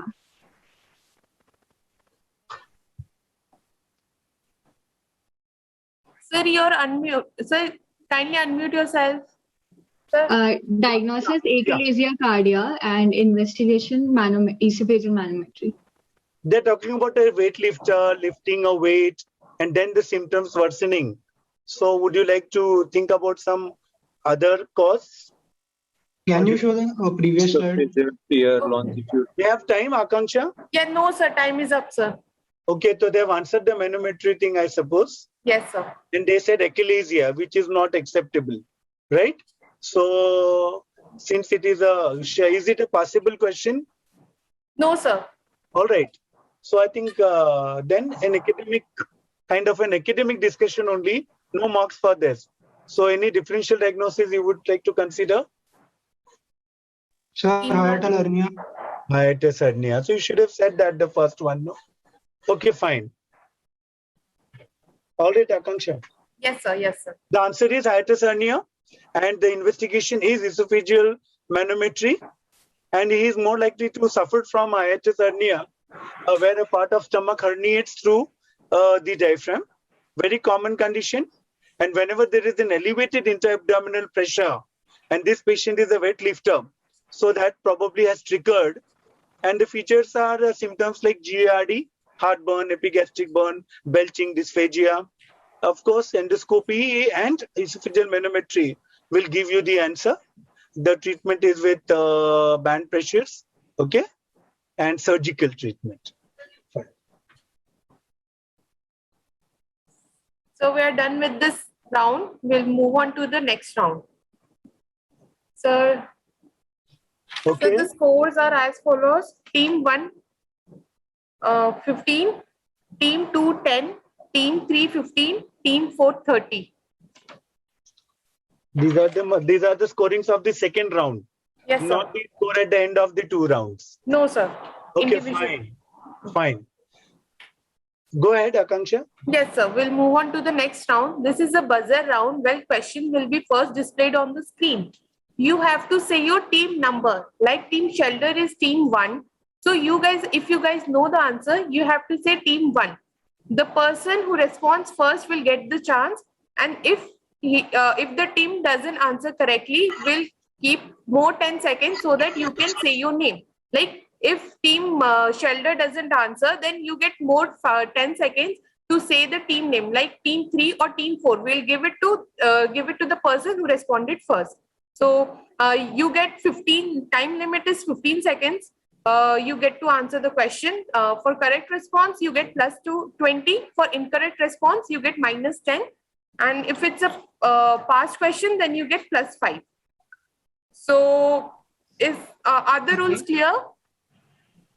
Like instead of calling out our numbers, could we use the raise hand feature? I think it gets easier. Yes. No, if you tell your team's name, it will be easy for us to identify. Okay? So please call your team's name. Okay? Yeah. So, ready, steady. First question on your screens. Time starts now. Team 4. Team 3. Team 4 actually. Team 4. Team 4 answer. Yeah, Team 4. Please. Felty syndrome. Okay, this triad of is correct. Felty syndrome. Okay, seen in around of RA. And are we supposed to discuss Kanksha or we'll skip? Yes, sir. Buzzer round. Okay. Yes, so sir. Yes, sir. With rheumatoid arthritis. And of course, a lot of biologic agents are being used now. So we don't get to see this very often now. They have a high risk of lymphoma. And the features apart from the triad, what you have said, are fever, anemia, thrombocytopenia, and ulcers. Okay. Next. So we are going to put the next question, guys. Be ready. Next question, here it comes. Team 3. Team 3. Team 3 gets to answer. So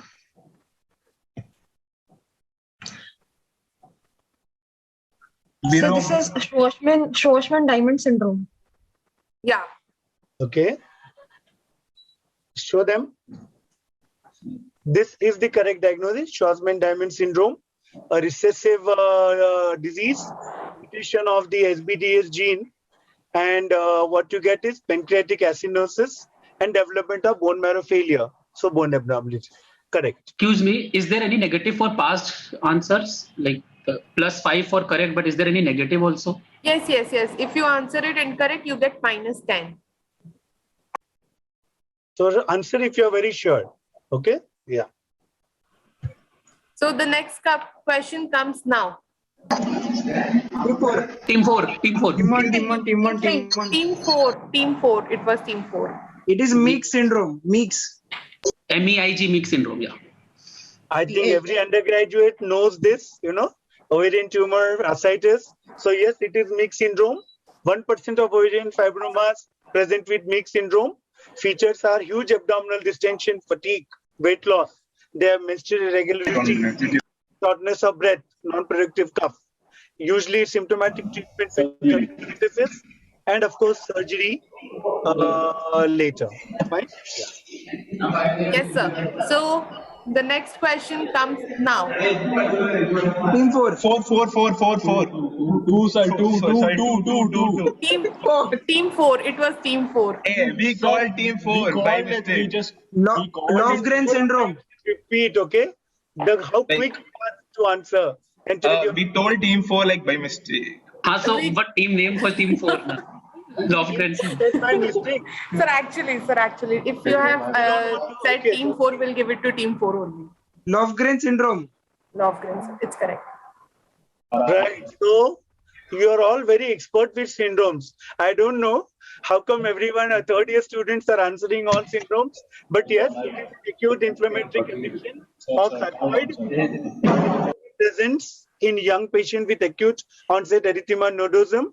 Patient has fever, lymphadenopathy, migratory polyarthritis, more common in females, and the treatment is typically supportive. And there usually spontaneous resolution does occur. So yes, Lofgren syndrome. Fine. These are all third year students? Final year, sir. Great. Next, Akanksha. Next question comes now. Team 4. Team 2. 4. Team 4.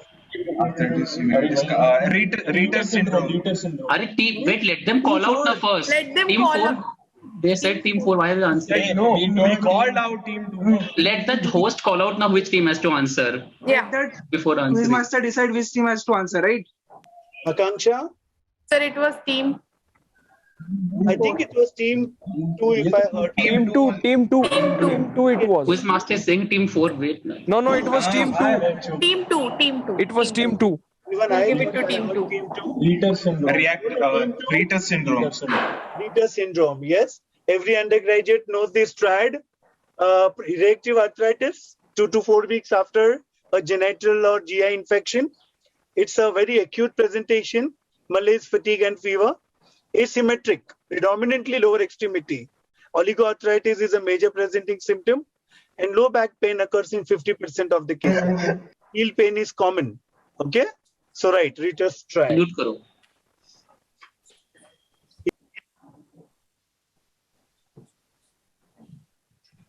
Akanksha. Yes, sir. So just give us a minute. We are calculating the scores. Yeah. Is the round over? Yes. Round is over.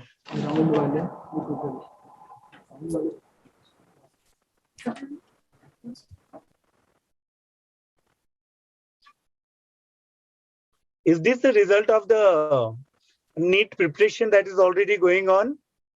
PG NEET, lot of syndromes are known Yes, to sir. the third year students. That's good.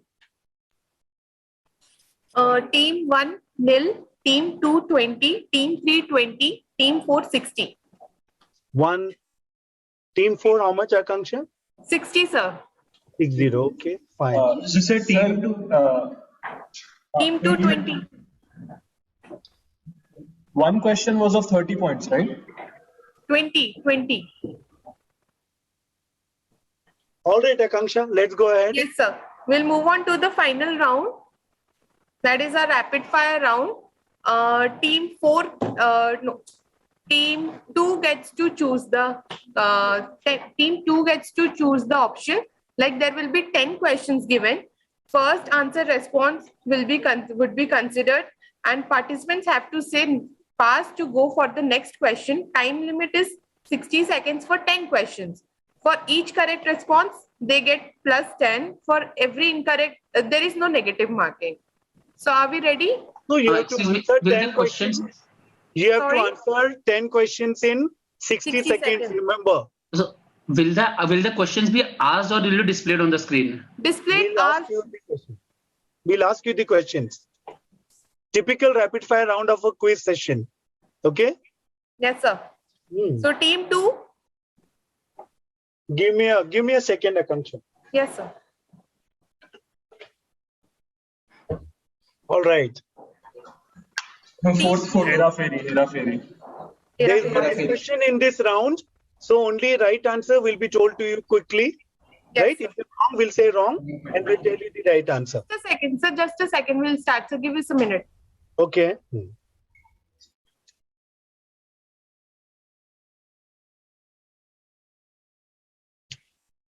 Yes, sir. We will start. Raju, Hera. All right. So, which is the team? Which team? The team 2. The team 2. Okay, team 2 has selected. Darlings is histoplasmosis, boxes fracture, then almost type 1 is Fifth is in which autismal language dysfunction is not seen. Gene mutated in Alport syndrome. What syndrome is this? Homocystinuria is cystathione beta synthase. Gene mutated in Alport is type 3 collagen, call 3A1. Gargoyle cells are seen in do next. Pass. amyloid beta directed monoclonal antibody for the treatment of Alzheimer's. Amyloid beta directed. Ninth one, subnumoscot is for leprosy. Iduronate sulfatase deficiency is seen in Hunter syndrome. Okay. And gargle facies. Time is up, guys. Time is up. So, Akanksha, how many questions did they answer correct? Show them. Sir, 6 questions answered. Okay, fine. For the next round, I am going to read the question. Okay. And you will quickly answer. Otherwise, say pass. Fine? Yes, sir. Yes, sir. Okay. Team 3. Let's go with image number 2, Aditya. Time starts now. Sir, ask. Okay. A patient is unable to perform plantar flexion and inversion of his feet. Which nerve is likely to be affected? Sir, deep peroneal nerve. Wrong. Tibial nerve. A drug response curve of benzodiazepines is steep. True or false? False. Correct. Which tumor marker is elevated in blood of patients with oculoblastoma of the testes? Sir, ALP, LDH. No, wrong. OCT3. Selective media for Listeria monocytogenes? Pass. Which initiative was launched for the change of Indradhanush. hospitals? No, Abhiyan, yes, correct. That answer is correct. Number 6, phytanic acid accumulation is seen in? Refsum's disease. Correct. Which is the best cervical collar for suspected spinal injury? Pass. Which topographic theory of mind was given by? Fruit. Time is up, sir. Time is up, sir. Okay. Sir, time is up, sir.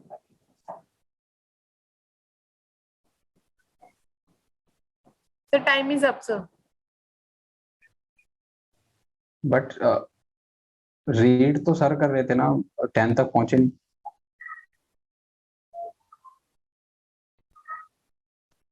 Yeah, but उससे पहले ही 1 minute complete हो चुका था, so I don't think so we would be able to give it because sir was like, the participant has to say some answer or pass. Okay.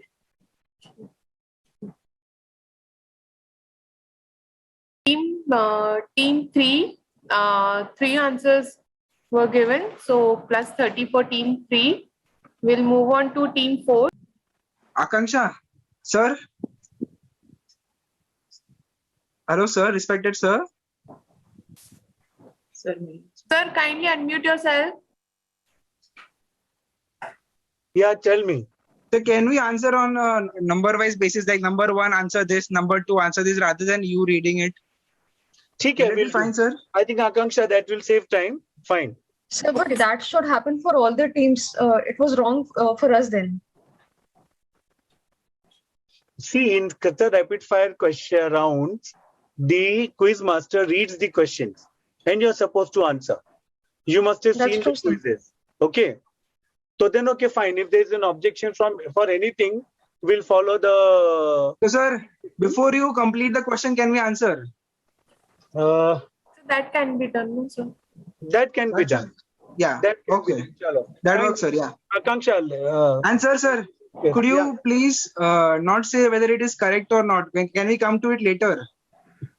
Okay, you want all the options to you? Just accept the answers. Yeah.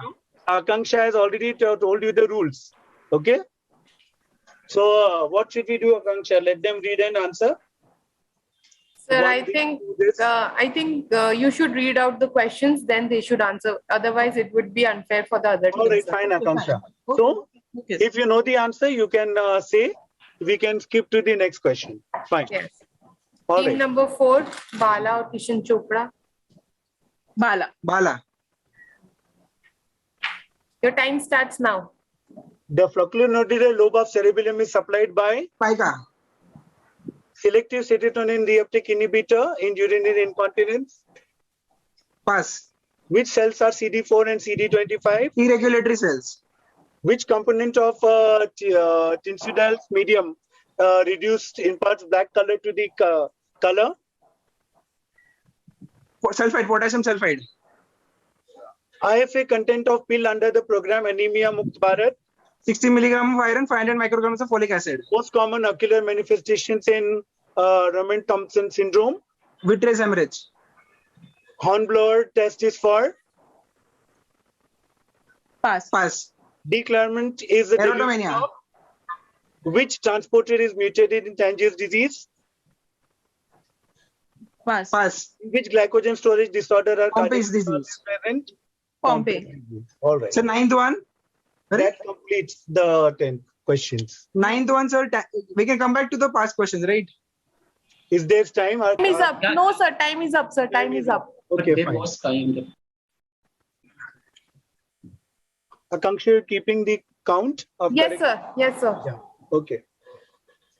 T-reg bola, 6 milligram bola. Please mute when you discuss after the round is over. Okay. Yes. 3. So 3 questions, 3 answers were given, so plus 30.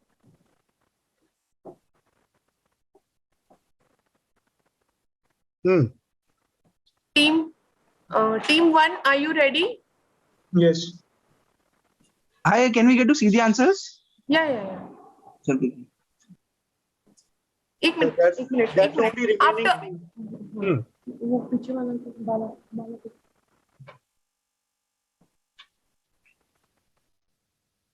There are 4 correct, right? Which one?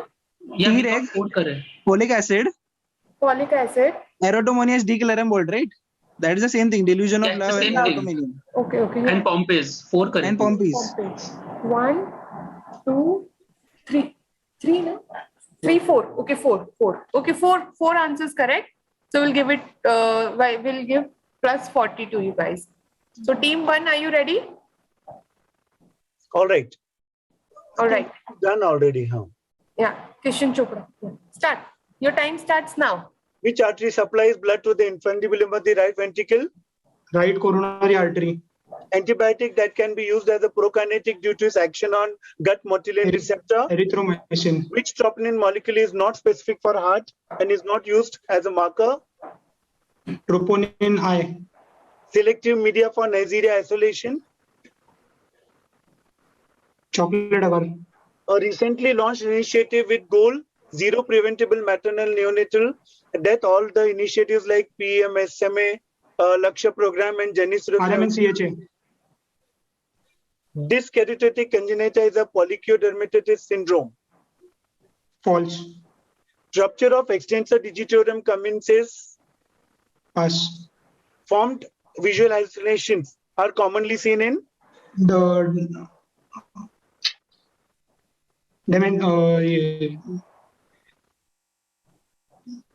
pass. Which sphingolipidosis is associated Time is up. with accumulation So time is up. Delirium. 8th is delirium. 8th is delirium. So we'll give it to them. Okay. Answers.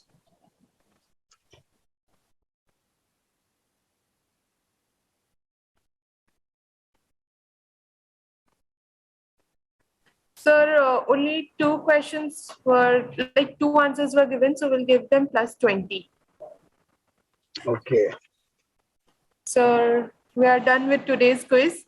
Sir, our scoring team is calculating the number, like the final score. Till then, sir, we would like to ask the participants how did they feel about the quiz and everything.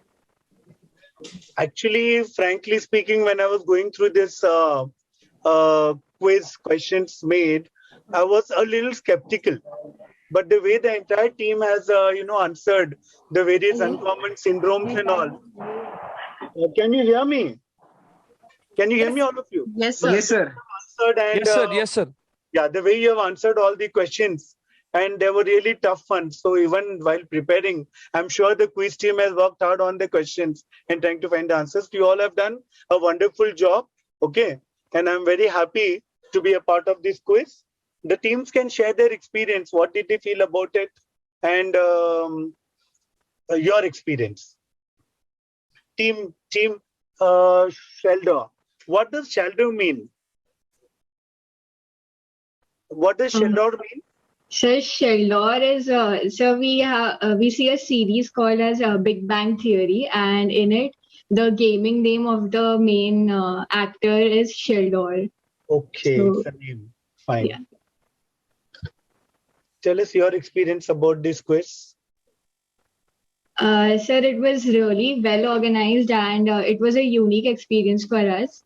Like we are 2 of us are third minor students, and we are new to the concept of quizzing regularly. So it was really great to be there for the. It might be the first or second quiz we are giving. So it's great, and we got to learn a lot because there were some terms which we hadn't heard before. So Okay. yeah. So NEET and all is nothing less than a quiz, isn't it? It's a quiz only, right? How much you people prepare for the NEET once you enter this? You all know it better than us. Okay. Other teams can speak out. Team Virom. How was your? Please unmute. Sir, we got to learn a lot, sir. We had fun, sir. It was a fun quiz. Okay. What's the name of that boy with blue shirt? Team Virom? Light blue or green? What are you? Yeah. Some t-shirt. Sir, Amit. Amit, keep smiling. Thank Smile you, is sir. the biggest thing to, go ahead in life. So all of you always should keep smiling. I saw Amit smiling right from the first second I joined in till the last. I don't know he's in the winning team on winner or not, but your smile has made you a winner already. Okay. Team 3, your comment. Team 3. Yes, sir. So the quiz was very well organized in the fact that the connects this time, they were very different from the usual connects, and they were far away from the syndromes. Like there was a separate round for syndromes and there was a separate round for conceptual connects. So that was, I think, the best part about this quiz. Thank you so much. Team 4, RX team. Yeah, so it was a brilliant quiz. Especially it had covered all the rounds. You had the rapid fire, you had the buzzer, you had a clinical round, you also had syndromes round, and also that buzzer round where you're shouting your team number and some team shouting other team number. That was hilarious. But overall, a very great and a fun quiz. Great. Akanksha? So we are ready with the results. Okay. The winners are from team from set GS, team 4, team RX. Okay. They got like 140, and first runner-up is team 3. They got 120. Okay. Team 2. Sorry, the first runner-up is team 2. They are getting 130, and the second runner-up is 120. Team 3. Okay. And what about the remaining team? So team 140. All right. Team 3 is how much, Akanksha? Sir, team 3 120. Just a difference of 10 marks. Excuse me. Yes. I think team 2 also is getting 140. We have like rechecked it. Okay, I want to make it very clear that the scoring team is specifically doing that job, and they have particularly seen and calculated. Okay. So this will go on. Sir, can we just walk you through? We won't change anything, sir. Can we just walk you through our scores, sir? That they will decide, the scoring team. I think they have done. They are after it. So Akanksha, are we left with something? No, sir. We have checked it twice. Okay, I've checked it twice. Okay. So anyway, congratulations all of you. All the 4 teams are winner. Akanksha, what is left for me? Sir, the quiz is over now, sir. Thank you so much, sir. Thank you so much. Team 1, 2, 3, 4, all of your winners, study hard and do the best you can do in the field of medicine. I would like to congratulate the quiz team for wonderfully organizing and very systematically conducting this. Akanksha, special congratulations to you. Okay? Bye all of you. God bless. Thank you so much, sir. Thank you so much for the quiz and every organizing team. Thank you, sir. Thank you. Thank you, sir. Thank you so much, sir. Thank you, sir.